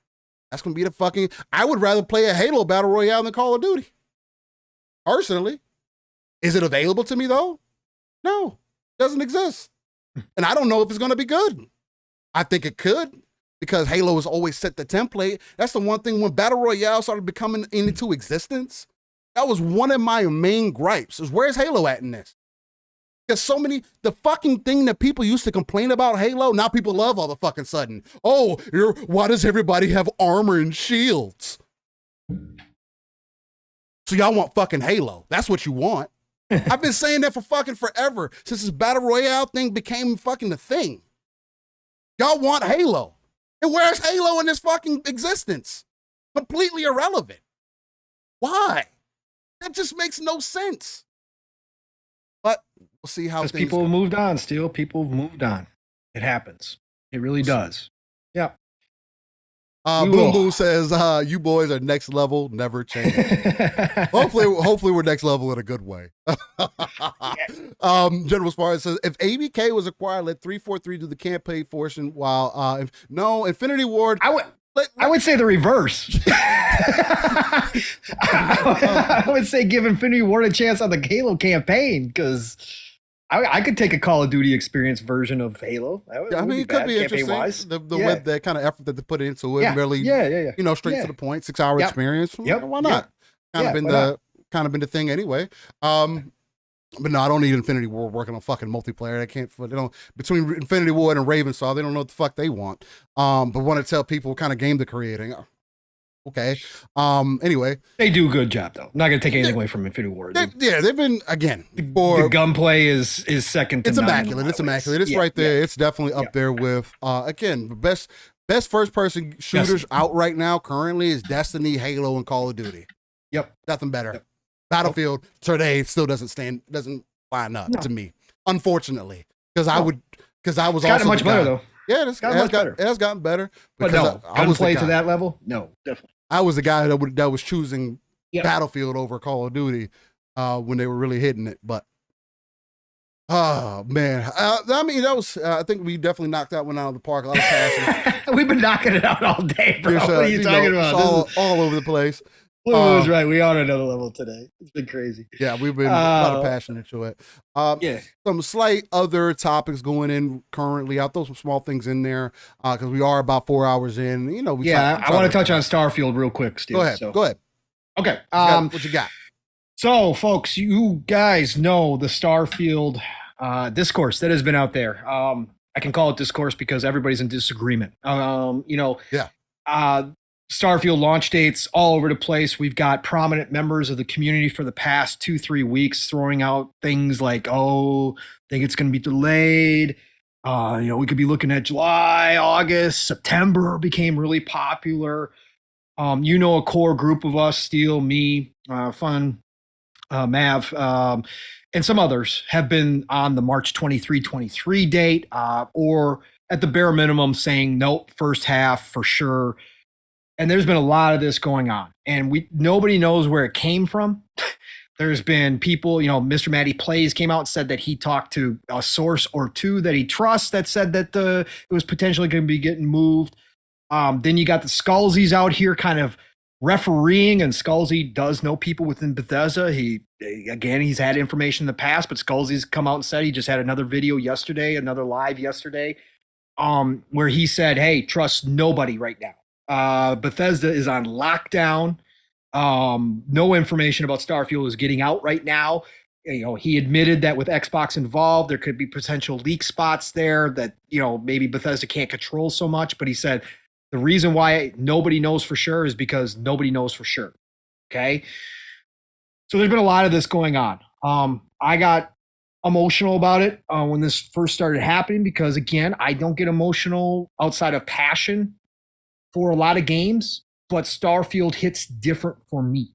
Okay, Starfield is a baby I've wanted. I went through the whole delay last year, so it hits me different. So I got kind of upset about things. Talked about it a few times, but then I found my calm within the storm, and talked about this last week, that I'm going by what's been said, and Bethesda has doubled down. Xbox has doubled down on the first half of 2023. So I wasn't listening to the other stuff. I wasn't going to hear it. And I said, we need to wait. I'm going to wait until I see the deep dive, until they give us a release date. Then if they come out and push it, then I'll have some things to say, but I'm not going to get upset. Jez, of course, shout out to Jez Court. Shout out to Rand. Again, we had Rand on PM and PM this last Thursday. Great conversation. Rand's been wavering a little bit. He was first half 2023. He was a June guy. He actually placed a $10 friendly bet with Jez, because Jez was leaning, no, it's going to get pushed. Rand started wavering. Said, I can really see it getting pushed. We had this conversation on PM and the PM, and me and Mav tried to sell Rand on why we think it's 323 or first half at the max. So we went through all that. Well, Jez yesterday, let's start here. We got this week's deal. We got some pictures of the Xbox Series X boxes, and they've switched over. None of it's been disproven. They've switched over. We got some pictures of Starfield on the back of the new Series X boxes. First came from China. Then yesterday, we actually got a picture of a American version in English. An English version, I should say, not necessarily American, but an English version of the Starfield box itself. That starts getting me, all right, they're ramping up. They're getting ready. If it's August, September, I don't think they'd be making boxes quite now in January. They could, but I don't think they would be making that switch over this early, but maybe it's part of marketing. And then we had Tim Dog come out yesterday as well, Steel, and he said that he originally heard that, of course, everybody knows the 25th is the developer direct. They already came out and said, hey, no Starfield. We're going to have a deep dive on that later. Tim Dog came out and said that he heard originally that the deep dive for Starfield is scheduled for 2 weeks after this developer direct. Which, Steel, we've been talking about this consistently. The earlier we get the deep dive, obviously, the sooner this game is coming, right? And that if they did a developer direct and then they turned around and in the month of February had the deep dive on Starfield, the earlier release is still on. Again, to remind everybody, this doesn't work in business, so I understand the arguments against this, but Todd Howard publicly has said if he had his choice, he would talk about a game, deep dive it, and launch it a week later. Okay? That doesn't work from a business marketing standpoint, but you can't count out on Todd, Bethesda, talking to Phil and convincing Phil, hey, we can't do it a week, but when did we do it like 2 months, month and a half, 2 months? When did we do something like that? You guys can ramp up.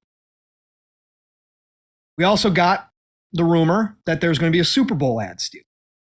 Now, why the hell would you have a Super Bowl ad if you weren't planning on this launch coming fairly soon? Who the hell is remembering a Super Bowl ad come August, September? Who the hell is thinking about that? You launch a Super Bowl ad if you're planning on having a fairly soon launch date, in my opinion. Again, not a marketing major, as people have pointed out to me in chat before. You're an idiot. Pong, you don't know what you're talking about. I'm just saying, all things considered, why would you be advertising at the Super Bowl a game that's not going to come out for nearly another 8-9 months? Doesn't make a whole lot of sense to me. They're expensive, even though they get a break because Microsoft is partners with NFL, which a lot of people who have been arguing against the Super Bowl commercial. Too expensive. Yeah, but Microsoft is direct partners with the NFL. They're going to get a cut. They're going to get a break on the cost, okay? So I think that we do see a commercial there. But we got that rumor this week. And then yesterday on Xbox 2, shout out to Jez and Rand again, one of our favorite shows, of course. Rand specifically went to this topic. He hit me in the DMs afterwards. Steel, I didn't tell you that. He hit me in the DMs because he was like, hey, did our talk help you out a little bit, Pong? In the DMs. He went to Jez right away and asked Jez about Starfield. And Jez says, well, Rand, I think I probably should not have taken that bet with you. Oh, my ears, I was at work. You know what I did. I stopped working. I was like, oh, okay. All right, we're going to turn this up here. And Rand's like, really? Really, Jez? What are you saying? You think it's coming out first half now? And Jez is like, well, he goes, let me put it to this way. Jez said that he has now spoken to someone personally who is playing Starfield from start to finish. Crazy. Complete game, folks. Crazy. And Jez described it as, he said, he followed that up with, I asked him when Rand had to step away, I asked him in a super chat if he had any impressions from the person he talked to. And he said, no, I didn't ask. He goes, I don't like to ask that of people. So I didn't ask that. But what he said was he would describe it as they are in deep polishing phase right now. Deep polishing phase. That means this game's close to being done, folks. That means that the stuff we heard from Colt, where he had also talked to people about playing the game, is probably true. We know there's others out there who have seen it, played it, all of that. So when Jez says that he's changing his mind, that he thinks this could launch first half of 2023, that gives me a lot of hope here, Steel. Again, even if it's not the 3/23/23 date, it's a fun date. We picked it out for a specific reason. I still say there's a chip in a chair chance at this happening. I'd probably put it at, if I had to make a bet, I would probably put it at like a 25-30% right now, which is pretty high for that specific early date. I still think that even if they don't do the 3/23/23, April is viable. April is got a lot less games. Right now, there's only Dead Island 2 out of the big games that I know of. April. Yeah, no, I'm just saying out of the notable ones in April, right? April is Space Month. Yeah. It still lines up. Mm-hmm. So again, if you can do it, if all things are aligned equally, and we're thinking about this, Starfield, March or April, Redfall, May, as we've heard, and then coming up on the 25th, you're going to showcase Forza, and you got Forza dropping in June, right? Mm-hmm. It would line up perfectly for a 3-month domination leading into E3. Crazy. So I'm happy, Steel. I'm happy camper right now. I got a big smile on my face. My hopes and dreams, Steel, are the 25th when we're all covering the showcase live, that at the end of it, they tease the deep dive for Starfield, because that's really going to solidify this for me. And if they can announce the date for the deep dive in early February, I think 2 weeks afterwards falls on February 8th, I believe it is. If it falls that week, I'm on board. I think this is for sure locked in first half of 2023, and I'm happy. What do you think, Steele? No, I mean, to hear news like that, and again, it's coming from a source, and James Corden especially, that, you know, they don't say things unless they have some credibility behind it. To hear things like that, and again, this is all hearsay. We're never going to know. They could release some people have been being funny, and saying they could release in November of this year, and that could be the case. I just don't think that's still a possibility, and I'm just going to stay on the standpoint of my March date. And again, there's nothing behind that other than my hypothesis on when the game could release. April would also be a good date. And again, I want to double down on saying that this isn't about the game having to come out, or whatever the case. It's always going to be more so optics for me than anything else. Hey, you guys said this, so what's happening?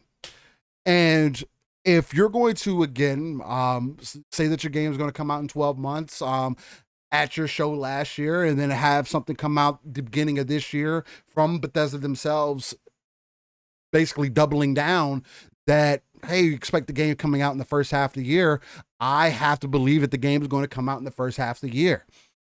And I have not had a reason, and I feel like based off of what you just said, basically kind of solidifies that why would I expect for the game to be released at any other point? I believe y'all said it on Ultimate. No, it wasn't Ultimate. It was in PNM this week with Rand. When y'all had him on the show, when you asked, hey, you know, out of all the games to be released, if they're ready, what game that you would release first? And even Rand agreed that Starfield would be the one that you release first. Yep. It's the most highly anticipated game. It's the newest IP. It's the thing that could definitely kickstart the flood, possibly of games to be released this year. I mean, I would think it's ahead of Forza Motorsport in a lot of aspects. Again, we know what to expect out of Turn 10, Yes. their quality, and to hear that they're going to go above and beyond potentially. And then we've also heard some other things behind the scenes that we're going to be much more impressed than even what we're anticipating. Again, as me as a fan of Turn 10 and Forza themselves, because they put a lot of effort, a lot of work into their games. Not to say nobody else does, but I just favor Forza more so than anything.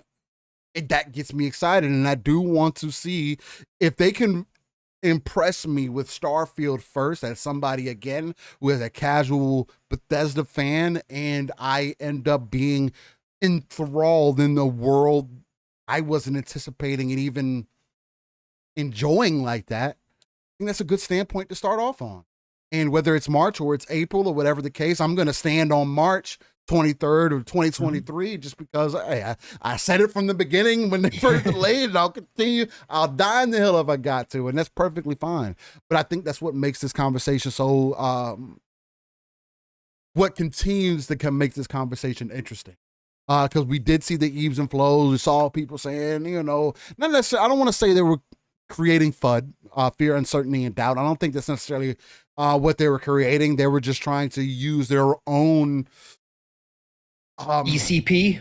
Yeah, educated consumer's perspective for sure. They were just trying to use their own, which I have to respect, and I will always, respect. I will always respect people that will stand on what they say. And I always can respect people who kind of adjust their ideas when they find new information.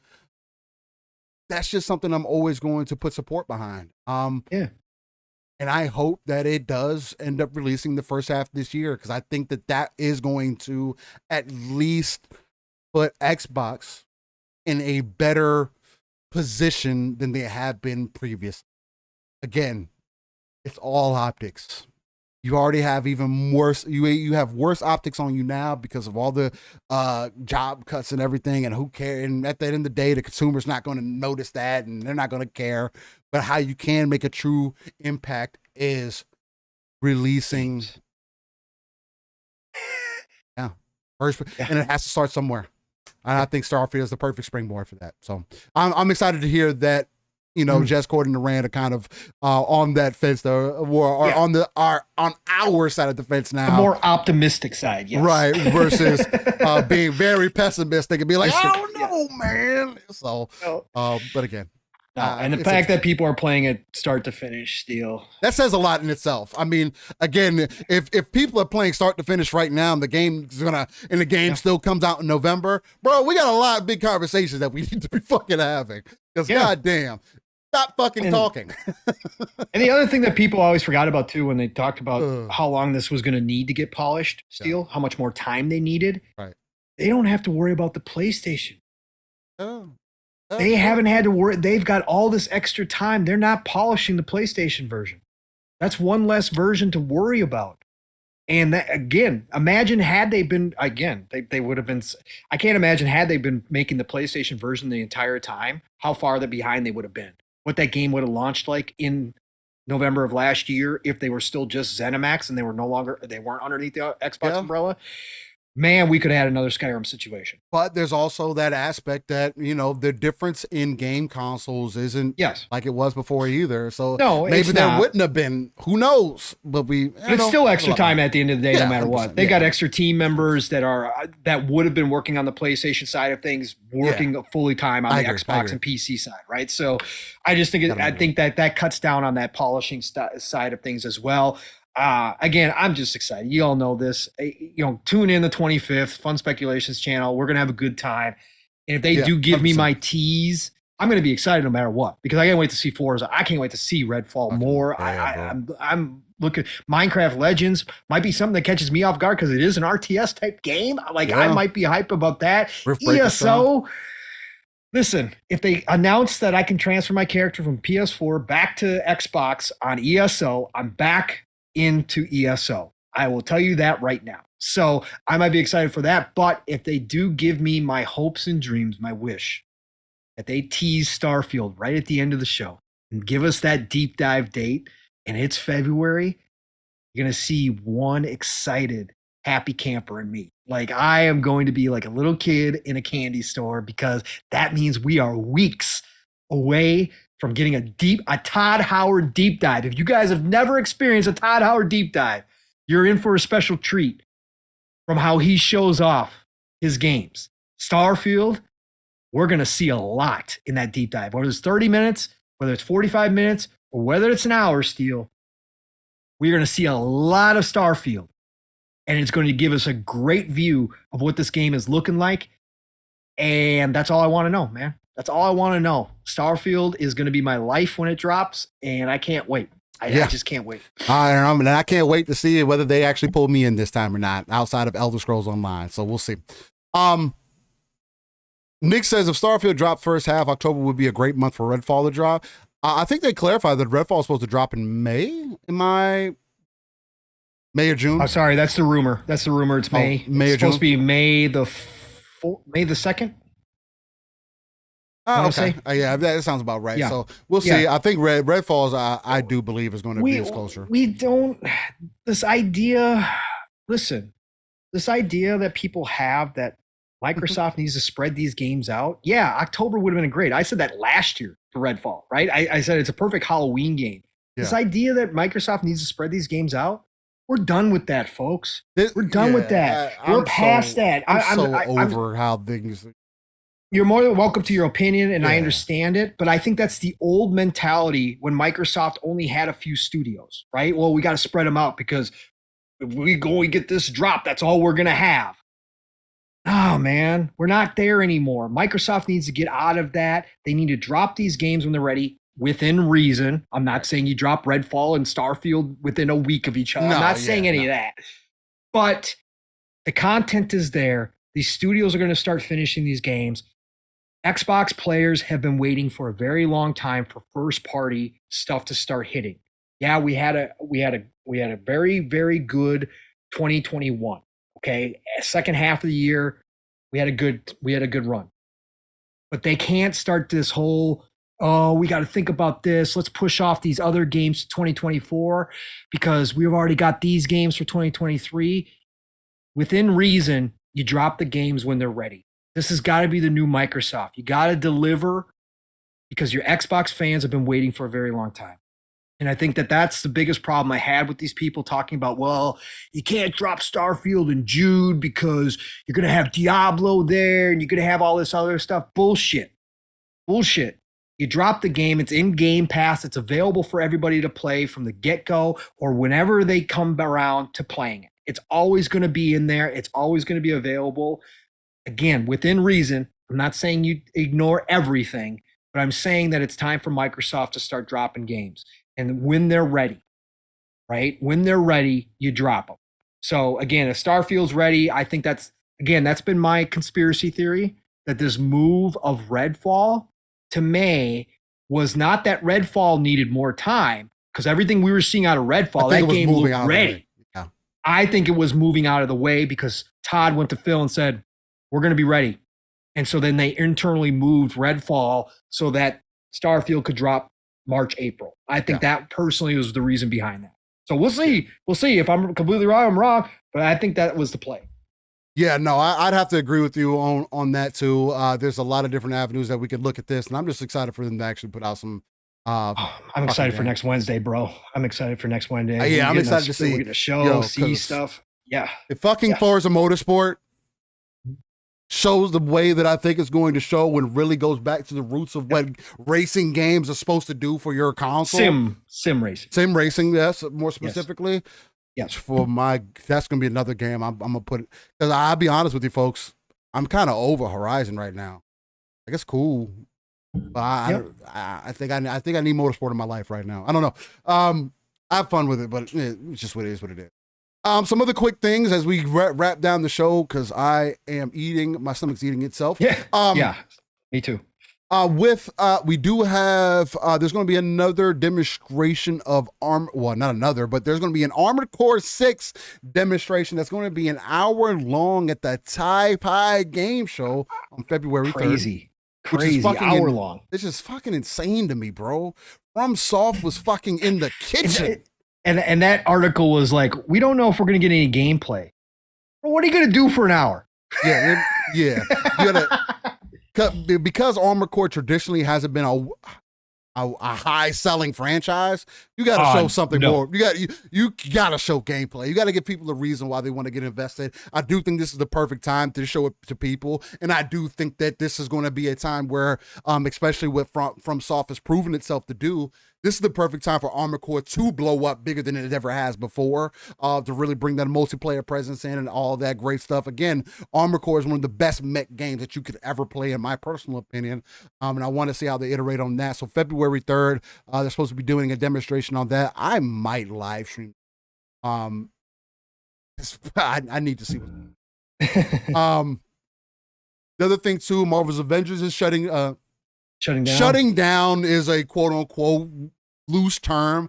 The game is still going to be available to play, but they're not going to support the game any longer. Yes. Again, what is it? March? March is going to be the final update? I do believe so. I think I saw that March 28th or something like that. So they're going to put out one more update for that game, and then that's going to be it. Hey, it makes sense for a live service game. It's not getting the attention that they wanted it to get. A Marvel IP is not cheap to continue to continue to put product out for. So if they don't see it again, there's only so much. They haven't seen it for a while. Yeah. Let's see. That was inevitable. Yeah, it definitely was. Not really anything there. Yeah, I mean, other than that, that's pretty much it. There was also an open beta test for cross-platform network beta test for Guilty Gear that is also set for February 3rd through the 6th. Well, we'll probably mention it here again before it comes out. But guys, if you want a good fighting game, please try out Guilty Gear. See if it's for you. Guilty Gear Strive is a fucking fantastic fighting game. I love every bit of it. Dropping in Game Pass. And it is coming into Game Pass. So hopefully a lot of people jump into it and have a good time. Let's see. Let the rumor mill start again, too, with Obsidian making a new Fallout because the studio head, Fergus Urquhart, I can't remember how to say his name. Anyways, from Obsidian, came out and expressed a desire to return to the Fallout franchise, saying our plate is full with Avowed, Grounded, and Outer Worlds 2. I don't know when we're going to internally start talking about new games, maybe towards the end of 2023. Would love to make another Fallout before I retire. Yo, let the rumor mill start. We're going to have some fun with that one as we get closer. It'll be a while before we hear about that, but to have another Fallout spin-off game like New Vegas in between the time that Starfield launches and then they're working on Elder Scrolls. Bethesda, of course, is working on Elder Scrolls and then Fallout. So we're talking 8 to 10 years. Literally, I'll be 57 when next Fallout 5 comes out. To have another one in between to hold us over from Obsidian again, man, that would be fantastic. And Obsidian is obviously on board. So let's go. 1,000%. Yep. Well, with that, ladies and gentlemen, I think this is going to be a perfect time for us to ramp it on down and get into our This Day in Gaming segment, or the make Pong feel old or make everybody here feel old. Again, real quick too, Steel. Real quick, okay. You guys might start hearing this FUD going around because news dropped last night. A guy that has good contact within Crystal Dynamics, the gentleman who actually broke the Avengers stuff yesterday, also stated, and we talked about this in Xbox Ultimate, but again, take this all with a grain of salt, but you might start hearing FUD. So if you're wondering where it's coming from, how it started, this is why. Again, the guy who has sources within Crystal Dynamics put out there into the universe that the new Tomb Raider is in full development from Crystal Dynamics. Okay, we got the announcement, but their full goal right now, Avengers is done. They're no longer supporting it. Obviously, part of the Crystal Dynamics team is working on Perfect Dark with the initiative for Xbox, but their main team is working on Tomb Raider. So he talked about that. Then he said Perfect Dark has hit a few road bumps, and he expects the new Tomb Raider to launch before Perfect Dark. So you start figuring out timelines, and you're like, damn, that's long time for Perfect Dark. Now, I didn't expect Perfect Dark until 2025 at the earliest, so I had it out of my head anyways. But you might start hearing some FUD about these road bumps. Oh, here we go again. Mismanagement at Xbox Studios. We had some talk about this on Xbox Ultimate. Mav was pretty disappointed in hearing this time frame. Again, take it with a grain of salt. If Tomb Raider launches spring of 2025 and Perfect Dark launches the holiday of 2025, technically it'd be out before, but again, is that way outside of expectations? No. But I just wanted to let everybody know that that's going around right now. I'm in the camp of this is nothing. This is just a part of the fact that Xbox announced Perfect Dark way too early. They did that with a couple games, obviously Fable being the other one. They didn't have anything to announce. They had to announce something. They sold us on hopes and dreams, and then they went dark. And now we've been very dark. The initiative went through all the turmoil. All that stuff happened. So now we're starting to get these kind of rumors. Oh, things might not be going as well as expected, but just hold off. I'm in the camp right now of nothing to see here, folks. Just normal growth, normal problems at a studio with a title to try and reboot. So, but that's where it's coming from. So I just want to make people aware. Yeah, so just definitely be aware of that. I do think I agree. It's a lot of fear, uncertainty, and doubt. I don't have any question on that. But that's neither. Let's see. Let's get into our This Day in Gaming segment where we essentially Make go. Me feel old. Yeah, that's Pong calls it. Where we go 30 years, about 30 years into the past of gaming history, just to give people an example of some things you might have forgot, and also I kind of use it to sometimes just be grateful, man, because sometimes you'll look back and be like, damn, I remember playing that game back then, and now look at how games are created now and the worlds we get enveloped in. It's just, it always makes me grateful. It continues to be a point to why I try to look at the overall industry and why I just care about gaming overall, man. So let's get in. I'm also currently making a poll real quick. Some people are asking about age in chat, so I'm gonna make a poll real quick. There we go. Yeah, I'm gonna do 50 plus on that one. Hey, let me know what's your age. Hey, let's see if you guys like that poll. Set that on fire as we get into this day in gaming segment, since it makes everybody feel old. Oh man, hopefully we're doing something for the young people to know where they came from. Probably not. No, they don't be caring. Let me actually make this a little bit smaller for us so we can see more of the dates and what. Oh, look at that. The old heads are winning already. I love it. Let's go. Everybody got a chance. Just click it real quick. Let us know where you're at. I want to see if the Gen Xers are represented. Probably. I think we are. Oh yeah, probably. Yeah, you got Gen Z is probably going to be on a small boat. Not going to lie to y'all. All right. So on this January 21st, we are going back to 1988. They're starting on the Famicom disc system with ice hockey. Ice. I loved ice hockey. Ice hockey was good shit. I mean, Blades of Steel obviously was king back then, but right. Ice hockey came out before that, and ice hockey was awesome, man. Sure. Excellent. Then we go into 1994. Shout out to Fire Emblem because they just recently released a game with, what was that? Fire Emblem Engage.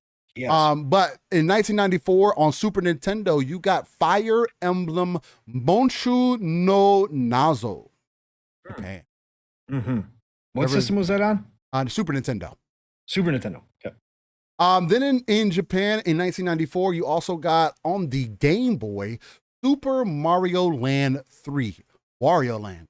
Again, another good example. Mario just didn't stay one way. They fucking took that shit. They've tried a bunch of different way. Yes. And that's why Mario's continued to be successful, to be quite frank. Regardless if all of them did well or not. Been consistent. Then in 1998, this is the fucking game that made me look at fucking scary games sideways from this point forward. In 1998, on the PlayStation 1, we got Resident Evil 2. Fucking that game, I turned the fucking console off. Did you really? Yeah, I turned the fucking console. What year was 98, you said? Yeah, 98, yes. Yep. So I was 23. So that's when I was living at the bachelor pad. And me and my buddy, we literally stayed up for 30, I think it was like almost 36 hours playing that game. We were switching off controllers, played in the dark through night, played through the day. Oh man, we were having a good time. Of course, we had some plant medicine as well. Oh, of course. But yeah. But man, I still remember that. It's just handing controllers back and forth, and oh man, we had such a great time. Yeah, I was 6 years old, and that's probably why I was fucking scared. Yeah, that's exactly why you're scared. Yeah, exactly. That's probably why I was fucking freaked out. What the fuck is going on? No, UK lad, ice hockey was not the game where you got to fight one-on-one. That was Blades of Steel. Blades of Steel was the game for hockey where you could fight one-on-one. That was like the first. I think that was the first hockey game back then that introduced the fighting. It was freaking amazing. Blades of Steel was awesome. All right. Then in 1999 on the Dreamcast, we had Evolution released. Oh, excellent. Freaking underrated. If that's the game I'm thinking about, I think it's an RPG game, Steel. Underrated game. From the Dreamcast. Evolution. A lot of games from the Dreamcast era are underrated. Role playing. Yes. Yeah, it's an RPG. Yes. Excellent game. Published by Ubisoft. Yep. Oh, how the mighty have fallen. Oh, goodness. Then in 1999, Nintendo 64 released one of the fucking greatest games ever in existence, and that's Super Smash Brothers. How's that fucking Never been a Smash fan. So much fucking great times in that. Nintendo 64. Fucking sweaties. Yeah, we definitely were. Then in 2002, the PlayStation 2 released Forever Kingdom. Got the Forever Kingdom. Then in 2002, Xbox released, Nightcaster Defeat the Darkness. I remember Nightcaster. I don't remember that one. I think my buddy had, because again, I didn't own an Xbox, but my buddy did, and he used to bring it. My buddy's brother, I should say, younger brother, he used to bring it over all the time. Yeah, Nightcaster, I do remember that. I just looked it up. Yeah, okay. Single player action adventure game. Hell yeah. Let's go. In 2003, the PlayStation 2 released The Getaway. I knew that game. Oh, freaking excellent game. Tough. Good game. Tough game. Tim the Sorcerer says, just hypothetically here, but 30 plus here explains the absence of a troll. Maybe. Tim, you might be. Well, we know some old trolls in this community. I know a lot of old trolls, actually. Maybe they just live in Twitter and not on Living Splitscreen, maybe. They probably just never grew up, so that's fine. Yeah. Oh, maybe that's what, again, maybe it's something good for Living Splitscreen. Then in 2008, the DS, Nintendo DS. I don't know why they didn't put the whole name there. I guess we should just know. Yeah, we do. To be honest, yeah. Then in 2008, the DS released Advance Wars: Days of Ruin. Freaking amazing! Advance Wars, one of the greatest strategy games. It's up there. Let's say it's top. I go top 5, top 10. For sure. Advance Wars is a great. Yeah, Grub loves Advance Wars. Yeah, I remember him loves talking it. about that. Yeah. Then in 2008, on the Wii, we got Endless Ocean. Okay. Then in 2008, the PC released Pirates of the Burning Sea. Mm-hmm. Okay. Then in 2009, the Wii released Sim Animals. Of course they did. Then in 2009, PlayStation 3 and Xbox 360 released a game that's renowned by a lot of people, Skate 2. Excellent game. Got the Skate. Tough though. I'd much rather play Tony Hawk than I would Skate, but I appreciate Skate for what it is because it is closer to true skateboarding. It's right. Really good. Then in 2010, the PSP released Valhalla Knights 2 Battle Stance. Good series. Good series. Then in 2010, the PSP released Valkyria Chronicles 2 on the PSP. Can't remember that one. Nope. All right. And then in 2014, PlayStation Vita released Ollie Ollie. Oh, Ollie Ollie. Skateboarding game, fun. Ollie Ollie World just came out. I've been looking at it. It's been going on sale. I'm thinking about it. Great game. So much fun, man.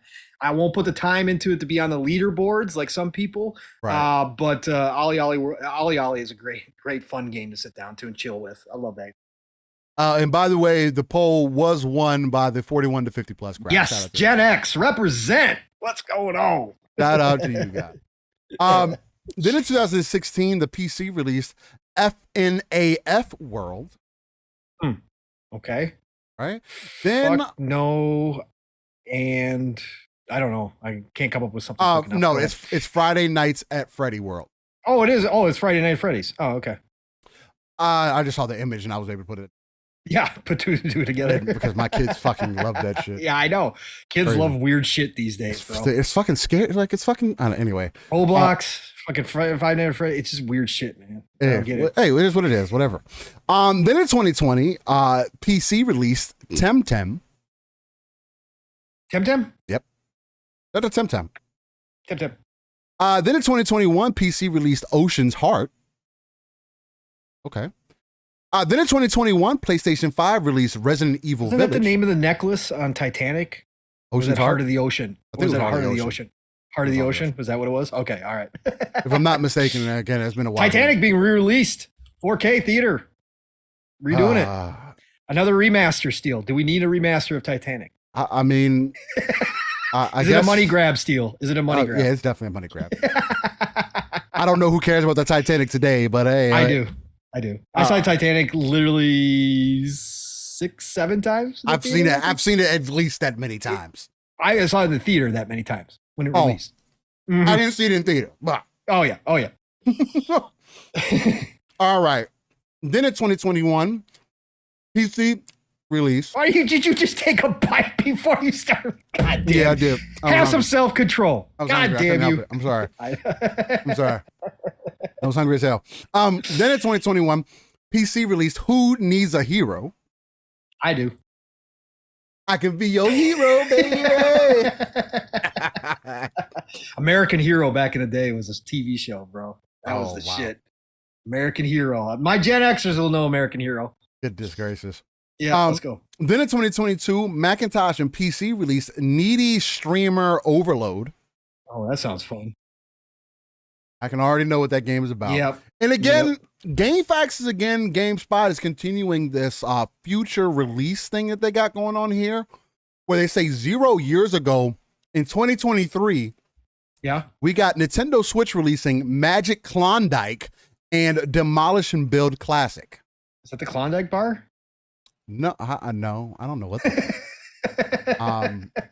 it's a board game. Greatest American Hero, Dan. Yes, that's the full title. That's the full title. Greatest American Hero. Thank you, sir. Gen X. Best generation. You had to make sure you got it right, Pong. God damn. Yeah, I know. I always shorten up names. If you guys haven't realized that yet, I do shorten names because it's easier on the memory. Yeah, I don't have to remember everything. Well, ladies and gentlemen, that was your This Day in Gaming segment. Hopefully you guys did enjoy episode 88 of Living Split Screen today. Again, over 4 hours of content, pure passion, a lot of interesting topics to get into, whether it is the monster that is constantly chasing Halo, and we'll see if Halo is ever able to defeat that monster that is always overlooking their shoulder. Whether it been the industry cutting a lot of jobs within tech and plenty of other things that have gone on this week. We have a lot of passionate things that are happening also going into this next week with the Xbox developer event that's happening on Wednesday. And again, me and Pong will be on Fun and Speculations channel to check that out. So hopefully we can see you guys there. But with that being said, yeah, I was gonna say it'll be like 2 p.m. Well, we can do it on our outros. It's fine. I'll do the times in our outros. Okay, Thank you, Gen X, just showing up. They're doing the song now between Gogo Poe and Dr. Dignalnut. They're doing the actual song that was a part of the Greatest American Hero. Goodness, believe it or not, I'm walking on air. Oh, never thought I could feel so free. Hey, clip that and put it on TikTok. Let's go. Hell no. Everybody would be like, who's this fucking idiot? Yeah, let's go. But no, ladies and gentlemen, thank you for tuning in today on episode 88 of Living Split Screen.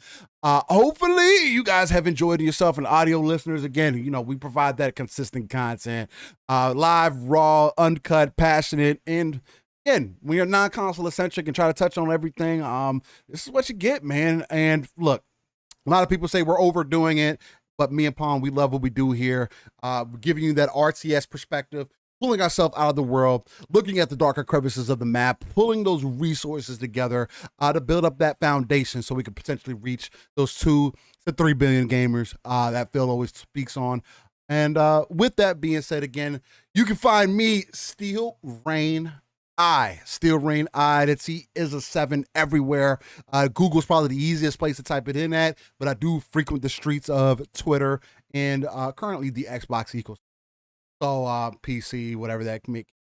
But Pong, lead the beautiful people to victory and let them know where they can find you, man. Yes, sir. Yes, sir. What a great day. Living Splitscreen. What an amazing day. I get in here with my brother. Obviously, as always, we're fired up, but today we had some tangents, we had some rants. We talked a lot today about very few topics. Actually, we went deep diving, and part of that was chat as well. You guys, as always, fantastic, engaged into our conversations, which is exactly what Steele and I love. That we never want to lose that. We never want to have an audience that just sits and listens. So thank you all for bringing your opinions into the conversation as well. Again, nothing but love and respect. As Steele and I head towards 1K, again, we don't forget who's been here, right? And all the new people showing up and all the new people listening in the future and the regulars that listen in the future as well. When you watch it back, every single one of you means something to us. And again, that again, it's never expected, but always appreciated. When you come through, when you share it out, when you hit the like button, even if you lurk the entire time, the fact that you're giving us your time to spend it with us, just hear two dudes, two gamers, just talk about gaming as a whole, that again, nothing but love and respect to all of you. So thank you for being here. Hopefully this continues. And we just keep going on. We someday celebrate 5-10 years. I'm getting really old, and Steele's looking at me sideways, like, "Dude, you gonna die on me during this show? You gonna die on me?" So I can't wait. But thank you all again. You know what? Tonight I'm going to be on the Shop podcast as always.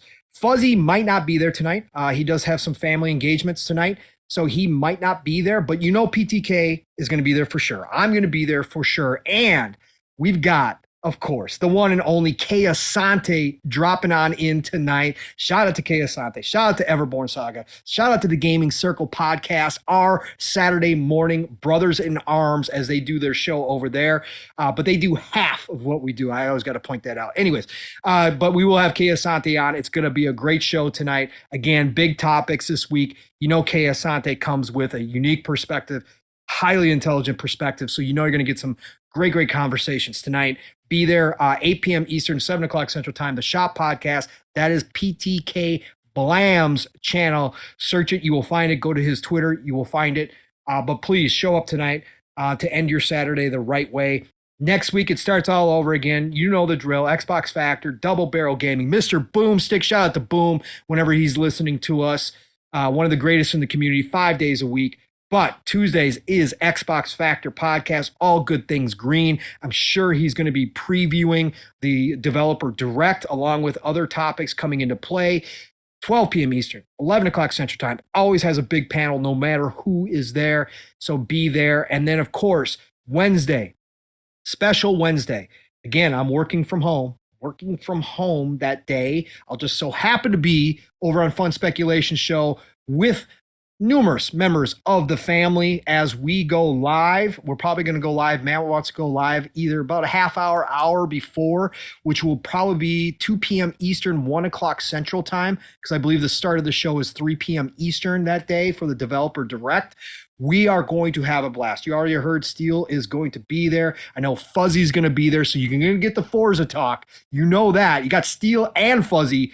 Oh, man, we're going to have some Forza talk. We're going to talk Redfall. We're going to watch this thing live. We're going to react to it all. Again, if I get my special surprise at the end, I am going to be one ecstatic kid. It's going to take me to another level, and I'm already hyped for the show. So be there on Wednesday, Fun Speculations channel. And then, of course, Thursday, it will be PM in the PM. Pong and Mav in the PM. I think it's just going to be Mav and I this week. No guest. We'll be recapping the developer direct. Obviously, we'll probably be getting some more news coming out. There's probably some more tidbits that might come out during the developer direct or afterwards. So we're going to have a great time Thursday night, Fun Speculations channel again, 7 p.m. Eastern, 6 o'clock Central Time. And then, of course, Friday, back at it, Xbox Ultimate. You know the drill. I think we're back to 10 p.m. Eastern, 9 o'clock Central now. I think Mav's sticking to that, so we do go late, but we have a fun time. Last night was no different. We were laughing. Mav went on a rant. We had some passionate conversation about stuff going on. We had Psychonauts calling in from his 1980s cordless phone or wherever the hell he's using now. We had a timer go up to see how long Psycho was talking for. It was amazing. I was reading War and Peace while Psycho was talking. It was fun. We had a great time, but we talked a lot of good news too. So please check us out there. And then I'll be back here to do this right here, one of my favorite places of all time. My brother from another Steel Rain on Living Splitscreen Saturday morning next week. It's the golden age of gaming, people. It really, really is. This 2023 is going to go down in history as one of the greatest years in video game history overall. It will probably, as it stands right now, go down as the greatest year for Xbox. So if you're an Xbox fan, in history, but no matter what you're doing, no matter where you're playing, it is the golden age. So please enjoy the rest of your weekend. Get out there, play what you love what you play. And I'm going to talk to you all real soon tonight, in fact. So I'll see you then. Otherwise, you all just stay safe. Hug your family members. Tell them you love them, your friends. But otherwise, I'll talk to you real soon. Steel, get us out of here, brother. Hey, by the way, ladies and gentlemen, just don't be the guy that's doubting somebody's word when they say they played a game like Monster Hunter Rise that isn't cross-play or cross-progression anywhere else other than the Xbox ecosystem, who was actually tried it, created the character on the Xbox, played 2 hours of it on the Xbox, and had my save carry over into the PC Game Pass when I launched it up on my computer, and tell me that it doesn't exist.